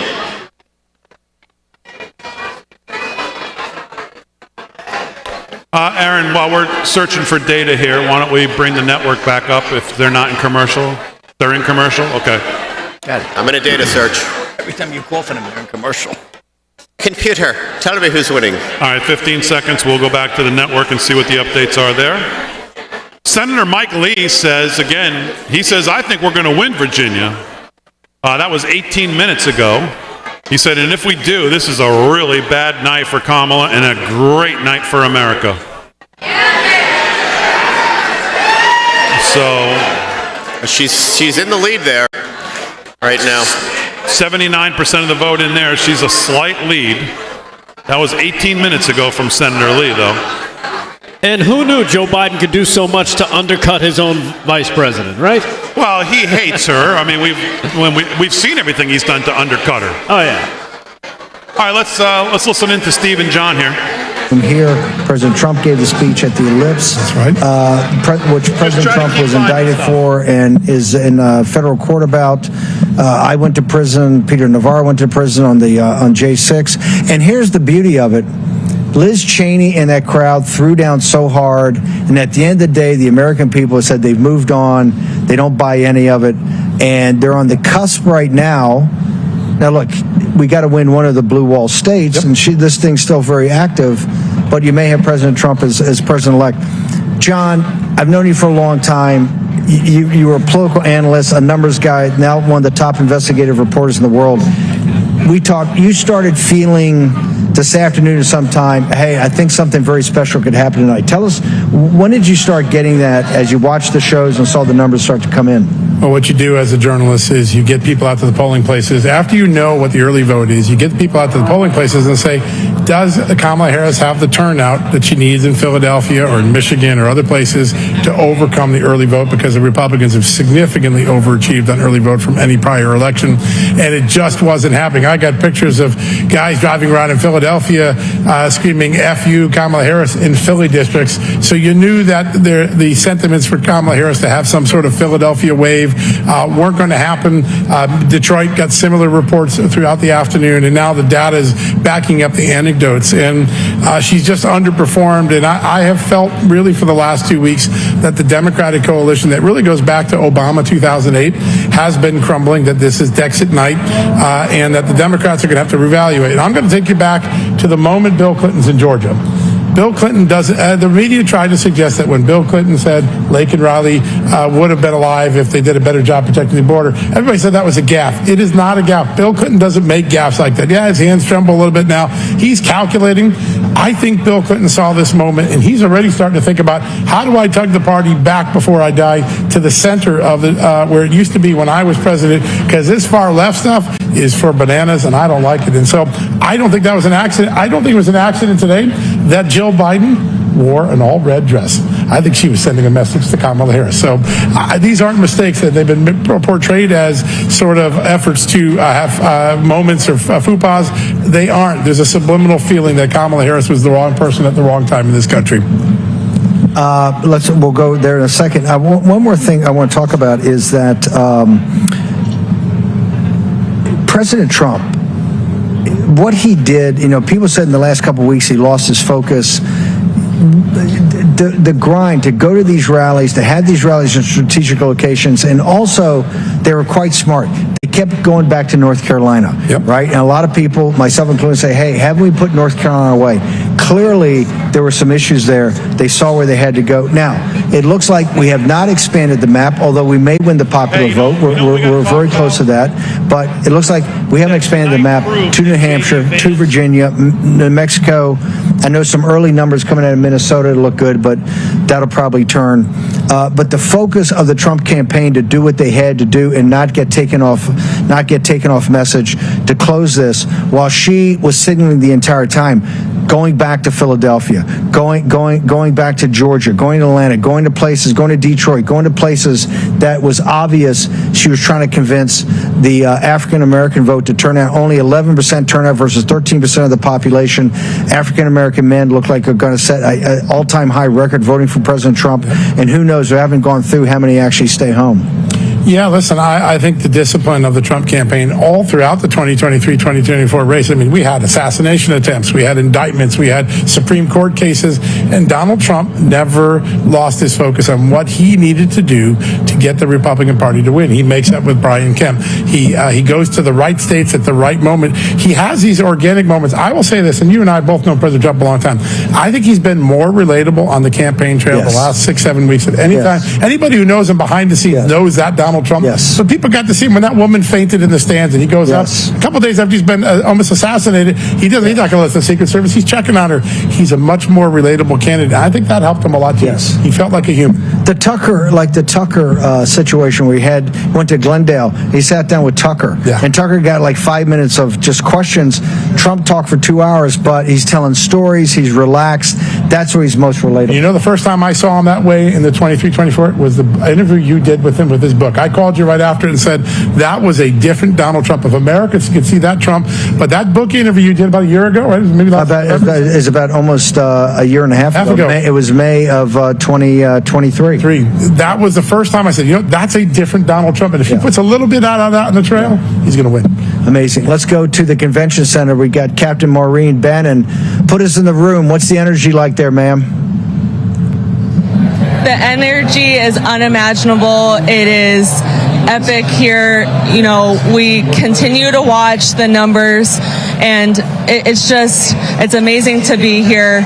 So many people are excited. We see a victory for Donald Trump tonight, and, you know, it reminds me so much of 2016, and I hope and pray that we find out before we did in 2016 at 2:30 in the morning, but I feel like it's going to be a great night here in Palm Beach. Talk to me about, Monica had mentioned CNN, MSN. Some of them are not very happy. You're on Media Row right now with the Imperial Media. What is CNN? Are CNN and these guys got the long? Are they starting to wrap up shop even as we speak? I believe so, because I have yet to see actually anyone from CNN actually in front of the mic up here on Media Row. So you can tell who is pro-Trump and conservative and MAGA media here and who is liberal mainstream media. I've seen CBS actually sitting down at their station here on Media Row. So you can definitely see who has the long faces and who's already ready to go. And it's not even 11 o'clock. There you go, brother. Mo, give a shout out. While we're listening to Steve and John, let's just make a call here for everybody since we're here in New York. Elise Stefanik wins re-election to the U.S. House. Yeah, excellent. In New York's 21st Congressional District. AP announces that. Elise Stefanik wins re-election, so that's a call here in New York. All right, Aaron, you can bring it back up. I just wanted to get to that. Trump elected, but America First candidates in the Senate and in the House, you put your shoulder to the wheel and action, action, action. You went out for these candidates, door knocked, phone banked, texted, got people to the polls, and it's because of you. This victory will be because of you. You put in the work, and these are the results that we are seeing. And War Room Posse, be proud of yourselves for all of the work that you guys put in. And to the War Room team, be proud of yourselves too for all the work we put in as well. I'm going to say something because it's not going to get said otherwise tonight. What you did, Captain Marine, and Steve, the grace you showed all through this very difficult time, the way you never stopped thinking about America, the way you handled the war room through all the battles that needed to be fought to get to this moment, both of you guys deserve a lot of this victory. I mean that sincerely. No one should have to go through what you and your family did. But you did it, and you did it with grace, and I think that's the most amazing. Watching you come out of prison and seeing you resilient was a remarkable moment for the rest of this country to see. I appreciate that. Like I said, I think, and I mean this, if you're in the leadership like John Sullivan in media or in the movement and the grassroots movement, if you're not prepared to go to federal prison, then you're in the wrong fight. Because I'm telling you, the opponents we have are so vicious, and you can see what they did to President Trump or try to do. Hopefully, if we pull this off the next couple of hours, those days at least somewhat are over. Yeah. Mo, I want you to be very careful. What's your social media? But that I told Monica Crowley, there's a lot. That crowd looks kind of like a lot of savages there. So I want you to be very careful tonight. What's your social media? I will be, and you can follow me on Twitter at Maureen_Bannon and also on Instagram at Real Maureen Bannon. I'm trying to tweet and post as much as possible. And I just want to address, speak for myself at least. I serve my country in uniform, and I will continue to fight for this country even out of uniform because I believe in this great United States. So I will continue to fight until my last breath for this country. So you can follow me on all my social medias tonight and after the election as well. That's the spirit it takes to get done. You've got some breaking news. I do. You know, the winds of change are blowing. It was a beautiful day here. The winds have picked up in the last hour. I think Washington, D.C. knows big changes occurring. Bernie Moreno just declared the winner in Ohio. Wow. As a sign that this is going to be a very strong night. And in Michigan, I think we've got to try to get Gruber on. Here's why. Both Trump and Mike Rogers have moved into the lead as the vote totals have been going up. Michigan, just like we've been talking about, looking like a good Republican night there. Oh, my Lord. We should get back out to Gruber. Okay, let's get Steve Gruber up. We're going to take a short commercial break here. We're on the roof as we approach the 11 o'clock hour. Matt Boyle's also going to join us from Breitbart. We'll get Steve Gruber up from Michigan. Big changes. Remember, she's got to run the tables. All right, the network's going to go to commercial, so we'll get back to them here in a second. One of the things that we've been the Democrats have been waiting for is obviously the numbers out of Philadelphia. Aaron, throw up my screen if you can. Steve Kornacki just addressed this on MSNBC. Not good. With 2/3 of the vote in Philadelphia now, it's 77-21. Well, that looks terrible, but compare that to 2020, and look at that. Trump is running 3.5 points better in Philadelphia than he did in 2020. Harris now 4 points off the Biden number. There is more mail to come, more vote by mail to come in Philadelphia. That will be a boost to Harris, but there's also more same-day vote to come, and you can see Trump is running above his 2020 levels there. So where this lands, the Trump campaign's goal in Philadelphia is basically get that Biden number under 80%. So far, they're on course to do that. Yeah. So not good news there for her either. Let's take a second, by the way, as we're seeing some of these numbers come in. Can we all 100% now agree that, boy, looking back, J.D. Vance has been a phenomenal pick. Slick, you said it before. Absolutely. And you see the Rust Belt now. That's what he was picked for. That's where he's brought in. And it's paying dividends tonight. Yep. And the young vote. I think he definitely inspired the young vote. You know, what else he's done is he's been out. He's the guy they put on CNN. He's the guy they put out onto all these liberal networks, and he just filleted them. The guy is smart. He's articulate. He's great on his feet.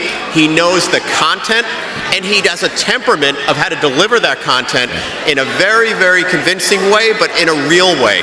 This guy's as good as they get. I know it was controversial when they picked him, and Trump made a brilliant choice with him. He's not only been great for this, but I can see him as a leader of this country in 4 more years, for 8 years. Yep. And he served our country in the military, right? He was a Marine. That's something else about JD. Yep. We're looking at a potential 12 years of prosperity, peace, no illegal immigrants gavaging over the border. This could be huge. It looks good. Fingers crossed. I mean, I'm not going to, And the other thing about Vance that I love, as since most of my background's been in business, the guy had a VC. He understands how businesses work, how regulations slow down businesses, how to invest in businesses, what makes them tick. Yep. All of the things that go into what makes a great economy. We don't have any politicians that understand that, particularly in the Biden administration. They have no idea how any of the real world actually works. Trump obviously does. Vance does. Ramaswamy does. Elon Musk does. I mean, come on, this is an all-star team of people who understand how the real world works, especially in business. Yep. I think you're wrong there, Vin. I think they know exactly how it works. They just don't want it to work. They were trying to crash this economy and make it so we have to depend more on the government. Yeah, that's what their ultimate goal was. It looks that way. To have everybody rely on the government, so you need them.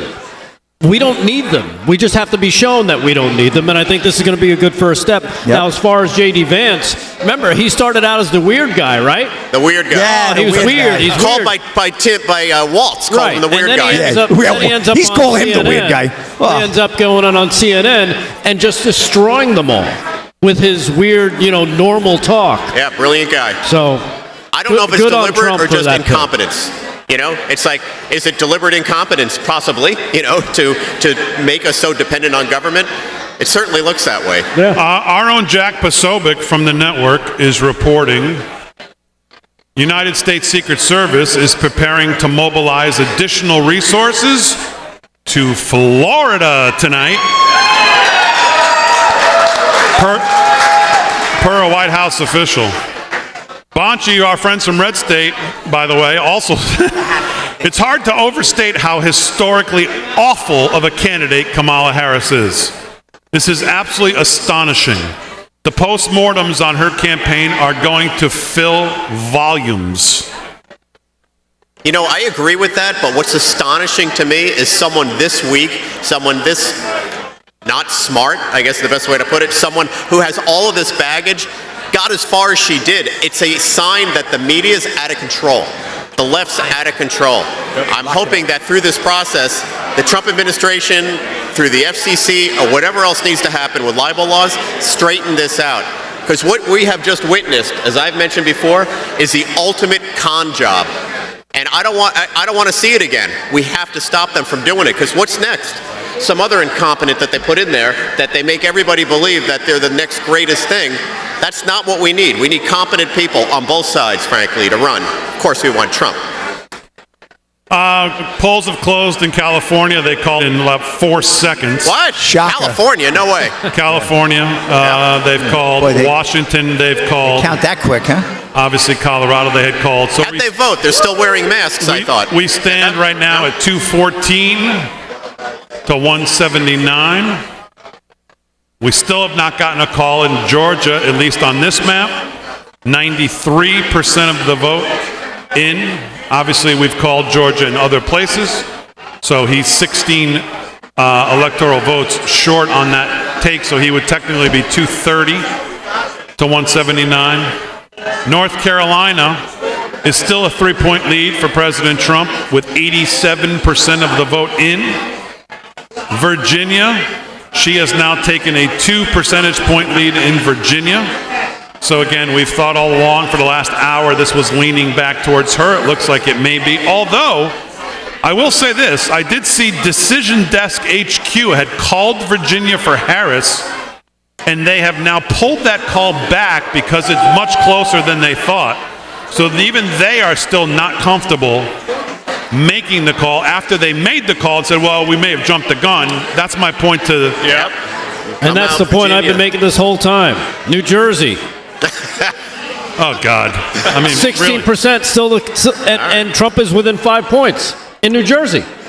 In New Jersey, Dave. It's called where the vote's coming from.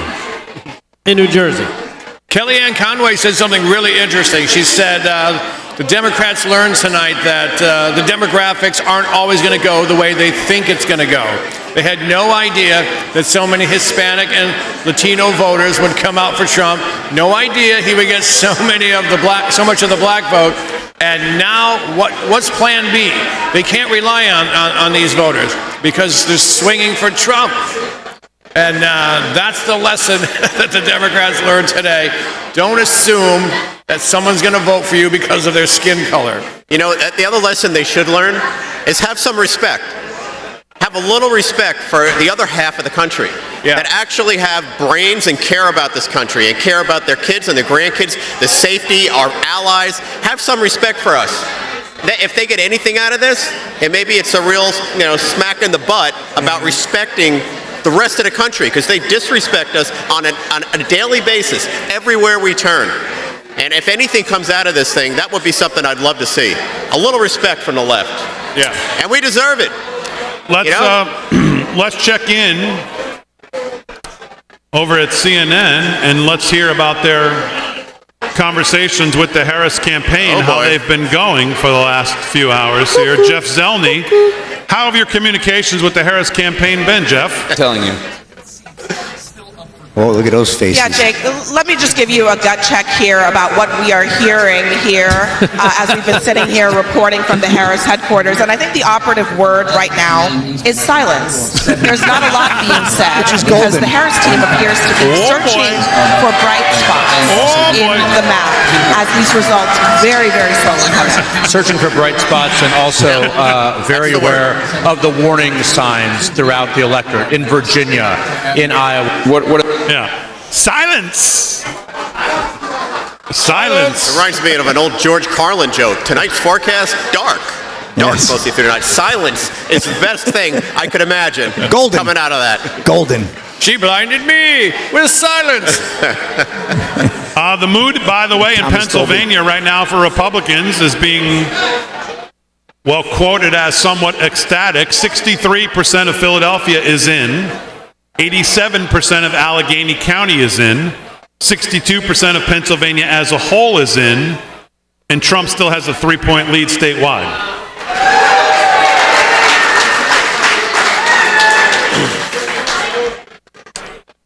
The map has not moved as of yet. Pennsylvania 72% in now, and again, Trump still with the 3-point lead. 72% in. We're getting down to it now. How about North Carolina? I think my call on leaving tonight with a pretty good idea is shaping up to look pretty good right now. Yeah, totally agree. Virginia, we talked about Virginia. She got a 2-point lead. North Carolina, 87% of the vote in. President Trump still with a 3-point lead. I don't know what the holdup here in Georgia is. 51-48, at least on this map. Well, I thought you already called it earlier. They still, I know. We've called it because I've seen it in 3 places now. When I see it in 3 places, I'm pretty comfortable going with it. Georgia. Let's jump out to Arizona here. We haven't spent too much time on the West Coast. Yeah.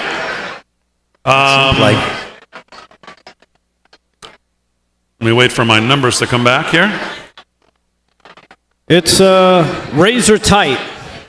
Trump with a small lead of 0.2%. Is that what you have? 49.7, 49.5, a 0.2 tenths of a percentage point with 53% of the vote in Arizona. New Mexico, votes. She has now opened up an 8-point lead in New Mexico, 71. So it looks like New Mexico is not going to be is not going to go for Trump. As early maybe returns thought we may have a chance there. She'd opened up an 8-point lead in New Mexico. What about actual Mexico? Did they allow them to vote in this election? Because I think that's what's the difference? Hey, New Mexico, we're losing, but we won Mexico. North Carolina has ticked up to 88% of the vote in. Still a 3-point lead. It has not moved there for. All right, we might need Michael Trump. Jordan to push us over the top here. Georgia and North Carolina need the post. Kamala Harris has won the state of Oregon. 8 electoral votes. She's the projected winner there as well. Yeah, that was hard. Her and Antifa won Oregon. Nice. Good job. Well done. That's it. Summer of very, love. very smart. Pat Ryan has been projected the winner, unfortunately, over Allison Esposito here in New York's 18th congressional district. Allison Esposito, 13-point loss there.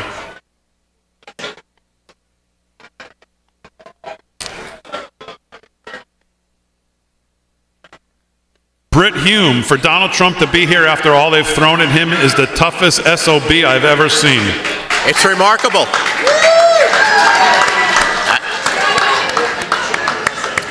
We all have to just marvel at this guy, the fortitude of this guy. I mean, I have to be honest, man, this would be really tough for any of us to go through this type of stuff. Lawsuits, being called every name in the book, all the craziness they threw at him, man. And that's the kind of guy you want as president. When you got a tough situation, it looks like he's going to rise to the occasion like he has here. Very, very proud. Here's a good one, a little sweet karma. The George Soros-backed progressive prosecutor who oversaw sanctuary city policies in Athens, Georgia, where Laken Riley was murdered, has been defeated tonight. Nice. Yeah, that's it. Throw them all out and arrest George Soros, by the way. By an independent candidate, no less. So, good news there. Nice. How's that Gashon guy doing in Los Angeles? You got any information on him? The district attorney in Los Angeles? I hear they're trying to vote him out. Gascon? What's his name? Gascon. Oh, Gascon. Gascon? Gascon. Is that French? Gascon? Out of Arizona, Kerry Lake is running about 4 points behind Trump right now in Arizona. New York Times is projecting a 4-point Trump win there. So if that pace continues, that Senate race could end up being razor tight. And again, we've talked about this race quite a bit because I could not figure out how Kerry Lake continued to trail this guy there. Unbelievable. When President Trump's coattails obviously were good enough for Dave McCormick to be knocking on the door. We should get an update on that race too. Dave McCormick is up by a point and a half. Okay, so there you go. In Pennsylvania.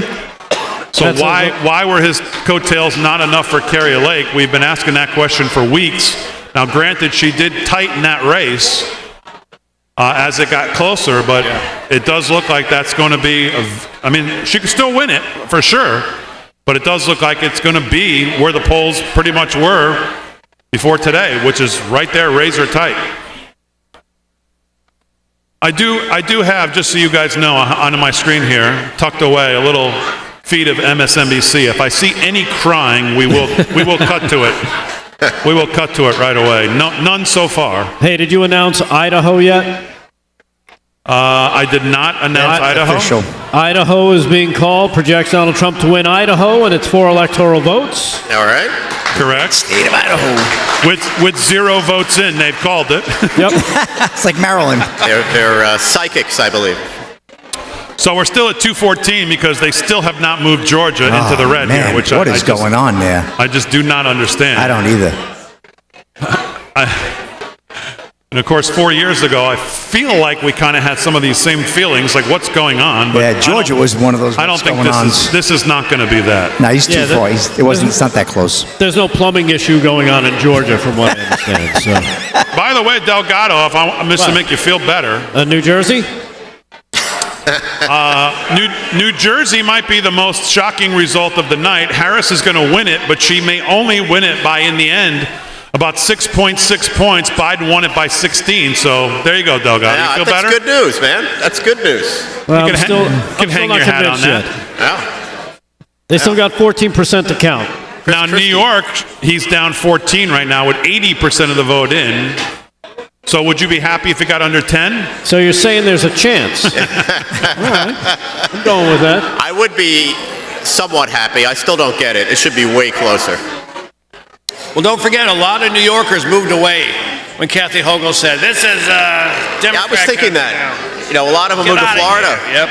Yep. Aaron, let's throw it over to Real America's Voice if we can and listen into a little bit of what... Yep. If we could have bet how many times I wanted to throw the network if they were in commercial, the over-under may have been 1. Actually, I have that on Polymarket. I think I've hit it 5 times so far. You're on a roll. I have that on Polymarkets. They're always in commercial when you want to go to it. It's like watching a football game. How do you think Scott Jennings at CNN is feeling tonight, sitting on the old dais, as he's had to put up with them for this whole election season, being the lone voice? I think he brought like 5 or 6 boxes of Kleenex and just handed them out. I don't think he needs a chair over there. He's probably floating on air. Here's one. How about Dearborn, Michigan? Oh, the post has been deleted. Maybe we don't have one. Okay. All right. That's not a good sign. A little too quick. Little too quick. I see Steve Garvey lost to Shifty Shift. Yeah. Oh, no. Unfortunate. Watermelon Head one. Former Dodger. Hey, how's the Eric Hovde race? Believe it or not, I just saw that somewhere. Hold on. I just actually had that up. What state is he in again? Wisconsin? Should we talk about who we want to see leading the Senate now that Marble's Mouth is going to be gone finally? Who do we want to see lead the Senate? Mike Lee? How about Mike Lee? Anybody Mike Lee fans? Like Mike Lee. I do like Mike Lee. Who do we not want to see? We want to see Thune? No, out. Anybody tied to McConnell? Out. Any of these rhinos, man, any of these long-time Republicans that are in there, out. We need fresh blood. How about Rand Paul? You know, Rand Paul's been pretty impressive. You know, he really has. Josh Hawley? Oh, you can put it up, Aaron, if they're back. Just throw it up in the middle there. I don't know if Rand Paul would have the support, however, to do it. Eric Hovde is leading Tammy Baldwin in Wisconsin by about half a point. Look at that. Alec Baldwin's sister. Hey, Ryan Gerdusky says New York Democrats are on the verge of losing their filibuster-proof majority in the state Senate right now. Yeah. They can't call Georgia. We need that in New York, man. Yeah. It is a horribly corrupt government up there in Albany. Secretary of State Brad Raffensperger just said to a local news station, Trump has an insurmountable lead in Georgia, so why hasn't it been called from every place? Which it still has not been called, 90, at least here. All right. I'm going to call Georgia. Pretty comfortable that it's going to be called officially everywhere. Yeah. North Carolina, we're at 88% of the vote in. Trump still holds a 3-point lead. It has not budged. So at some point, the numbers are not going to be there. And I would think North Carolina has to. You see an official call on North Carolina from anybody? No, not yet. No. Nope. Idaho, I think, was what? Idaho was the last one? Yeah, that's it. How about the Eric Hovde race? Do we have any information on that? On which one? Eric Hovde? Yeah, I just told you. He's got a 0.3 lead over tight. Tammy Baldwin. Yeah. Very tight. Very Bernie tight. Moreno's been called, right? Yeah. Moreno's been called. They've won this. The Republicans control the Senate. We already know that. Looks like we're going to control the House. Oh, good. The trifecta is right there. Let's listen to a little bit of Matt Boyle from Breitbart. Let's listen to a little of him. I think that, the problem is the establishment media was under the mindset that he was going down or something going into today. They were entirely wrong. Their theory of the case, very much like 2016, entirely wrong. So I think they're going through the stages of grief, if you will, right? Like they're going through a little bit of the shock and awe of realizing reality. But at a certain point here, it's pretty clear that mathematically speaking, Kamala Harris has no pathway to make a comeback in either North Carolina or Georgia. I understand why they're not calling the Rust Belt states. It's still early, and there's a lot of votes out in those places. But in North Carolina and Georgia, it's time for the networks to make a call. Fox News are chickens, frankly, right? Like, I mean, they know that she has no mathematical pathway out of this. And I think that a lot of the establishment media outlets are afraid to call those states at this point. I would expect that Fox News better out of them, especially after their mistakes of calling Arizona too early in 2020 for Biden. At this point, the chances of Donald Trump winning Georgia and North Carolina are close to, if not 100%. And it's time for the networks, including particularly Fox News. I think Paul Ryan is putting his finger on the scale inside the newsroom right now and on this decision desk people at Fox News and trying to keep them from calling the race for Donald Trump because he hates Donald Trump so much. And it's time for Fox News to step up. The adults in the room over there, Brett Baer, Martha McCallum, all know that Donald Trump won the states in North Carolina and Georgia, and it's time for them to step up and call those states. Now, look, I understand why there aren't calls yet in Wisconsin, Pennsylvania, and Michigan, and that process is going to take some time. I get it, right? Like, they got to count more votes. They got to be a little bit more sure before they make calls in those places. But I'm very confident that Donald Trump's going to win those. Donald Trump's leading in Arizona right now. We don't have results in yet in Nevada, but based off of everything that we've seen in the lead up to Election Day, things are looking very strong. My view, my friends will know that when I was telling people privately, even though I publicly don't make predictions, I was telling people privately I thought Donald Trump was going to win all 7 battleground states. That's looking pretty strong at this point. Trump is looking very strong across the board in all of them, and Republican candidates are looking very strong in Senate races across all of them as well.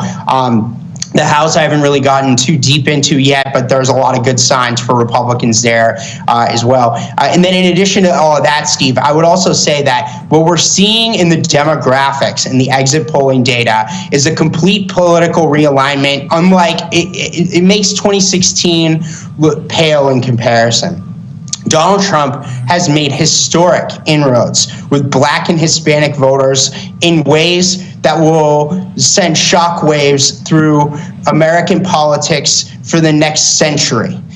This is a complete political realignment where the Republican Party under Donald Trump and the future beyond him is now formally the party of the working class. Democrats have, the bottom has fallen out for them with working class voters. The Democrats need to go through very much what we went through on the Republican side. If you remember, I'll never forget my first day at Breitbart, December 1st, 2012, and the two of us are sitting there at the Breitbart Embassy in Washington, D.C., and we're planning out how to go after the establishment Republicans. Not to go after Democrats, we're how to go after the establishment Republicans after what happened in the wake of Mitt Romney's embarrassing loss to Barack Obama. That's what needs to happen on the Democrat side. They need a civil war. They need a fight among themselves to figure out what it is that they stand for. And then hopefully... Okay. Hang on. That's brilliant.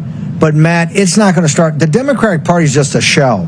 Until they clean out the rat's nest of MSNBC and get these scumbags off there, the defeat of the Democratic Party and the rise of President Trump and the populist nationalist movement this time was exacerbated and driven by the hate and vitriol every night on MSNBC. And they should take Rachel Maddow and that entire crew and broom them. Until you broom them, we're going to continue to beat you like a drum.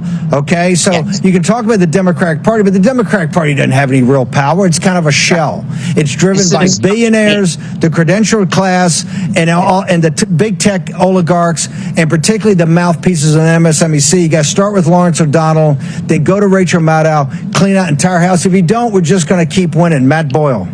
Yeah, well, look, I would also say that after everything these nasty people have thrown at Donald Trump over the course of the last several years, not just in his post-presidency, but during his presidency and in the lead up to it as well, this weaponization has been going on for a decade. It's disgusting. They should be ashamed of themselves. And frankly, in spite of all of that, Donald Trump has now completed the greatest political comeback in the history of mankind. We've never seen anything like this before, right? Like, again, a former president who has gone through all of the weaponization that they've brought at him, from the U.S. Department of Justice on down to these local prosecutors, to the media attacks, to the civil cases, and so much more. And it's not just him; everybody else that's gone through it too.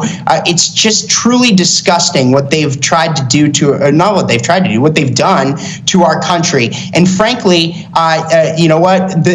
We need to change this. Like, this needs to stop. Right? Like, and what we need to do is we need to actually get back to both. And my hope is that, again, and I've talked to Democrats. I talk to Democrats all the time. I keep telling them that when this happens, and my advice to them in the lead up to today, because none of them would believe it, and now they do. They're all texting me saying congratulations and whatnot. And I'm like, okay, well, now you need to learn the right lessons from this, and you need to go through the reforms that we did. Because if they do that, then we can get to a place where both American political parties, the Republicans and the Democrats, are actually fighting to represent America's working class rather than these elite media oligarchs, the people that, our friends at GAI, Government Accountability Institute, would call the control oligarchs. Right? Like, and if we get to that point, we can have a space race or an arms race between the two parties to actually represent American workers and American families. And if we get to that point, then guess who's the winner? The American worker. And may I just quickly add, because I think this dovetails quite nicely with that beautiful Vanity Fair piece about this we'll keep show. that. You can keep them up. Just take the volume down on it, Fran, if you can. We'll go back to it. A couple things I want to tell the audience here at the America's First Warehouse I think they'd be interested in. Donald Trump's going to flip Nassau County, Long Island tonight. Yes. Nassau County right now. Donald Trump leads Nassau County with 73% of the vote in. Wow. 52 to 48. And I believe Biden in Nassau County was +4 or so. I think maybe even more than that. I just saw it here. I saw it here, but I lost it. Suffolk County totally Biden won red. Nassau County, didn't he? I don't think so. I think he did. But Suffolk County is 55-44 Trump. Yeah. We thought that. Yep. Staten Island coming in big, 65-35 Trump. Wow. Nice. Staten, Italy. I saw that. And Trump came very close in Queens, believe it or not. Really? Queens County, 62 to 38, but the numbers are actually closer than the percentages would bear out. Patrick Affini on Twitter, who I've been following all night, says Trump right now is over 30% in New York City. So it's good numbers out of New York City for him there as well. It's about time. Wake up, New York. Look around. All right? It's pretty simple to figure this one out. I mean, all of the trends that we heard about, Latinos he was going to do terrible with, Puerto Ricans he was going to do terrible with, African Americans, he'll never get that. I mean, we have absolutely seen every one of those things we were told come true tonight. He has done well across all spectrums. Just an absolute, like I said, complete repudiation of everything about these last 4 years. If this holds and he closes the deal here, once we get these numbers, we're now at 230. North Carolina has been called for Finally. Donald Trump. All right. Yeah.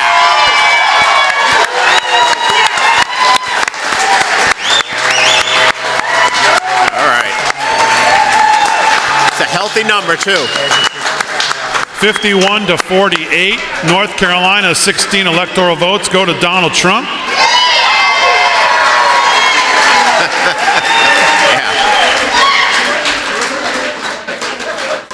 So once we get the Georgia call, he will be at 246.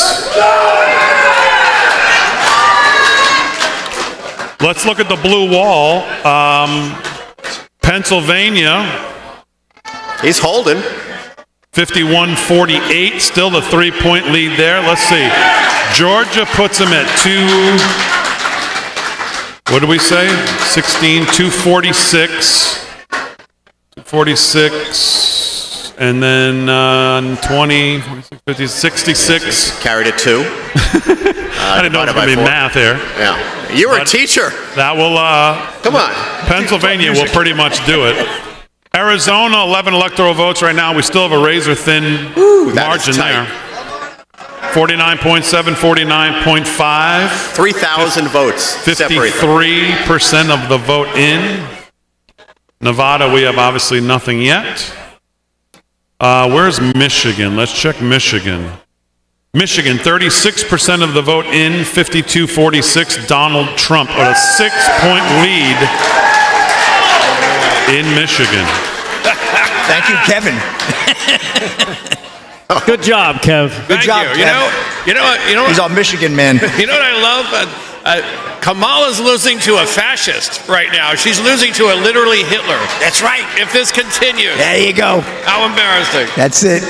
By the way, can we talk about tonight?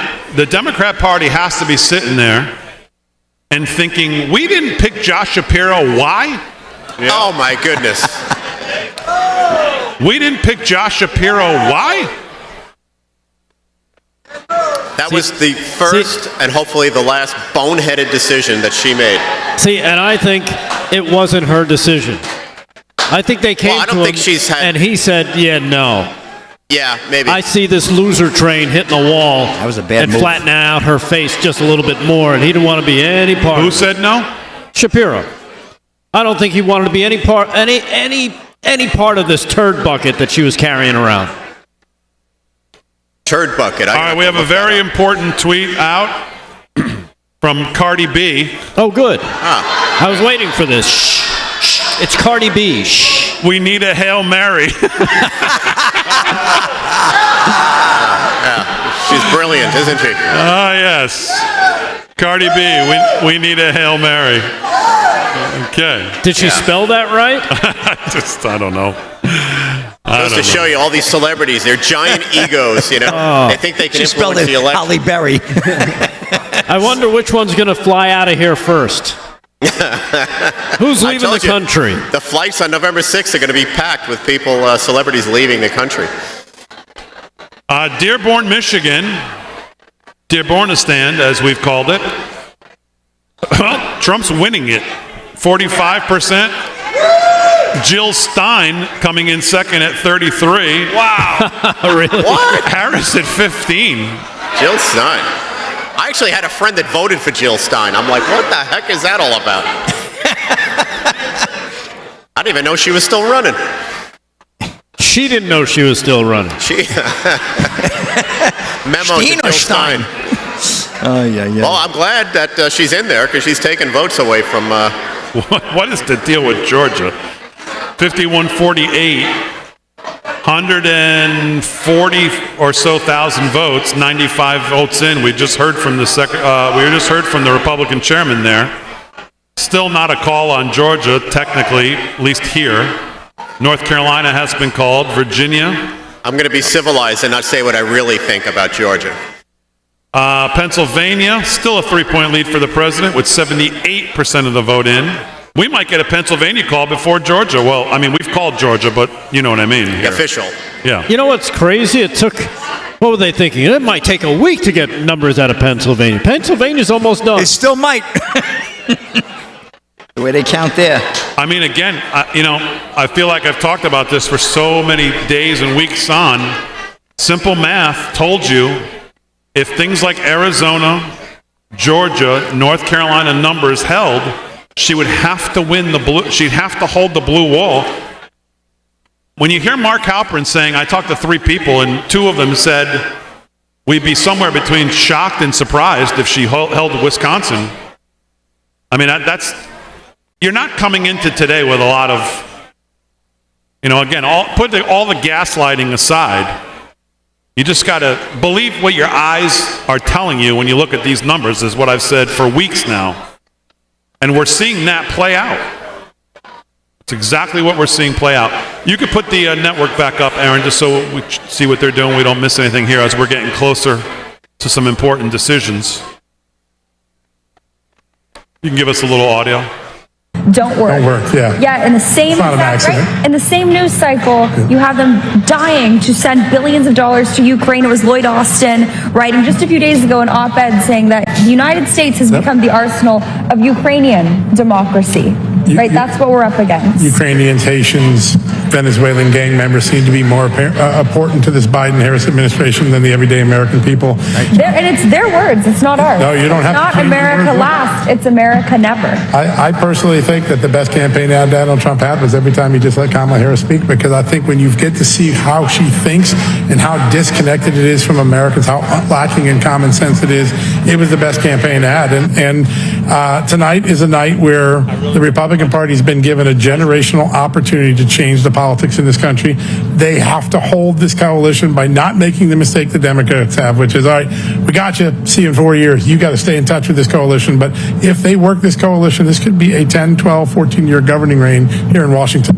It's so radical to think that your American citizenship actually means something and has value. Yeah. That's what you're seeing. That is why we're seeing this victory, or at least impending looming victory, break out tonight. Obviously, a cornerstone, the bedrock, I guess no pun intended, of making that happen is what's going on in Pennsylvania. I think we have Michelle Backus who joins us now with some updates. Michelle, what is going on in Bucks County?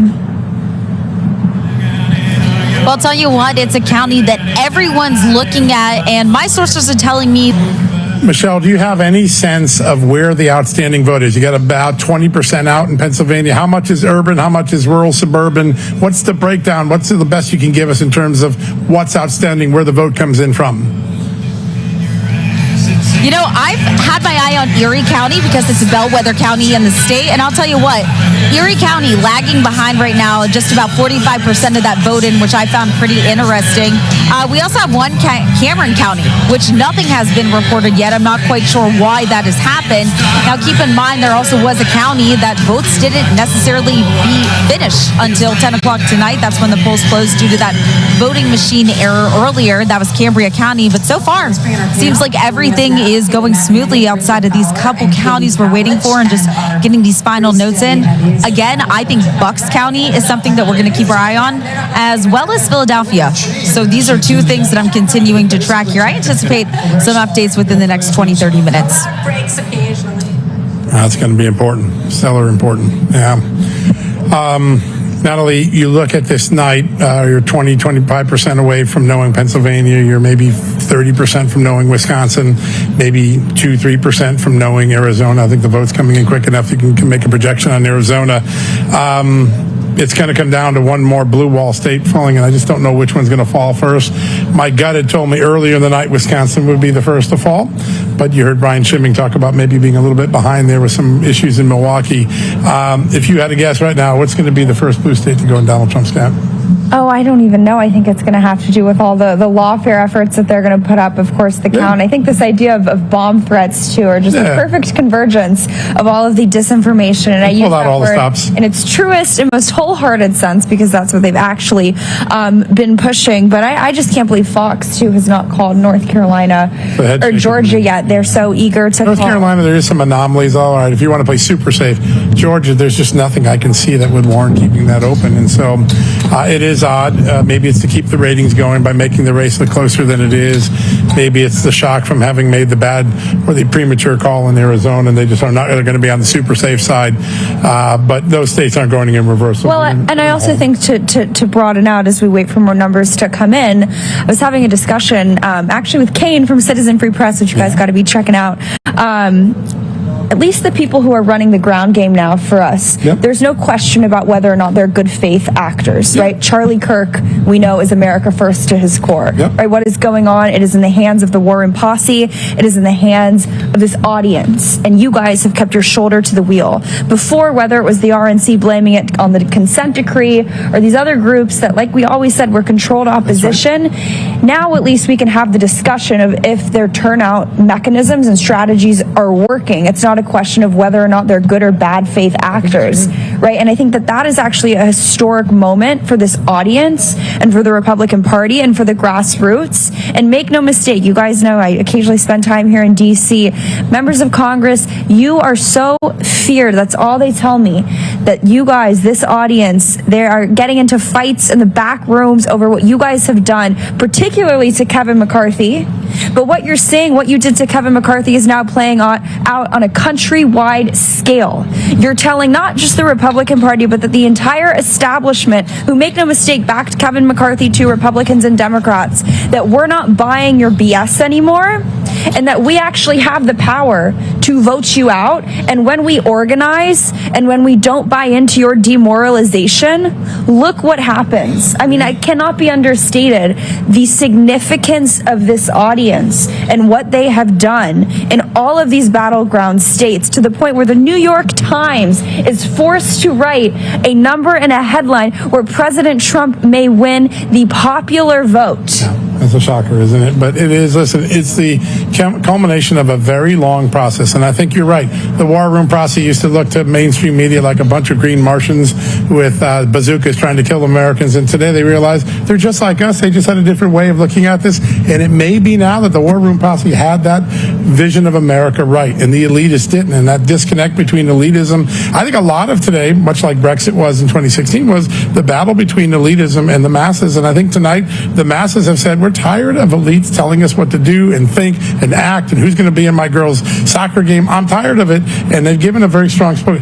The real question now will be, how does this elitist mass recalibrate if Donald Trump wins and there's a Republican Senate, a Republican House? What tricks will they do? What lawfare will they do? Or will they recalibrate and say, listen, we elected Donald Trump by prosecuting him 4 times. Maybe we ought to rethink our strategy. That's going to be a very important moment, that mid-November moment. How does the Democratic Party retrench? Does it go full warfare again? Or does it say, you know what, I think we put Donald Trump in office because of what we did? Well, look, we're still waiting on numbers to come back from the House, but you obviously have Jamie Raskin already saying that they're going to engage in what we'll use President Trump's favorite word, skullduggery, right, when it comes to refusing to seat him. That's right. But, you know, I think it goes back to something that you said, right? This audience has proven time and time again that, A, we get to set the conditions of victory. We get to not just extend or push out the Overton window, we are smashing it tonight.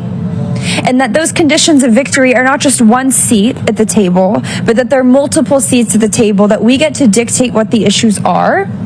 And just think about right now, I want everyone to put themselves in the shoes of Merrick Garland. Yeah. People who threw every damn thing that they could to shut up and silence this show, not just to throw Stephen K. Bannon in prison, but to try to intimidate you guys from door knocking and sending texts and phone calls and getting engaged in politics because you think that your vote, that your voice actually matters, right? They tried to strip that away from you. Yep. And when the demoralization didn't work, this is what they were scared of. And it's such a testament, of course, to one man who's just standing over there, Stephen K. Bannon, but to the strength, resolve, and tenacity of this audience who, when you were up against the elites, not just that Kamala Harris panders to, but the entire apparatus that is the dark money groups who hate this country, make no mistake. You don't have to go over to Iran to hear chants of death to America. You probably can just go to the White House right now. They're probably chanting it a little extra loud tonight. But this audience stood in the breach, and I just think it is such a historic night for this audience that it's, I mean, like we were saying, in 2016, I was in 10th grade, and I was watching all of you guys just as a high school student. That really hurts to hear that. No, it's okay. I'm over it already. But to be here now, it's, I mean, this audience is so amazing. There are no words to describe it. We're going to try to come up with those words in the short commercial break. Stephen K. Bannon will be joining us shortly. The network's going to go to break. We'll take it back here for a little bit.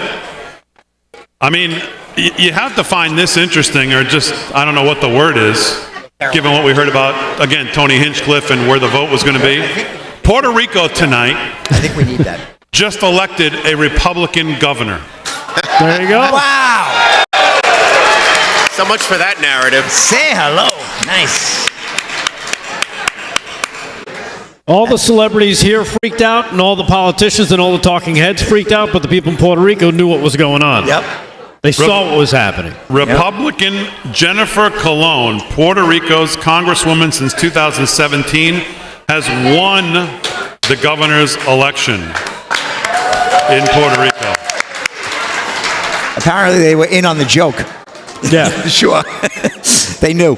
Just another narrative down the tubes, along with many tonight. It wasn't even like a media freakout. Like, you know, these comments came out and they were like, we can manipulate this into something good for us to scare Puerto Rican voters and so on. That's how they think. Simple as that. Even though the media did freak out because of that narrative, it's just so sad that anything can be said that's misconstrued that this guy does and turned into some talking point that's total BS. Yeah, but then you had Joe Biden ride to the rescue and call basically half the country garbage. Thank you, Joe. To which Trump masterfully and his team turned it around to, how do you like my garbage truck? Yeah, that was great. I think the commentator was right about this one other thing. That is, the Democrats, with all the stuff they've did to Trump, they probably turned a lot of voters on his side who simply saw this baloney going on, an attack of a guy that looked completely made up and biased. Well, you know what it is, and gave us all more passion, by the way. All right, Virginia's been called for her. 51-47. Again? Yeah, she picked up some votes at the end. So we're at 230 to 200. But I will tell you, looking at Pennsylvania right now, 2.9 million 39, 2.725. That's a 200,000 vote difference with 82% of the vote in. I mean, I don't know how much longer we have on this, but I got a feeling we're going to get a Pennsylvania call maybe before 1 in the morning. It's 11:45. I think we're going to know Pennsylvania tonight. 200,000 with 82% of the vote in, that you figure that's hard to overcome. That is. And by the way, he's sitting in a decent position right now still in Wisconsin. 51-48 with 70% of the vote in. Michigan, 52-47. Pretty solid there. 42% of the vote in, so still a little work to do in Michigan. And obviously, like I said, I think Pennsylvania, 200,000 at 82. Arizona is going to be close. What about Nevada? Arizona right now is still razor tight, 49-8 to 49-4. Let's check the Kerry Lake numbers there too, if we can. Where is that, Arizona? Yeah, Arizona. I mean, there's a very good chance she not only doesn't hold the blue wall, she could lose all three. Yeah. She could absolutely lose all three. And they still have not moved Georgia. I mean, I don't know what the deal is here with Georgia. Yeah. They still have not moved Georgia. Very strange.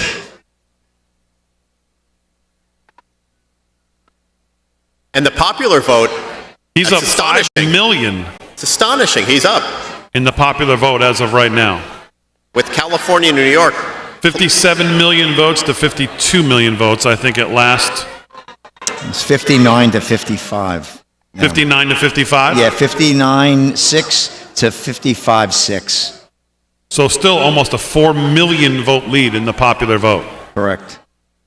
Chris Wallace just very reluctantly told the CNN panel that this looks more like 2016 than 2020, and he received very little pushback. Most of them agreed. They deserve it. Eric Daughtry says Pennsylvania is at 82% reporting. New York Times estimates Trump plus 2.3. Yeah, I mean, I think we're going to get a Pennsylvania call tonight. I absolutely think we're going to get a Pennsylvania call tonight.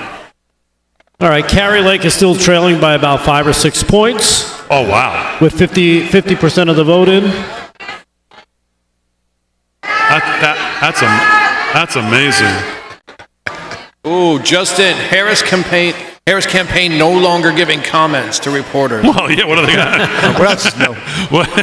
I mean, we'll give them the silent They could put a lid on it already. They're putting a lid on the night. That's what I heard. Report is Biden went to bed around 8:30, so he doesn't even know what's going on. Red pajamas. Hey, man. He went to bed at 8:30 this morning. What are you kidding me? Hey, not a joke, man. Pennsylvania, it looks like I have it at 3.8 now as a lead with 81%. You had 82, right? By the way, you look at that Ted Cruz race. Ted Cruz won Latino voters by 6 points. In his last race in 2018, Cruz lost Latino voters by 29 points. Wow. That's a 35-point swing. That's a Trump effect right there. And if you look at the Hispanic vote tonight for Trump, I mean, you talk about a new coalition, man. Yeah. You're seeing it in real time tonight. Yeah, maybe those 25 million illegals they let in might not all vote for them. Well, you know what? Who knows? And again, I'll throw it back to it goes back to culture, and that's something that Trump was able to do that the other Republicans don't know how to do. Get into the culture, be able to talk to people one-on-one, understand what they go through, and really relate to them. Did a great job with that. And you know, when you're talking about having rappers and all these guys, all of a sudden now they're putting on their MAGA hats. They're putting him back in songs again. He's infiltrating the culture. It makes it okay to say, you know what? Yeah, I did like the guy the whole time. It's just everybody, you know, I was afraid of being made fun of or, you know, just being ostracized. It's a real thing. I remember I had this social media platform, and one of the rappers on the platform wore a MAGA hat in a rap video, got millions of views. It was shared. I got to the office, and everybody wanted to quit if we didn't take it down. That's a real thing, and that's got to go away. Someone wears a MAGA hat on an airplane, they throw him off the plane. Someone wears a Harris hat on an airplane, they don't do anything. No, they put him in first class. Yeah, they put him on first, yeah. I mean, that has to change. Enough already. Joy Reid tonight on MSNBC has blamed, I think, every demographic she can for something. Now she's blamed white women for not winning. Where's Van Jones? You white women. For not winning North Carolina for Kamala. So she's worked her way through. Joy Reid is feeling very unburdened tonight. She's having a Van Jones moment. Been burdened? She's very unburdened by what has been. I feel we've all been unburdened. I'm very, very happy to be unburdened right now. Yeah. I mean, you're really starting to get the 2016 vibes here. ABC News reporting from Kamala headquarters. There's been a real vibe shift in the last 30 to 45 minutes. Yeah, I'll bet there has. We're actually starting to see some people leaving the building. Ooh. The crowd has thinned out. There's a real concern that's starting to build. The joy. As a matter of fact, this is probably worth seeing, Aaron. Why don't you put this up? Catch some of the faces. Quarters at Howard University. Eva Pilgrim is there. Eva, let's talk about the atmosphere there. Well, Kara, I can tell you there has been a real vibe shift here in the last 30 minutes to 45 minutes or so. We were actually starting to see some people that are leaving. There have been streams of people going. The crowd has thinned out just a little bit. You know, we've spoken with campaign sources who they tell us that they think that they can still hold the blue wall. But when we talk to people within the Democratic Party, there's a real concern that's starting to build as they look at the margins in these blue wall states in Pennsylvania. By the way, can we just look at the lower third there? Rashida Tlaib wins 77% to a Republican at 20. I mean, yeah. What? Michigan, hello? AOC, Tlaib. That's good, Aaron. It's crazy. Crazy. That is crazy. Absolutely crazy. That's Dearborn right there. That's Dearborn, Dearborn Heights, and a chunk of Detroit. That's why they voted for us. It's all Muslim and Arab. Sean Davis agrees with us. The refusal to call Georgia at this point is an absolute joke. It's a concern. Especially given the nonsense with Arizona back in 2020. Georgia is done, and it's been done for hours. Wow. And I mean, I know Town Hall and other places have called it, that we've put it up, but still, you look at this map, and Georgia still sitting here at 95% of the votes in, not officially called by news organizations. Virginia has now been called. Pennsylvania, 83% of the vote in. President Trump still 3-point lead, over 200,000 votes, now about 220,000 votes.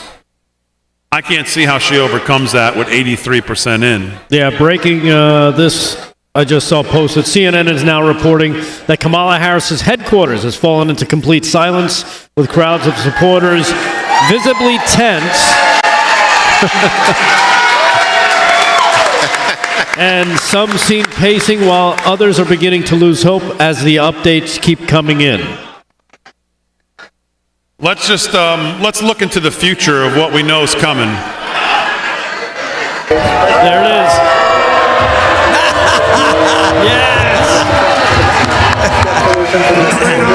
Introduced one of the first time ever anywhere the 45th President of the United States of America, Donald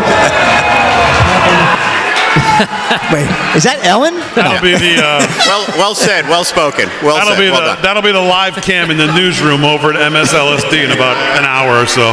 Rachel Maddow in the bathroom. Like somebody gave her the shocker or something. I do have MSDNC up on my computer because when they make the call and they have to put the lower third up that says Donald Trump elected 47th President of the United States, I want to catch it on MSNBC. I want to make sure we see it there. So we're going to leave them up here and just catch it at the right time. The guy typing it up will do it one finger at a time. By the way, there you go. In Wisconsin, Eric Hovde race still 49.6, 48.3 over Tammy Baldwin. That'd be a big win. Looks like the Senate is now up to 50 for the Republicans. I cannot understand that. I got 51. I just cannot understand that in Arizona. Arizona's weird. And it's just beyond my ability to understand how he can pull Dave McCormick, but he's not pulling Kerry Lake. I mean, crazy. At least as of right now. We'll see if it tightens. Still no call in Georgia. Let's go out to Arizona. 53% of the vote in Arizona, man, still razor tight. 49.8, 49.4. Blue wall time, Wisconsin. President Trump now at a 4-point lead in Wisconsin. 76% of the vote in. Somewhere between shocked and surprised if she could hold Wisconsin. Looks like it's holding up. Michigan. President Trump with a 5-point lead in Michigan. President Trump with a 3-point lead in Pennsylvania. Wow. This just in, Tim Walz will be on Dancing with the Stars on NBC next year. So I think we're all going to be tuning in for that one. He's got quite a leg kick. Might win. Boy, again, just... He's so easy to goof on. I mean, oh my God. What material this guy offers. Bitcoin is at $74,580. Oh. Up $5,000 Don't tonight. remind me. On the outlook of a Trump win here in crypto, getting some much needed support in Washington instead of Gary Gensler, who hopefully gets fired on day one if he doesn't resign before that. I'm looking forward to the day Ramaswamy gets in and cleans out the deep state. Goes through that place and cleans it out. Can we One talk big about slap at a time. Can we talk about Elon a little bit? Sure. I mean, let's think about where Elon Musk was. Let's think about who this guy is, where he was. I can remember, I don't know what month, or it was probably last year on the show. I think I said, could you imagine if Elon Musk actually got so fed up to was able to get involved? He said he would never he would never put 2 feet into the political arena. To think about from that day. Well, think about what this guy's gone through, though, to get to there. Man. He had all his factories and businesses in California, got completely screwed, moved to Texas. Then he buys X, and all the advertisers pull out. Legitimately pulled out. Not advertising on a platform with probably the largest audience second to Facebook. I mean, if you face those things, you have to realize we're in trouble here. And he had to take a political stance. You know, in those 2 instances, his 2 core businesses. Well, the funny thing is, I heard him talking to Joe Rogan about the Twitter thing, and it wasn't even a business decision. He said he knew we was going to lose money because it was overvalued to begin with. That's he right. said he knew it was overvalued, didn't care. He just recognized the opportunity that he had to take. And it was more about that. He's going to make it up on the back end. He doesn't care. And it's great that you can have that kind of, FU money, so to speak, that you don't care, that you can waste some of it because you're fighting for a bigger cause. Yeah. But he knew it was a loser going in because he's like, well, it was valued so high. He goes, it was way overvalued, but I needed to get it. He wanted it. Even so, when you buy advertising, you buy it on demographic and eyeballs. You don't buy it necessarily on content. It's done by algorithms. They cut him out. Well, yeah, they had that like group. They cut out, by the way, Fox, Newsmax, and a lot of other stations. They cut them out off the algorithms because they're so freaked out about the lies that have been told. But they had that boycott going on with those companies that are all aligned that said you're not going to advertise here. That's right. Now he believes that if Trump gets in, he goes, you're going to watch that fall away. He goes, advertisers will come back. Yeah, that'll change. Yeah. Tucker Carlson's been, I believe, at Mar-a-Lago tonight doing interviews. He's been posting some of them. He talked to Elon, who's also there. Here's a little bit from the 2 of them tonight on the pressure that Elon has felt since he jumped in. Yeah. Well, X is, I think, the one place where you can find out the truth. Yes. And the only place. Yeah. So how much pressure, to the extent you can say, has there been on you to shut it down or to censor it? Well, I mean, apart from the multiple Democrats saying that I should go, they want to put me in jail, take away all government contracts from my companies, nationalize my companies, deport me as an illegal, and have me arrested because I'm apparently Putin's best friend. Nothing besides those things. So you saw... Yeah, he's not bitter at all, I'm sure. Yeah, he's living what we all see. We just don't have the billions of dollars he has to buy these things, but he is living what they're doing to the country, literally. Aaron, let's put up Real America's Voice and see, unless they're in commercial again. for having me back. And of course, John Solomon's going to stick around until the call. Is that? I think so. And John Solomon, you think the calls are going to take place in the next hour? I do. If that urban vote in Michigan comes in a little bit more, the models are showing that it's getting safe to call. It's moving to that safe call territory. Same thing with Wisconsin, though Milwaukee's a little messed up with the count. Yeah, I think you could see a call by 1 o'clock. It's just some anomalies in the vote counting. Okay, so get another cup of coffee. That's right. Maybe 2. Here we got maybe 2. Get Warpath Coffee. Warpath Coffee. Boy, what a great Warpath.coffee. The dark roast. Remember, and by the way, we got a Navy SEAL here. You know, the whole theory in back of Warpath was Tage Gill and the team. By the way, this is the Eric Prince. Yeah. Okay, Eric Prince joins us. We got Eric here to talk about Michigan. Not about the normal stuff. Eric comes on, talks about geopolitics and national security. Warpath. So Tage Gill was one of my security guys, a Navy SEAL. You know Tage. He's done, I think, 10 deployments as a contractor, 4 or 5 as a Navy SEAL. And he said, you know, we got the best equipment in the world. We have the best guns, weapons, things. We drink crappy Navy coffee, garbage. He says, so we want to make a thing. That's Warpath.coffee. 5,000 5-star reviews now on the website. You're a son of Michigan, right? And, yes. And talk to us about Michigan, what's happening tonight. It looks like Michigan came alive and got on the Trump train. I want to give a shout out to my nephew, Drew Weirda, who started a program called 10X Your Vote. And it's a program where people could sign up, and it seemed to have worked. They had 1.7 million early voters they were targeting. They got 600,000 of them. And what it let people do, it was literally targeting deer hunters, because deer hunters have guns. Typically conservative people, they didn't vote. And so what it allowed you to do is to search your immediate circle of friends, family, co-workers to see who is registered to vote and who did not vote in the last few cycles, so you could drag them, or 10X your vote, to the polls, and it worked. They got about 600,000-700,000 of them to the polls now. So that, I think it partially explains the good trend that you're seeing in Michigan right now. Look, you're MAGA. You've been with the president.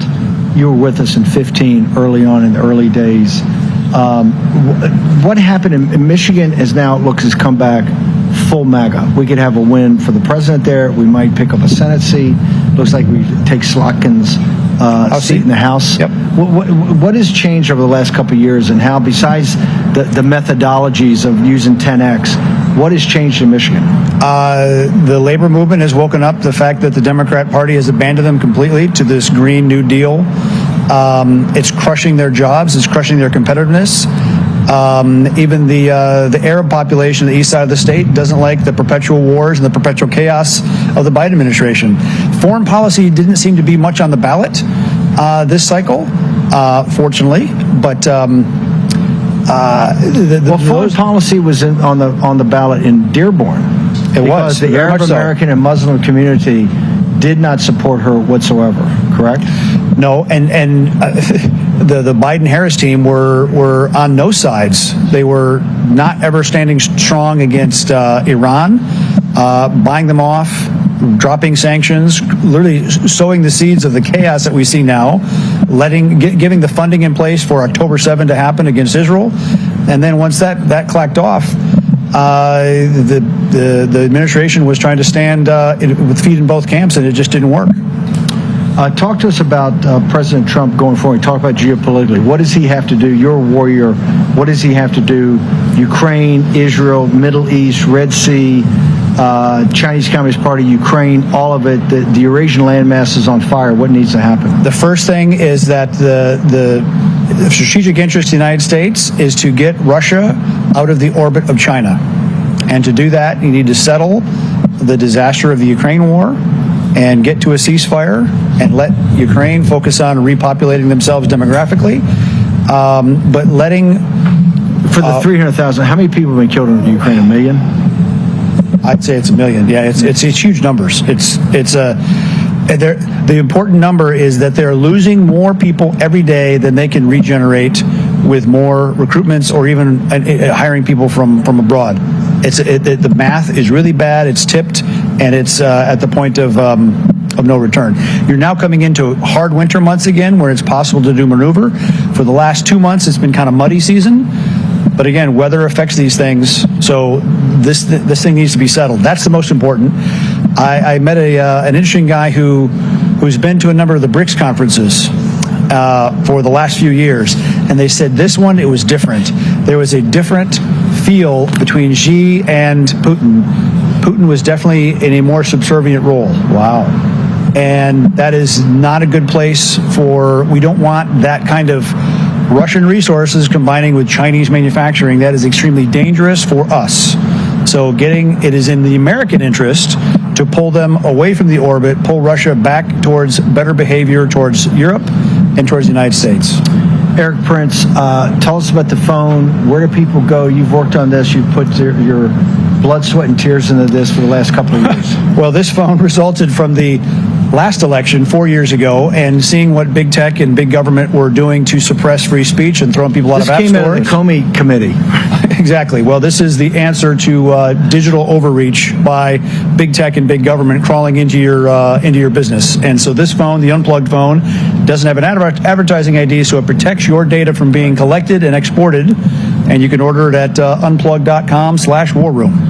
And we've been selling them hard since May, and we've just got our second big batch of inventory coming in. Amazing.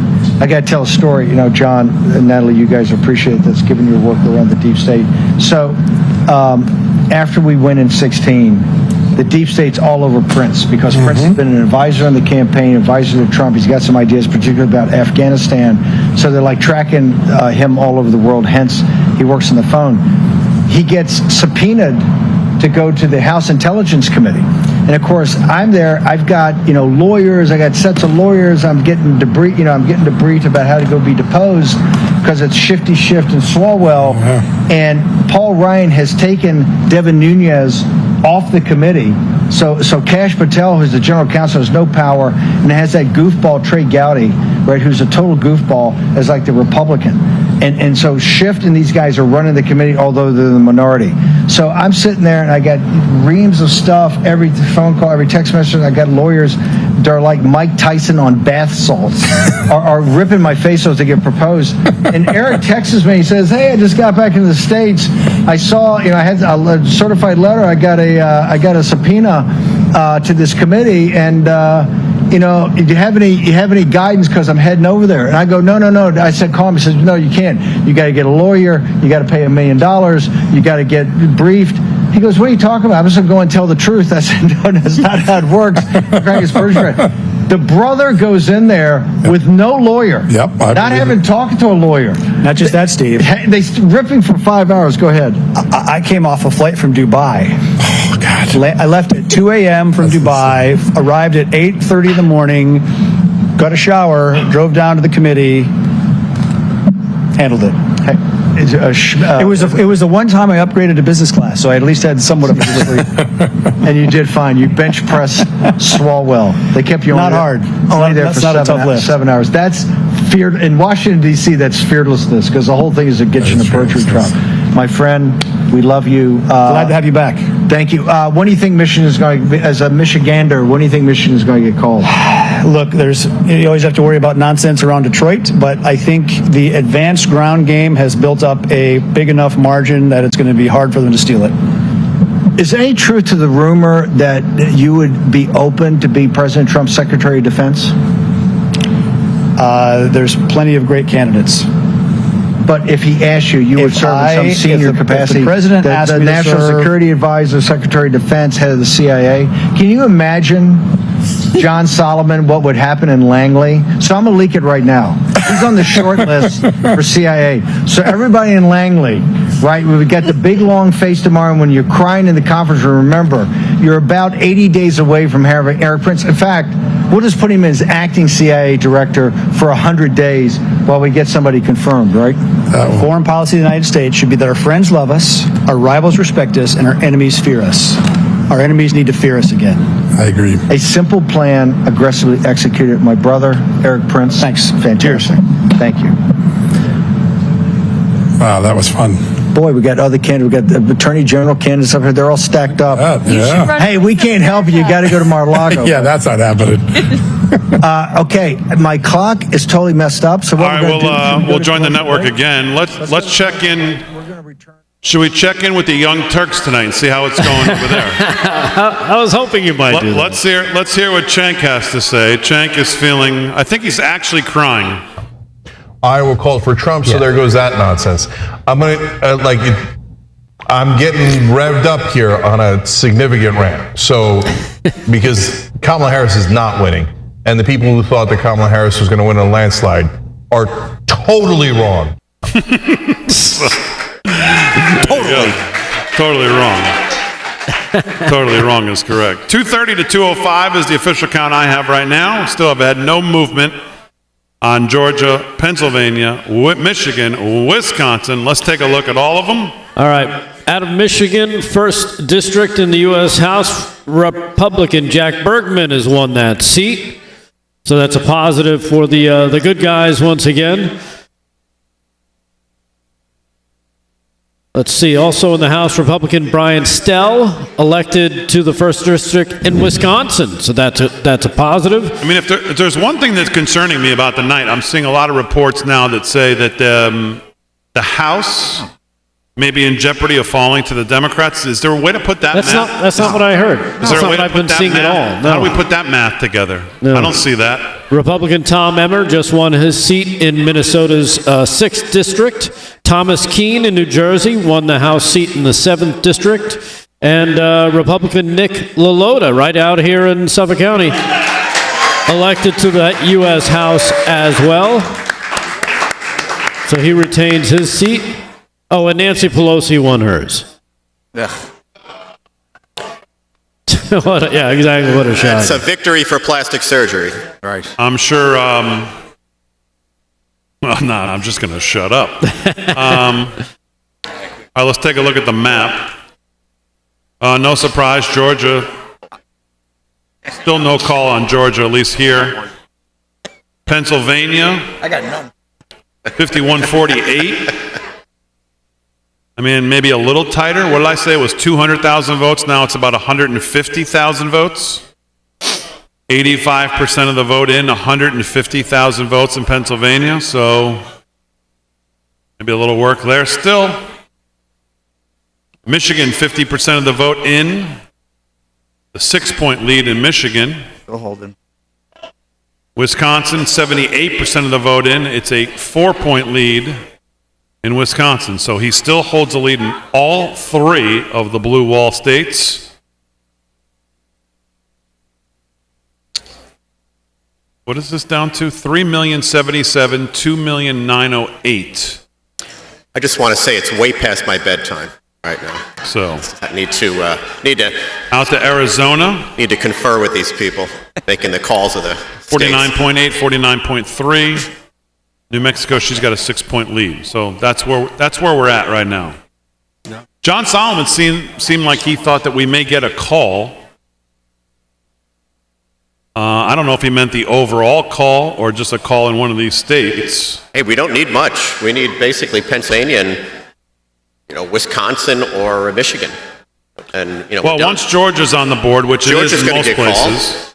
If we get a Pennsylvania, if we get any one of the 3, yeah, we're done. Pretty much a wrap.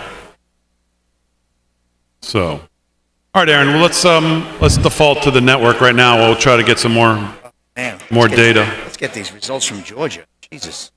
Pennsylvania. So we've had a slowdown. You can kind of tell in the count, right? I think they officially called North Carolina and Georgia. So both of those are called. So now we're still to the blue wall. But as you heard from the officials of Wisconsin, it could be a while. I mean, I think he's talking actually early tomorrow morning, right? And when I'm early tomorrow morning, I don't mean 1 o'clock in the morning. I mean more towards dawn. Yeah. In Michigan, they seem very enthusiastic, but we don't know. And in Pennsylvania, really just slowed down in Michigan. It's weird. It slowed down. Hey, I'm having flashbacks, right?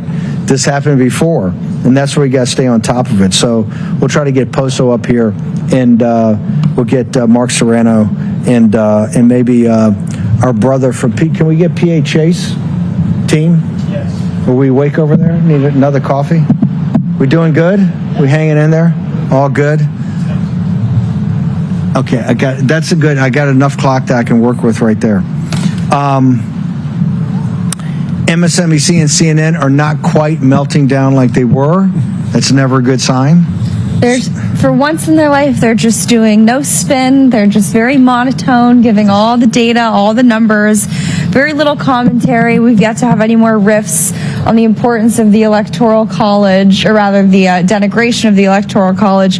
But I would chalk that up to the fact that the New York Times, I think, now has Trump up 1.1% over Harris on all things popular vote, 301 Electoral College votes. And I think we're pushing 90% on likelihood of winning the race, if I'm not mistaken. So hold it. Trump is over how much on the popular vote? 1.1%. That will kill. That will kill. Yeah, the there's no MSNBC chance. money. There's no chance the Democrat wins the battleground states if you lose the popular vote. Yeah, it's impossible. Listen, you look at Pennsylvania right now, and they'll drop 100,000 absentee votes, but Donald Trump is up by almost 3 points in Pennsylvania right now at 75, 77, almost 80% of the vote, if I'm reading this right. So, it would take a Philadelphia miracle worthy of Chicago to pull this off. Well, it's even worse than that. I got some, Jim Schultz and some of the guys I know really well are at the McCormick headquarters, and they're telling me there's no path for Kamala Harris, and they're saying there's no path for Casey. Right? That McCormick. Yeah, I think that's right. Listen, it's 86% of the vote is in Pennsylvania now. These states are ripening for a call really quickly. Donald Trump has a pretty strong lead in Pennsylvania. He's got a strong lead in Wisconsin. He's got a lead in Michigan that's pretty impressive given where the vote is still outstanding. One of these three states are going to fall soon, and then you're going to know who's the next one. Well, this gets to the point of what I was, talking to the president about him stepping up to the microphone and just saying, and this to me would be kind of a perfect time, because you could explain to people exactly what the vote count is, that's right, what's outstanding, so there's no misunderstanding, right? The president's got a great saying, no games. You've heard this, Jen, no games. Yeah, right. He doesn't like people to play games. So now you kind of get a feeling it's game playing again. And I realize Emerson say, no, you got to count all votes. Well, the only votes we have to count are certifiable, chain of custody, legal votes from folks called U.S. citizens. And if we can do that, then we do it. But this whole thing, and now we're going to have another drop of absentee ballots, and, they're slow walking in Michigan. They go to a certain clip and then they slow walk Michigan.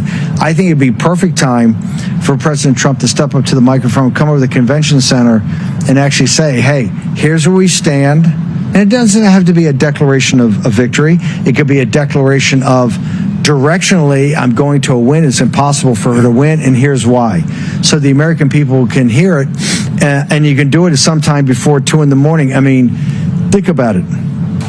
The 2 times President Trump has come to the microphone in his political career on election nights, in general elections, have been at 2:30. I think we got to the stage at 3 o'clock in the morning in 16 on the day after. And then he stepped up at 2:30 in the morning to tell everybody to go home and get some sleep, of which they were lying to him because they continued to count. So he's never really addressed the American people where you've got the bulk of the country up. And I very strongly think that he ought to come, and he just ought to come and talk to the American people and walk through the simple math of, hey, here's where we are in Wisconsin. Here's my vote totals. Here's what's outstanding, right? Yeah. Here's what I've heard from Wisconsin officials, going to be the timing, because we had the head of the GOP, and the head of the GOP sitting there going, hey, I don't know, Milwaukee's telling me we got something with the machines and something didn't work, and some clerk found something, and they're going to get to it, and it may be tomorrow. I mean, when you got the head of the GOP saying, hey, I think bomb threat. I think we're going to be, another bomb threat gets called into thing, because these guys, the Antifa guys, will just keep doing that. Or this time it'll be a pipe bomb in the form of the January 6th. The newest pipe bomb 2.0. Get right? Darren Beatty on it right now. Then you've got Michigan, and you're seeing right here, all of a sudden it's slowing down to nothing. And in Pennsylvania, MSNBC, they finally wake up to get the sad looks of, because there's going to be another big drop of mail-in ballots. Has that drop done anything? Have we seen anything? Hasn't yet. Listen, the big difference between Donald Trump 2020 and Donald Trump 2024 is when all these absentees were out, Republicans hadn't played the absentee game. They played the absentee game with extraordinary successes here. If I hear 100,000 absentee votes are out, I'm not nearly as panicked as I would have been in 2020 when I heard that, or when I heard 300,000 votes were out. Donald Trump just played a better game on that early voting. So it gets much harder for her with 20% left to these states, or less than 20%, 14% in Pennsylvania, to really find the votes. The entire vote that's outstanding would have to break her way. It's just not looking They're good. reporting now, I don't know where this comes. Wayne County is holding all the remaining ballots, which is about 4,000 ballots. Do we know who's reporting that? CNN. CNN's reporting that. I mean, they're gleeful of that. I would love to Is be it able 4,000 votes? Can we get Gruber back up? I'd love to get Gruber back at the. Yeah, we'll get Gruber for Wayne County, which is Detroit's in Wayne County. Hey, Wayne County rolls like Chicago, right, and like Atlanta, and like New York City. These guys can really, they can do magic in the middle of the night. Oh, yeah. So that's why you got to be on top of this. How many votes did you say, Steve? That was 4,000? 4,000. Yeah, he's up over.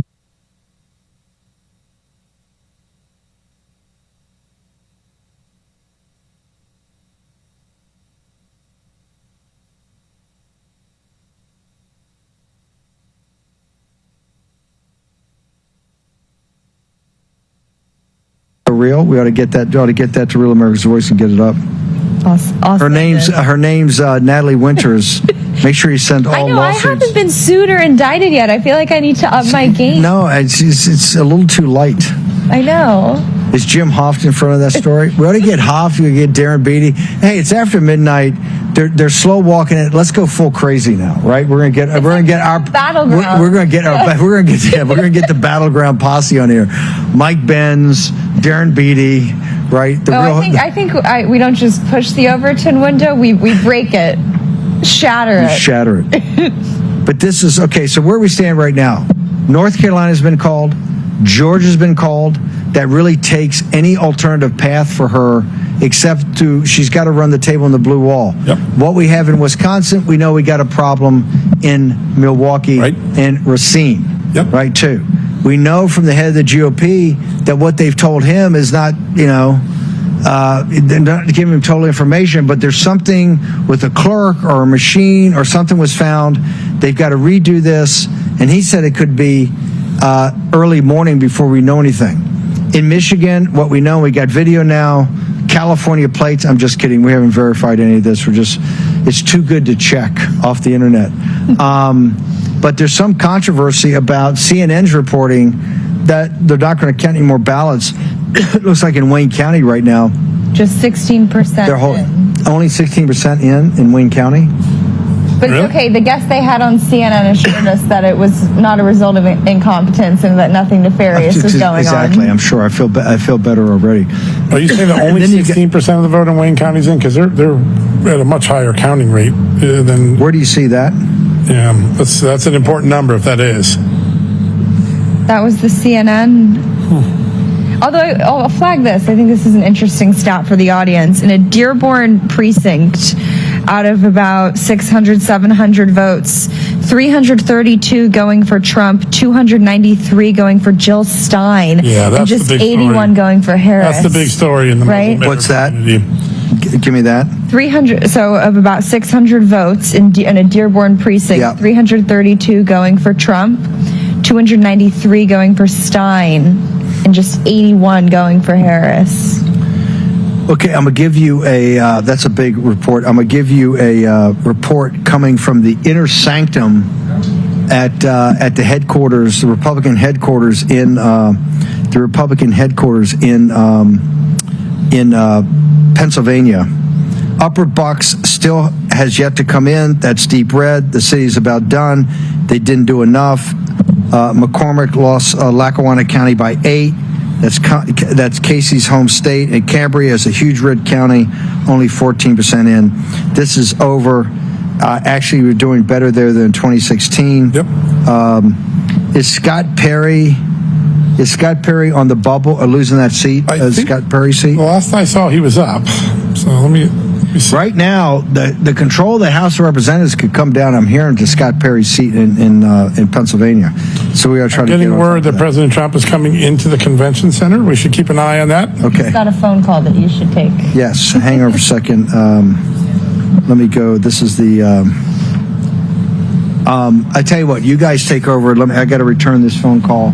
I'm going to take out my AirPod where I've been concurrently listening to MSNBC. How do you do that? How do you process two simultaneous streams? I have a hard time with one stream in my ear. It's like two competing worlds. It is, yeah. The world of War Room, the world of truth and objectivity, and MSNBC. then MSNBC, whatever that is. So I choose them over CNN Tonight it's a any world of day. delusion and depression, it sounds like. Yes.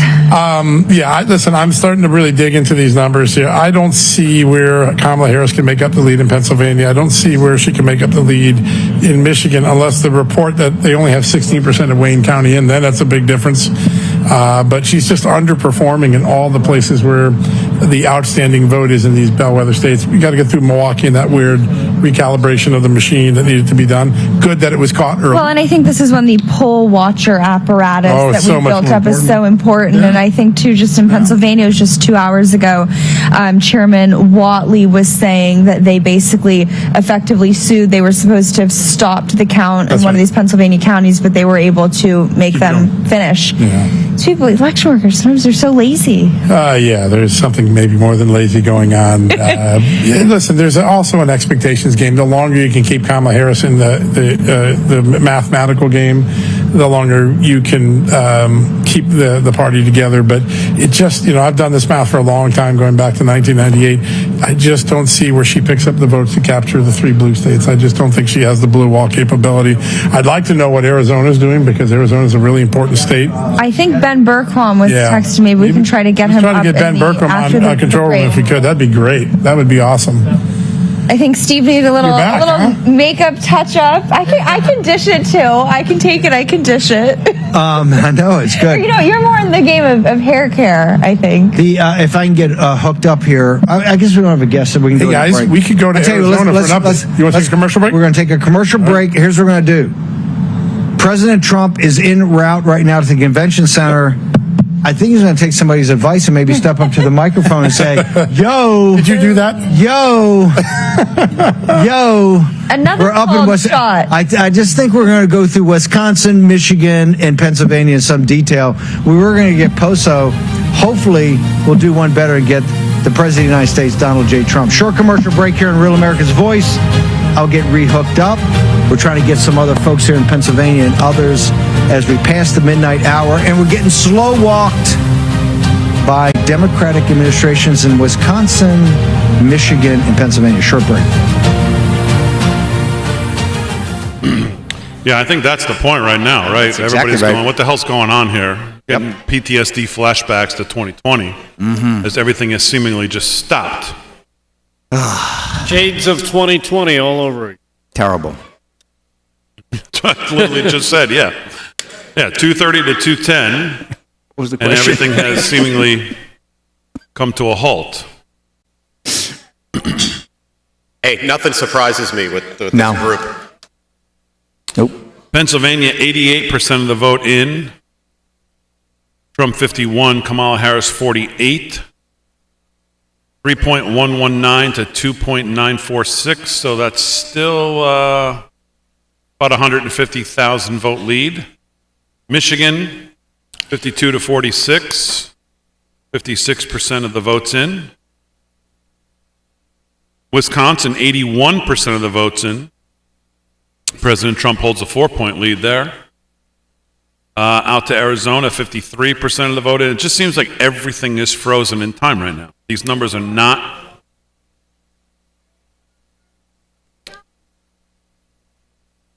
They're trying to figure it out. What can we do here?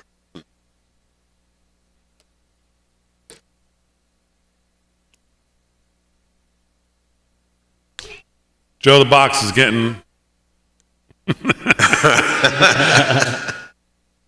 Not this year, folks. Not this year. This will not happen this year. No way. New Mexico's been called for They her can't. 51-47. So we're at 230 to 210.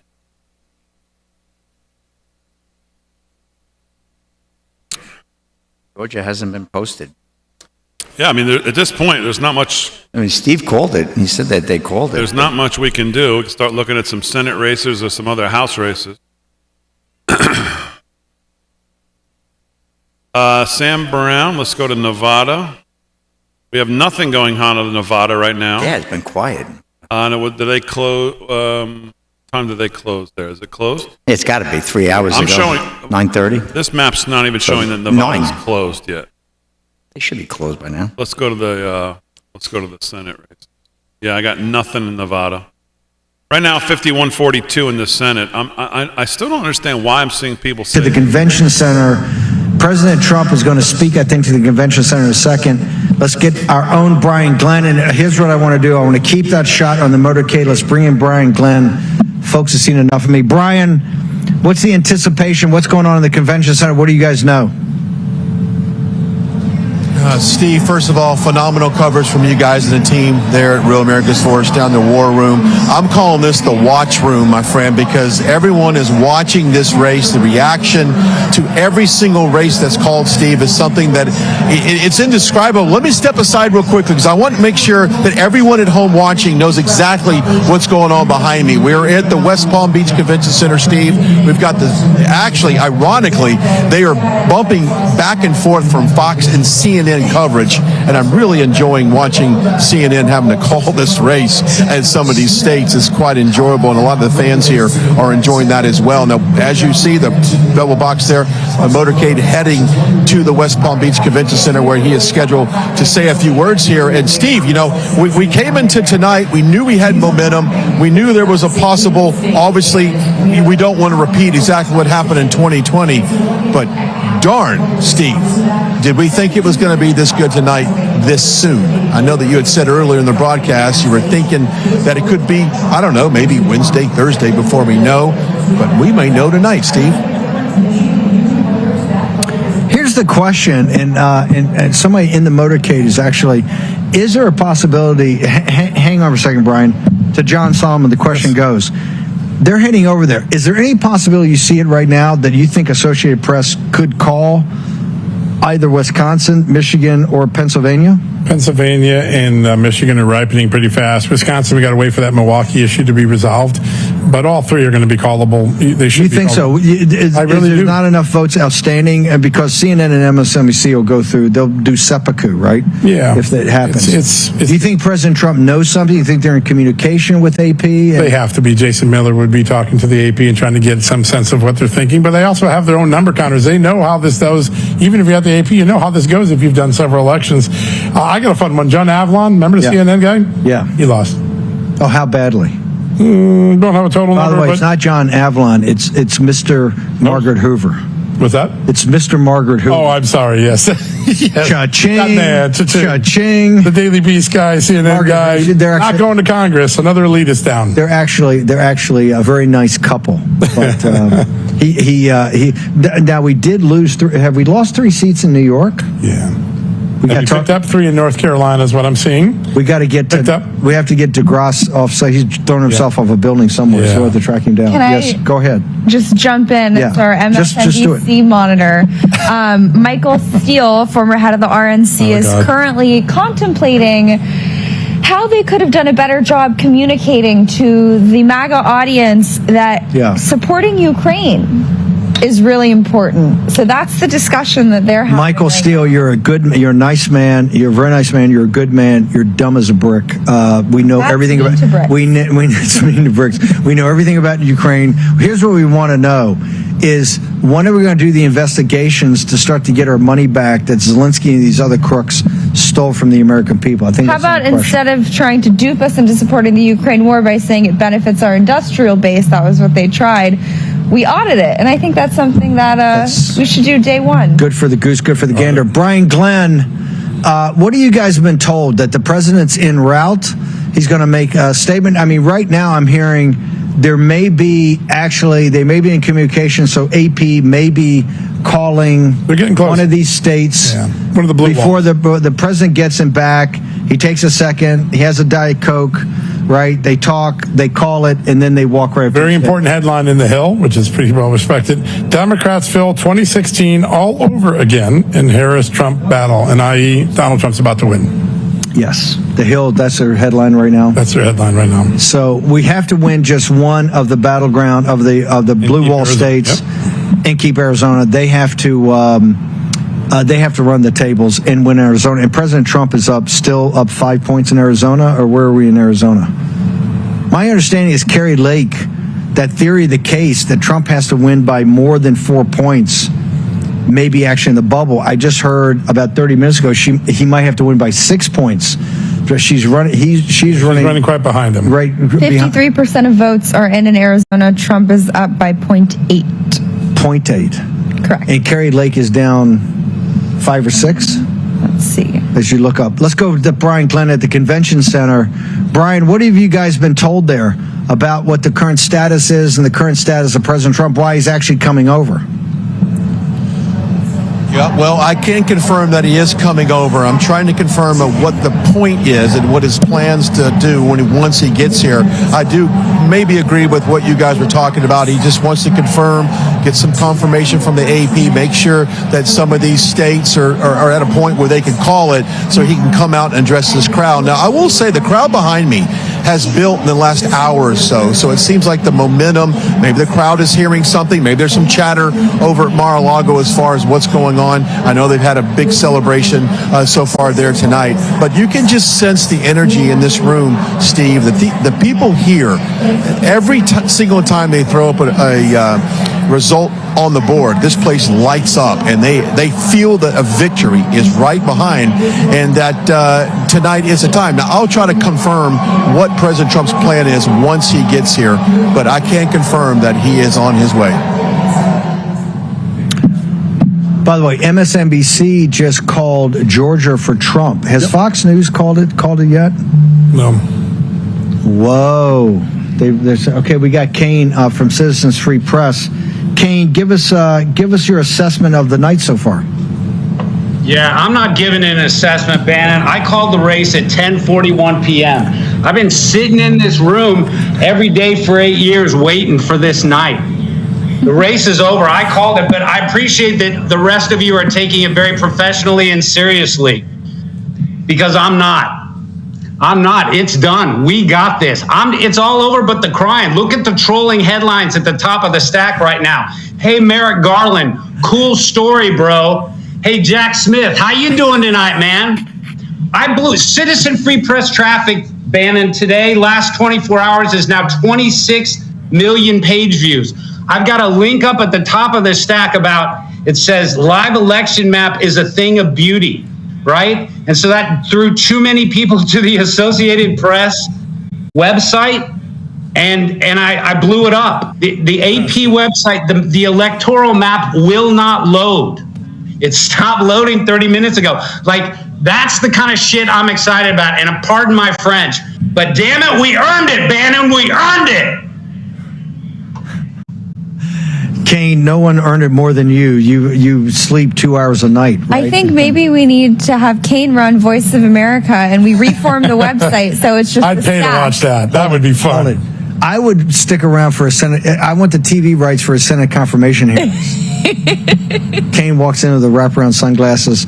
So, Kane, talk to me. Walk me through the logic of why you called it at 10:45. You made a historic call at 10:45. Citizens Free Press has blown Drudge out of the water. It's the new go-to site for aggregation. Yes. Not just for conservatives, but for everybody. Everybody, yep. Yep. And I don't want to say that's simply since Natalie Winters started helping out a little bit, becoming your Andrew Breitbart. But what was the logic? Walk us through your thought processes to actually get to the call where you called it for President Trump at 10:45 p.m.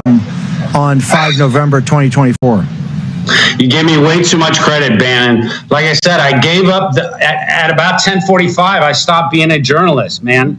I stopped being a journalist. You guys are doing it the right way. Why did I give it up? Look, because they're holding on. You know, it's obvious. Mr. Solomon there is a wise person to have on that panel, and his 8 years of experience of doing this with the Associated Press. He knows exactly what's going on in the background. He knows why these certain of these calls are being delayed tonight, and I know it too. And you know, and I run my own site, so I can make any freaking call I want. So that's why I did it. But it was obvious, right? You and I talked about it days ago. The key thing days ago that we discovered in the early voting was that they whiffed on the polls. They were dramatically under polling Trump supporters. And Nate Cohn sort of talked about it. I know you caught that New York Times article. It was in the final paragraph where they talked about how they over. I think the number was 16%. They overrepresented older Democrats versus older Republicans. Our people don't answer any phones. We didn't answer phones for polls in 2016 or 2020, and we certainly don't now. So you and I and several others saw this coming. You know, we saw it in the huge rural turnout a week ago in Nevada and Georgia, right? I mean, we were seeing counties that were doing much bigger numbers. So no one was able to jump the gun. We weren't able to celebrate, right? You take the ball across the finish line.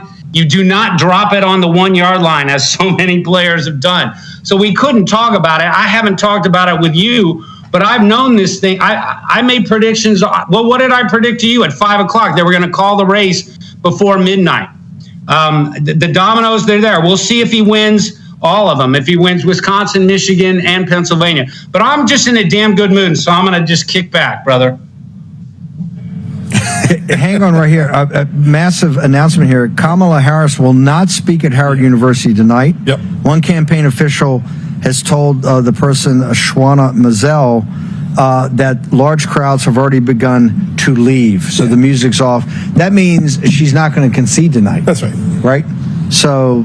She could do a statement. She could just send out a statement, which would probably save us a word salad or two. Would suffice. Yeah, it'd be just fine. Might be succinct. They're saying President Trump will speak to his crowd within the hour. Let's go back to the convention center. Our own Brian Glenn. Brian, give us an update. What are you hearing? ETA of the motorcade. I'm checking on that as we speak. Behind me, they just recently, about 2 minutes ago, announced that Georgia had gone to President Trump, and that's why the crowd erupted here. Steve, I'm trying to get an ETA on the president as far as what time he's going to be here and what time does he plan to take the stage behind me. One of the things that we've been talking about also is the House, and a lot of chatter that I'm hearing, Steve, in this room is that the House is at risk of losing the House. Now, we know we've wrapped up the Senate, but I wanted to get you guys' thoughts on what you think about the House. Some of the buzz here amongst the media and the people in attendance is like, we might lose that. If we lose the House, President Trump's screwed. I mean, they're gonna. First off, Jamie Raskin's already said they're not going to certify the selection. Yeah. We have to hold the House. I think the big shocker is what's happened in New York, right? Yeah. The loss of these 2 or 3 seats. New York and California are looking glum from what I can see. But we picked up 3 seats in North Carolina, which neutralizes New York. We're going to pick up Alaska, I think. We're probably going to pick up Slotkin, so we can afford to lose 2 seats in California. What about Kent? Do we have any feel for Joe Kent? We don't have enough vote to really tell, but the last polling I saw put him in a good position to win. Walk me through the mechanics of Kamala Harris basically leaving Howard University. Mm-hmm. She's not prepared to concede tonight. That means they're prepared to drag this thing out, right? She's not. I mean, you can send out a tweet, but that's not like going in front of the microphones when you've run for president to actually concede, which you kind of needed. I was rewatching the Sarah Palin movie Game Change, and they made such a huge deal. Oh yeah, 10% of the movie, of film, is all about the concession at the end, where Sarah Palin wanted to say something. I think Steve Schmidt, they didn't want her to say anything. John McCain was involved in it, but they went through this whole thing about how this is a transition, and this starts off when you concede to to Barack Obama. How big a deal is the Kamala Harris? I mean, they said, Trump never conceded to Joe Biden. Now you're in a situation, the shoe's on the other foot, except it's different here. We didn't steal it, right? This is all done above board, although who says they're not going to try to steal it in the wee morning hours? It's unbelievable. We're waiting around for Milwaukee. It's unbelievable. We're waiting around for Wayne County. It's unbelievable. We're waiting around for Philadelphia. You know, it's the big city Democratic machines, right, that refuse to kind of do things above board. Yeah, listen, I think the most likely scenario is at some point tonight she calls or texts the president, President Trump, and says, concede. and then she gathers her thoughts about why she lost. I don't think Kamala Harris understands why she lost. I think she's still processing that. There's nobody in the room with Kamala Harris saying, hey, Madam Vice President, you got a real shot. No one's telling her that now. They've told her about 3 hours ago, and that's why you see all these headlines like... Maybe Jan Seltzer is. Yeah, well, yes, he's a 12-point loser in Iowa, so how about that one? Listen, I think the key thing is she might want to gather her thoughts and figure out how she spins this tomorrow, but I think the more likely scenario is some sort of concession by phone call to president, which is the more traditional way to do it. I don't think there's anyone telling Vice President Kamala Harris, you're going to have a good night, hold on, it's going to be great in the morning, not from the numbers I'm seeing. And I think they're just waiting for one blue wall in Arizona to be called. I think she calls the president. If she doesn't, then everything that Democrats accused Republicans of in 2020, they're going to be guilty of. But from the people I'm talking to in the Democratic Party, they don't see a path.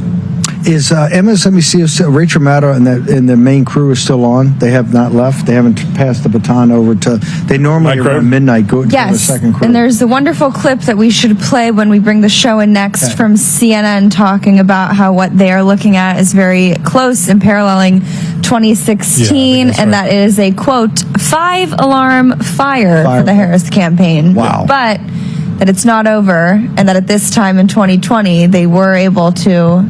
Some say find, some say create ballots that help them secure a victory. Let's take a short commercial break. We're going to return. The president is heading, and maybe we can get the motorcade, is heading over to the convention center right now. We'll be right back. I will take a break on the network. Just as they were referring to what's going on MSNBC. MSNBC, just if you can put it up, Aaron, on my screen, just had a fantastic shot of HQ, Kamala Harris HQ, where people pretty much emptying out. So she says she's not going to speak tonight. Not surprising, Vin. What do you think you get a concession like John said tonight? No. Oh, she's going to bed. It's par for the course with how these people, and particularly her, operate. I don't think she concedes tonight. I think he is declared the winner tonight. What happened? The Yankees won? Oh, no. 189, 157 not this in the decade. House, but still, still a lot of talk about the Republicans losing the House, which we really cannot afford to do. So we've got to keep an eye on that. That may end up being the most interesting part of the whole night, where the real suspense is in the House. Oh, Rachel Maddow's losing it. I'm starting to smell a stink badger in the perfume aisle here. This is a lot like 2020. Well, not according. I mean, I trust what John Solomon says. Yeah, me too. And most people right now, from what I can tell on social, there you go. There's your shot. Pretty much clearing out there.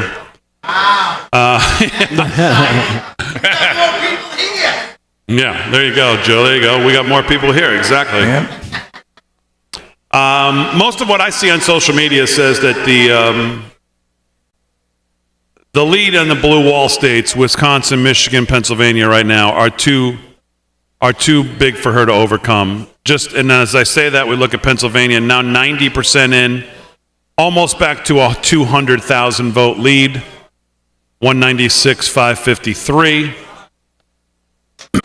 Very hard to overcome that with 90% of the vote in. She's not going to overcome it. Michigan, a 6-point lead for the president there with 60% of the vote in.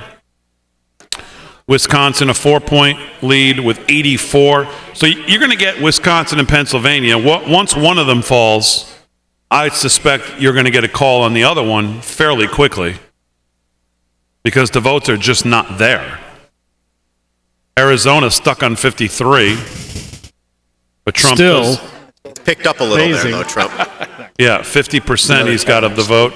She's got 49.2.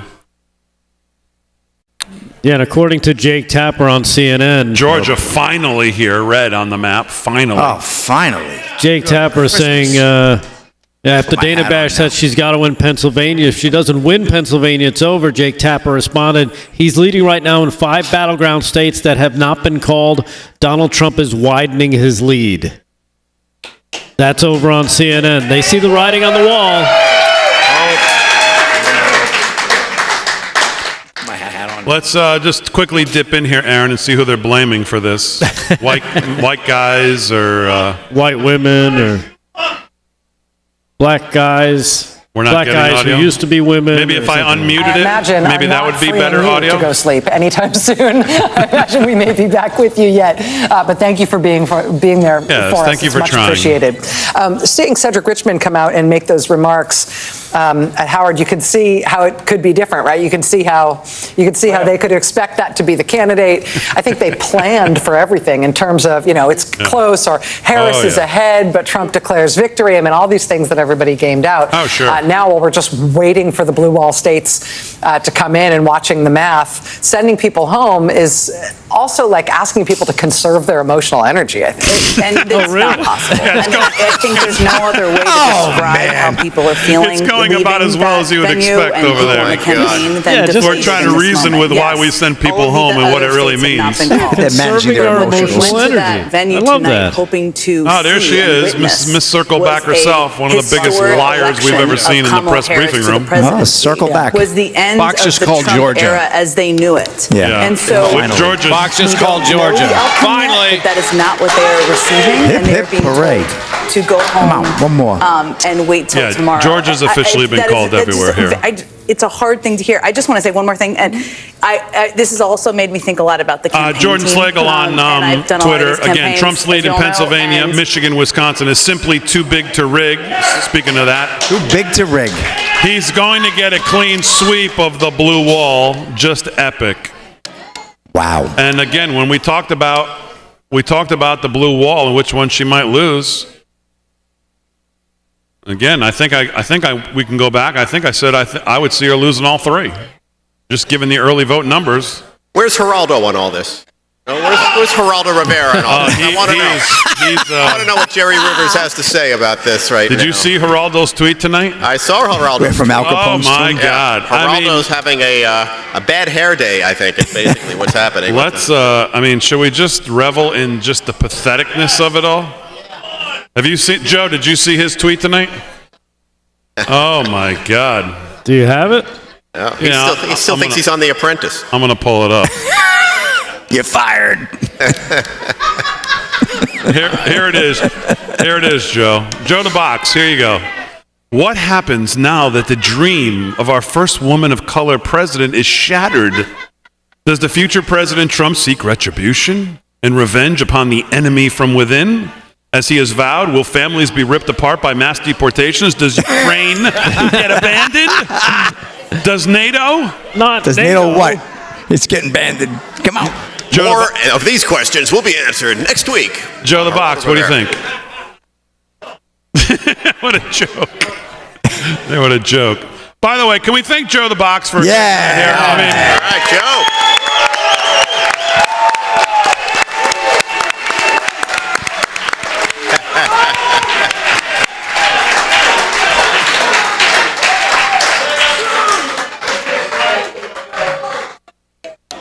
So this comes from GOP Chairman Michael Whatley. Yep. It goes back to 956. He writes on Twitter, a legal victory in Pennsylvania. Center County officials were planning to stop counting ballots throughout the night in violation of state law. We threatened to sue, and that was enough. Officials agreed to continue the count as required. Our attorneys will continue to fight to quickly eliminate issues at the polls as they arise. PA wanted to go home at 10 o'clock.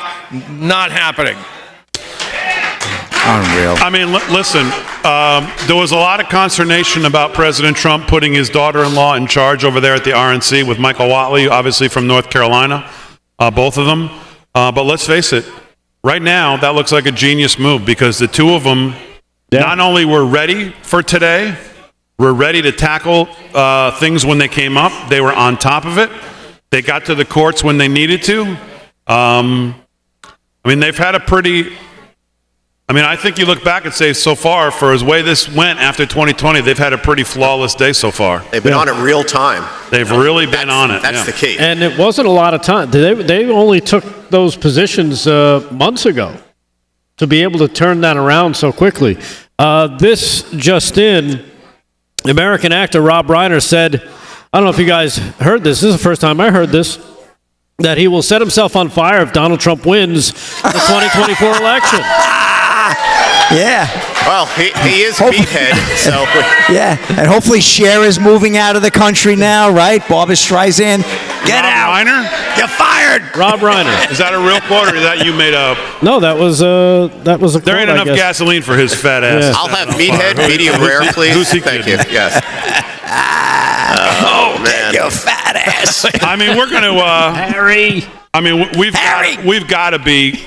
Pennsylvania is at 92%. It is still a 200. It's actually now more than 200. It's a 220,000 vote lead. That's over. We're going to get a Pennsylvania call here. I say, and I don't want to say in the next 5 minutes, but I think what Brian Glenn said. If Trump is Joe's got to go. Maybe Aaron. I don't know. We can monitor if they still have that shot of the motorcade. But if Trump is working his way over, and someone in the camp, Jason Miller or somebody's dealing with AP. I mean, I guess is AP like the end-all be-all of making the call? Pennsylvania at 92%. You got to figure we are getting really close to an official call. Here we. Well, speaking of. At this point, we're just waiting on Pennsylvania to be called, which should be within the hour. This was 12:46, so 10 minutes ago. I don't think it's even going to take that long. We're pretty much looking at the final part of this race. It's just a wait. Pennsylvania will put Trump at 270. He'll be the next president, just looking at the map. Okay, so we're at 92% in Pennsylvania. We're waiting on a call. If the network comes back, Aaron, and they've got that, well, whenever they come back, just put it up in the middle. You don't even need it to give us sound yet. And Aaron, if there are any video of the Rob Reiner barbecue, please send that. We'll take a look at that as soon as we can. Yeah, if that fat boy comes on, let us know. I am looking at video right now of the Seattle police beating the potato salad out of Antifa who tried to throw a riot and it didn't go well. Where's that? Seattle. Oh, Andy No reporting. The summer of love. Remember that? Yeah. I want to say hi to everybody who's been with us on our social media channels all night long. About 7,000 of you still with us. We appreciate that. Whether you're on Facebook, YouTube, X, Rumble, wherever you're watching, make sure you hit the like and subscribe. Subscribe to the channel if you're not. Mimi on X, Michael on YouTube, Lisa on Facebook. We are getting close here. 92% in Pennsylvania. 62% in Michigan. President Trump with a 6-point lead in Michigan. Wisconsin at 85%. I'm telling you, we're going to get one and then we're going to get the other right behind it. And this thing is sayonara, kumbaya, have a good night.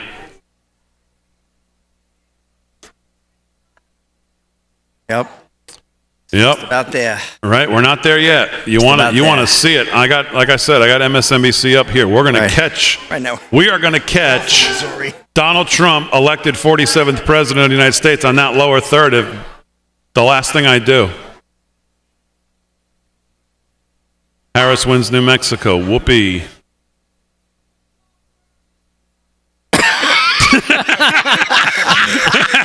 Let's hope the mics don't pick that up, but we're in full agreement with that, by the way. Aaron, do you have one of those you have any crawlers? You know what? They've got Trump at 246 here. Obviously, they're ahead of we have the most conservative map of the night, I think. Yes. No, we got 246 too. We're at 246, so. Well, it's just a waiting game now. Yep. What do we have on the network, Aaron? Oh, you can bring it up.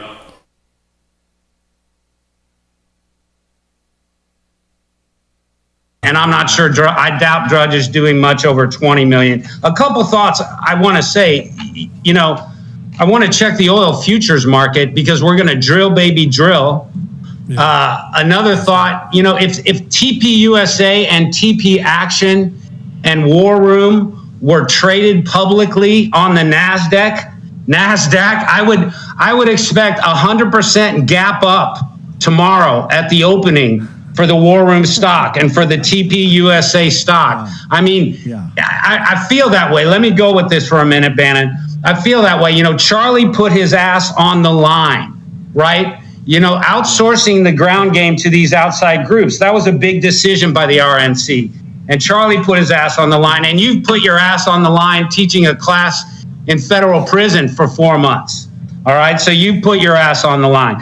So I say War Room, if it's publicly traded, it's gapping up double at the open. And one last thing I want to say before I throw it back to you. You know, thinking ahead, I taunted Jack Smith. I taunted Merrick Garland very quickly in the headlines tonight. But you know, getting away from the trolling and something exciting, I can't wait for the election integrity bill, Bannon.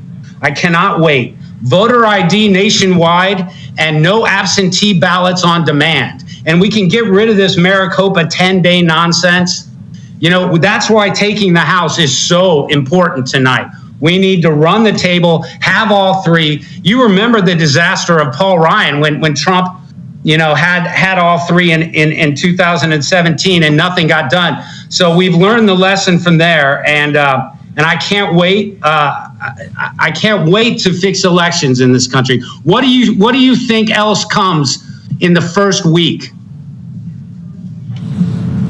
Oh, I think the first thing he's got to do is deal with the economic and financial crisis. You got the debt ceiling, you have the reversion of his tax cuts, and you have the budget. Yep. Remember, I think he's not going to want an omnibus before Christmas. The government's going to run out of money. You have three of that, and you have the deportations. I mean, his plate's full. Even the deconstruction of the administrative state, the deep state, all that, I think it's got to have a parallel track, but it can't be at the top of the stack for the simple reason he's going to have so many things to hit. I mean, John, Natalie, your thoughts? I like that list a lot. I really do. Yeah. I think he also may reclaim unspent investment money. Carve-backs. I think you'll see a lot of carve-backs from a lot of the Biden stuff that's out there. That'll decelerate inflation very quickly. I just wanted to add real quick, Kane is always so kind and has always helped out War Room, has always put us in the stack, and you're so humble to shout out Steve and Charlie. But I think people like Kane also represent the backbone of this MAGA movement, and I think the audience loves him so much. In your site, you have played such a critical role in this too. To Natalie's point, if we didn't have Kane, because when Drudge went sideways, right after we won, when we were all, look, Andrew was the editor over there. He knew Matt. I'm not saying people were personally close to Drudge, but man, he was with Trump, and then all of a sudden, bang, it was a hard flip. And he went vicious, and now I don't think he's there because you don't see the artistry, right? You just see a bunch of random stuff thrown up there. I agree with you. But if Kane had not stepped into the breach, and people have to understand, Kane, when was the last time you took a day off? I mean, you work 16 or 18 hours a day. People don't need to know what a freak you are, but you work 16 or 18 hours a day, every day, building that stack.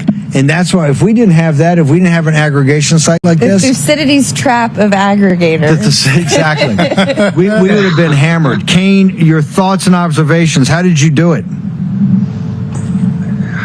I don't know. You know the story as well as anyone, right? May 1st, 2017, I just sat down in my office and started typing headlines on a white blank website looks like it's designed by a seventh grader, and it'll never change. You know, Drudge has been around now 30 years, right? His site hasn't changed. The format hasn't changed. CFP's got 8 years. You asked how long since a day off. You don't want to know, bro. It's almost 8 years. It'll be 8 years. The only 3 days I had off, I went to Detroit for the People's Convention. I had Vic run the site for me, but I was working those 3 days. So I haven't had any time off, but it doesn't really matter. I mean, it's become my life. So I'm not worried about me. I'm celebrating. So, you know, look, I'll have time. I'll have time to think about what it means. And all of that, but right now it's about, you know, it's been about driving to get to this. I'm obviously obsessed, right? Who else would sit in their office every single day, 16, 18 hours, and you know, so there's something there that in work ethic, but I don't know, man. I'm just happy. I'm so happy for you.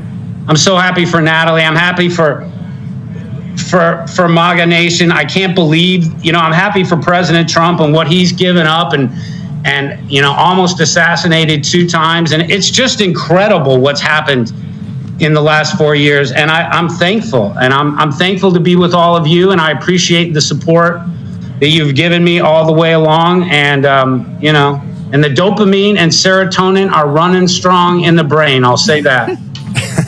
And after all this, we still get the Chiron wrong and say that it's Citizens Free Press. It's Citizen. It's singular. They should know this by now. It's only the most trafficked website in the entirety of the conservative movement. Kane, I'm just curious. I'd love to get your thoughts. Steve had to step and take, shall we say, an important call. But we had so much discussion leading up to the election, the idea that we were potentially cannibalizing our election day vote. Obviously, the numbers are still kind of coming out, trickling out. But I'm just curious from a bird's eye view, your thoughts on the early vote turnout versus game day turnout. And if you think more importantly, moving forward in election cycles, that this is the approach that we need to take for lack of a better word, community organizing, the MAGA way. Yeah, we proved we can do it, right? You know what I like thinking about an election integrity bill? No on-demand absentee ballots anywhere. We go back to how it used to be. If you're a senior citizen, you can't get out of your house, yes, you can have an absentee ballot. If you're military, overseas, yes, an absentee ballot, and that's it. And let's maybe embrace this early voting, but everything is voter ID nationwide, right? We have to get a federal bill. We need voter ID nationwide. We need to get rid of this junk where states cannot ask if people registering are citizens. I would love to get rid of the automatic voter registration, to be honest. But back to your point about the MAGA way, yeah, I think early voting, getting out the vote, I think it worked for us in a lot of states.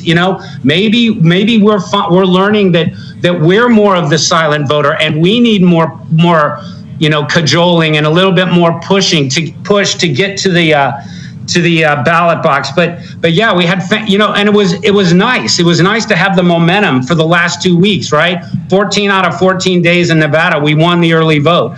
That was nice. So your point is well taken, and let's see who's going to be the next Speaker of the House if we win.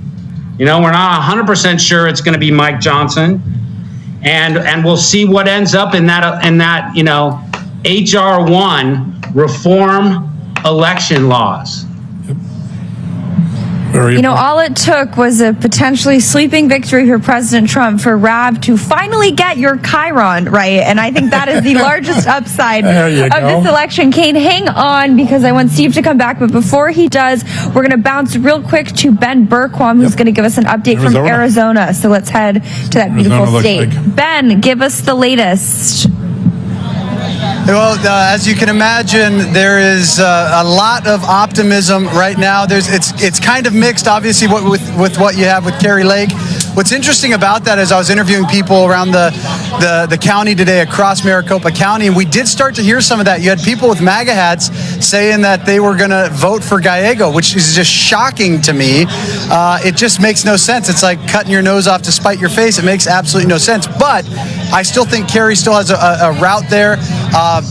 But it clearly looks, Wendy, it clearly looks like President Trump is on his way to victory. What was really amazing today was all the polling locations. I almost felt, and I don't know if you guys felt this, it felt almost too good to be true. It was like everywhere we went, it was, yes, he's winning. We got the vote, the 200,000 on the front end. We were winning 2-1 everywhere across the county. And then we started getting the numbers in, and it's like, holy cow, across the entire country.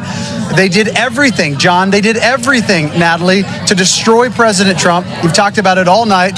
The fake Russia collusion, going after him, weaponizing our CIA and FBI, weaponizing our Justice Department after him.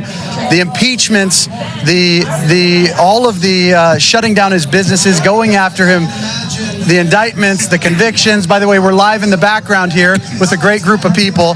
Just incredible, Wendy. Well, we're here with the Maricopa County GOP, and as you know, I don't represent Maricopa County. I represent 4 rural counties, but I've been all over the state because of that. And as Ben has been saying, the data points really on the ground, anecdotally and empirically, show that Trump, we believe, will win by at least 5 points, maybe as many as 8 points. And what I think has happened here is that the first drop of numbers is from areas that aren't necessarily Republican. And so what I think is it's going to get redder and redder and redder. And absolutely, Kari Lake has a very distinct path. And I believe that obviously President Trump will win Arizona. And this is just a fact. This is not hope. This is a fact. It will happen. Yeah, and I just want to give you guys an update on the Milwaukee situation. I actually have a friend who's a huge War Room Posse member. He loves you guys. Mark Bianchini, I want to make sure I say his name right. He's got a restaurant up there, but he's a poll worker. He was in the Milwaukee office when those printers, it was actually the machines they were putting them through, they didn't have, by the way, they just noticed, everyone in here noticed we're up on the TV, so they're pumped about that, along with President Trump winning. But he messaged me at 3:25 today, and he said they're starting the counts over. They didn't have locks on the machines. So if you're wondering why Milwaukee, I know it's been reported, but I actually had a guy on the ground inside of that facility saying, hey, wait a second, there's no locks on these machines. What's going on here? So shenanigans, not surprising in Milwaukee. But again, you look across the country, it really is incredible. Live from our surrogates out in Milwaukee. Ben, we'll come back to you. I think Steve is getting ready to come back, but I just want to give the latest with all things New York Times. Greater than 95% chance of winning for President Trump. They put their Electoral College estimates. How about this? I'll do the Electoral College and you do the popular vote at 306 to 232. Yeah, that's what it looks like. Here's another thing, too. I'm looking at Arizona, and Wendy called it right on the money. They're counting all the blue counties first. That's probably the Secretary of State having some fun, Fontes. But right now, I'm looking at a couple different models, and I think Trump wins between 4.3 and 5% in Arizona. Big turnaround from just 4 years ago. But Arizona will be in the bag soon. If you're looking at the votes and you're wondering why is it dead heat, it's because the Secretary of State is dumping blue vote before he gets to the red areas. But when you look at the projections of where this vote's coming in versus where the vote's about to come in, I think Donald Trump's about a 4 to 5 point win in Arizona comfortably. Could be a little larger if those rural area turnouts are there. So we're closing in on a call here soon, Steve. Another hair break? Yeah, no. We're going to take a short commercial. Oh, no, we're not going to take a break. No breaks. I think we stay live because the president at any time could step up. We're going to get Kash Patel, so we're going to stay live. Here's the concerning thing. My understanding is Trump wins by 4%. Kari Lake does not. That's right. Yeah, I think that's right. I think she's trailing behind him. She's lagging behind him about 6 points on a 4 to 5 point race, so she's probably going to fall a little short. Earlier models today had her performing a little bit better, but Trump was also performing better in the projections. Real vote, it does seem like it's going to be a little tired. Trump's going to win easily, but I think Kari Lake is going to be a tougher. She has a path. I can see it, particularly if the rural areas that aren't counted overperform 2020 models, but if not, she could be a little short. But remember, wasn't she down 10 points in a poll just a week ago? Yes. I mean, how ridiculous was that? Well, what did Burkham? I didn't catch it. I was on the phone with some guys in Florida. Burkham said that actually there are people in MAGA hats that did not vote for her. Yeah, so they were going to vote for Gallego. Yeah. Anyone who knows his record, I don't know how you can justify it. I don't know how you do that. Yeah. I don't know how you do that. Go figure. Is Brian Glenn? Can we go to Brian? Is Kane still on? Or Kane is still on. I wanted to. Okay, Kane. Any closing thoughts on this? I know you got to go back to work to put up. Can you really add a lot more snark to the Merrick Garland heckle and the Jack Smith heckle? They're going to be going to prison soon. Maybe take it easy. I thought of you. Well, I thought of that too, Natalie, because you know I'm careful before anything else. But I figure they're out of power now. There's nothing I'm really worried about with. Can you guys hear me? Yeah, hear you perfectly, Kane. Yeah. All right. So the snark. But I thought of you when I was writing those headlines. I was like, what would Bannon write? What would be the short little message that he would send to Jack Smith tonight? So I don't know if it was how you doing tonight, Jack Smith, and for Merrick Garland, cool story, bro. It leads to a clip of him with Josh Hawley. Final thoughts. I want to. I'm just filled with love, Bannon. Right now, I'm filled with love. we all did it. We had no idea if it was going to work, but we all put our nose to the grindstone and have worked for 4 straight years. So, congratulations to War Room and your impressive growth. I'm sure you had over 1 million viewers tonight. One last thing. I've got a couple other nice snarky headlines in there. Putting Ann Selzer on Suicide Watch. How ridiculous! How ridiculous is that?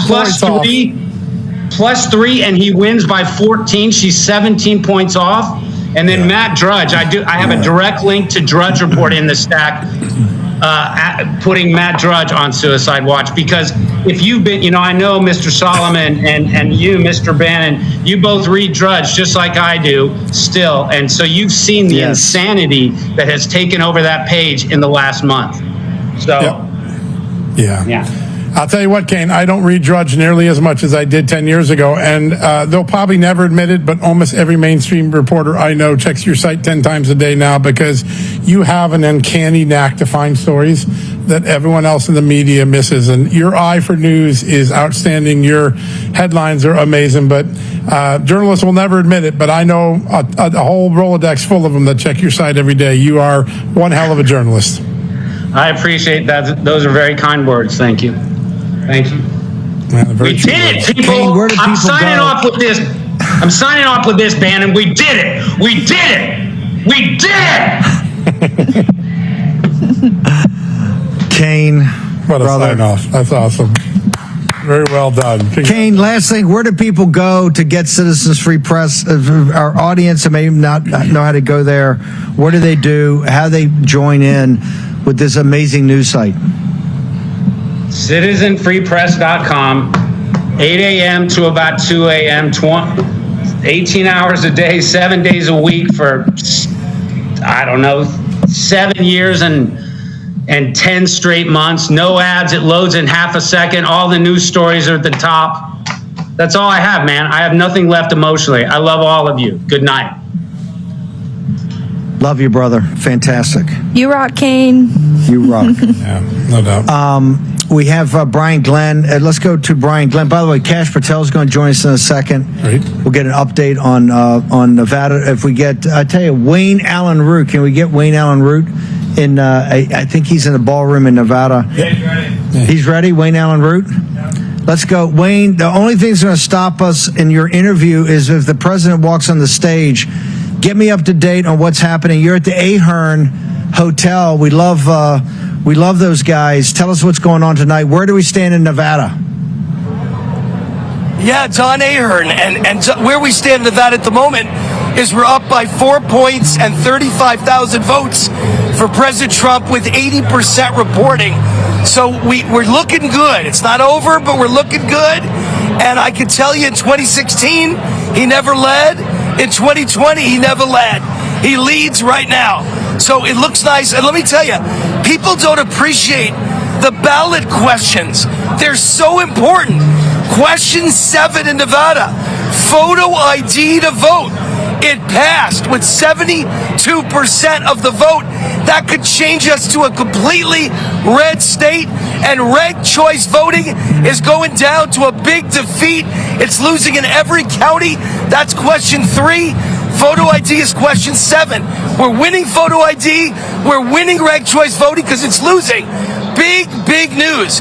Sam Brown, U.S. Senate, down by a half a point, 5,000 votes. He's got a chance. Captain Sam Brown. So it could be a big night in Nevada. It's been a big night in the country. Steve, I wanted you to know what I told President Trump when I saw him Thursday. I said, I'm the Vegas odds maker. Gambling is my life. I made the biggest bet in the world of my life on you in July. I said, you're going to win by 12 nationwide, but they're going to cheat 10. You'll show up a 2-point popular vote winner and an electoral landslide winner. And Trump said, you really think I'm going to win the popular vote? I said, you're going to win the popular vote. And I made the bet on the Electoral College. I made a small bet on the popular vote. And I made a small bet that he'd win all 7 swing states. And I got a chance, a great chance. By the way, I met Wayne Allen Root when he was the king of the bookmakers out there in Vegas, and one of the smartest guys I know. So tell people, how did this happen? You know, I'm very proud of 16, but we never led in Nevada, and we wanted it so badly. President Trump kept going back there. We spent a lot of time with McDonald and Laxalt. He never led in 20, but here in 24, he could win by, I don't know, 3 or 4 points. It's pretty extraordinary. Here he goes right now. Your time's at 95%. He's on now. You guys cut away. Is that Trump? Let's go. Let's go to Florida. Let's go to West Palm Beach, guys. I thought that was Trump. It was Pennsylvania. No, it's not. I can't hear a They just thing called right Pennsylvania? now. So loud here. Hey, Steve, they're quieting down now. Yep. Okay. So It's you over. Still President got me? Trump's the president-elect of the United I'll tell States. you what There you happened. go. You guys did it, buddy. Woo!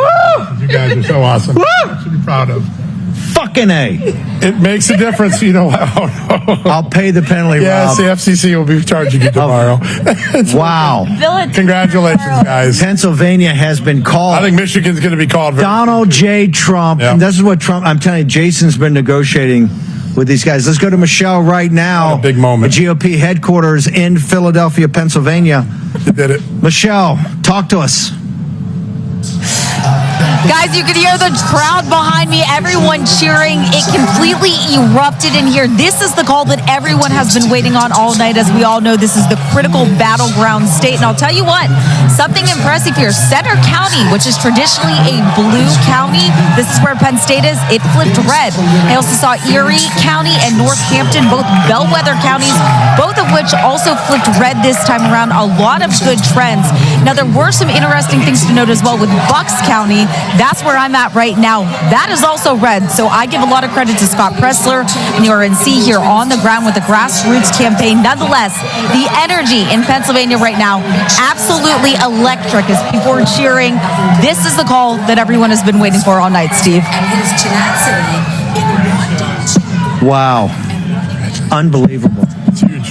Incredible. Let's go to Michelle. Hang right there. We got Brian Glenn and Brian Glenn at the convention center. Could we go to Brian Glenn? Guys, come on.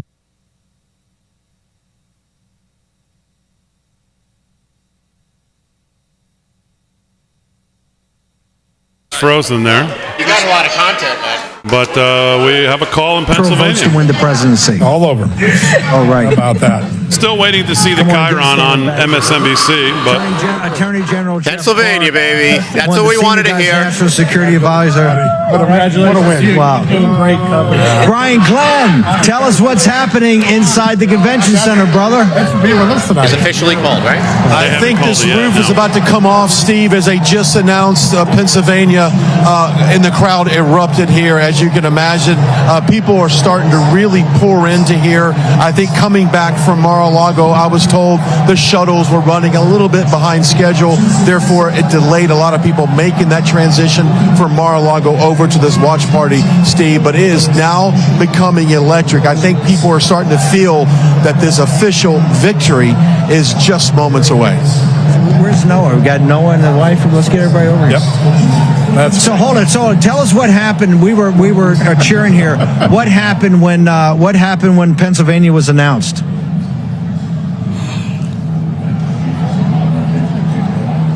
Hey Brian. Here. I lost Too it there, loud. I think. I love Yeah. it. Look, here's why I think it's so great. It was Pennsylvania. Yeah. Because that's the one everybody had the heavy That's look right. for. Had to have- Wisconsin have been great. Michigan been great. The But Democrats everybody's put all all their- the Been winning. sweat, all the blood, everything. Right there. This is the team. Just part of the team. We've got a much bigger team, but these are all of our guys from Raynard, Noah, everybody, Cameron. We There's some got guys behind us at 3 this morning. We're putting Yeah. together sets at 3 a.m. this morning. That's what RAV does every day. Parker guys. Sig. This is Rob Sig's son, who's now Super really Sig. runs it every day. Super Sig. That's what we call him. Sig. Young Sig. Young Sig. That's Sig right. the younger. That's right. Talk to us. What does it feel like to do this? Real America's Voice. You've got 2 hours. You got 4 hours of us. You got 2 hours of Charlie Kirk and 1 hour of Posobiec and 1 hour of Solomon. That's full crazy every day. It is full crazy every day, but you know what? It is absolutely remarkable. I don't think we could have become what we are without the team that we have between you, Charlie, the technical team that we have. like Kane said earlier, we did it, man. We did it. I think God put us all in the right place at the right time to do exactly this. And amen. Amen. Amen. If this network was not around in January 21, when President Trump went to Mar-a-Lago, when Boris was nowhere sitting to go. there, when on the day that he left at noon on the 20th, and they're playing the Frank Sinatra song, was it My Way? My Way. And Boris calls us from there, and you could tell people were so depressed. And said, "Hey, we had the Humvees outside the war room, you had the sandbags, and we just said, hell with this. We're going to hunker down. We got a great network. We got great partners in the SIGs. You had John Solomon, Amanda Head.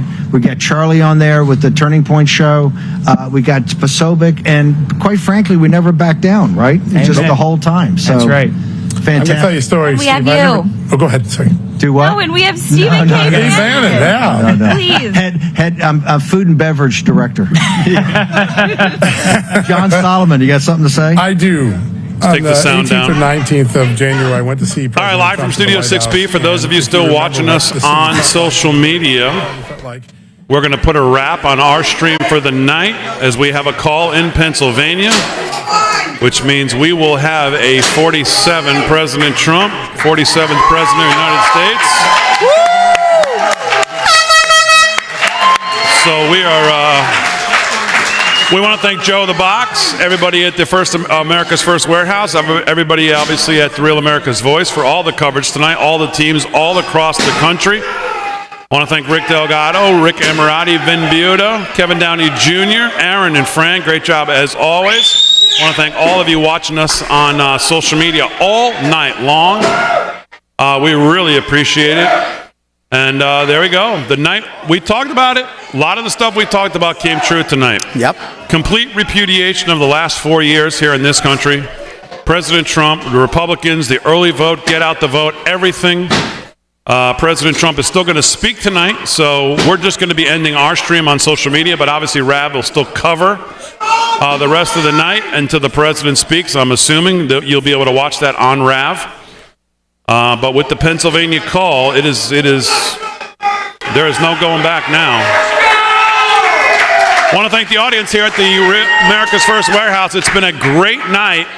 I don't know of a better place you could have been on election night than here. Good luck, Chum. With these great people. Great patriots. Thank Joe the Box again. He's a great patriot as well. Take us out, friend. I'll see you tomorrow morning in a short 6 or 7 hours. I'll see you on the morning stream, and we'll see you tomorrow night, 8 p.m. to recap it all live from Studio 6B.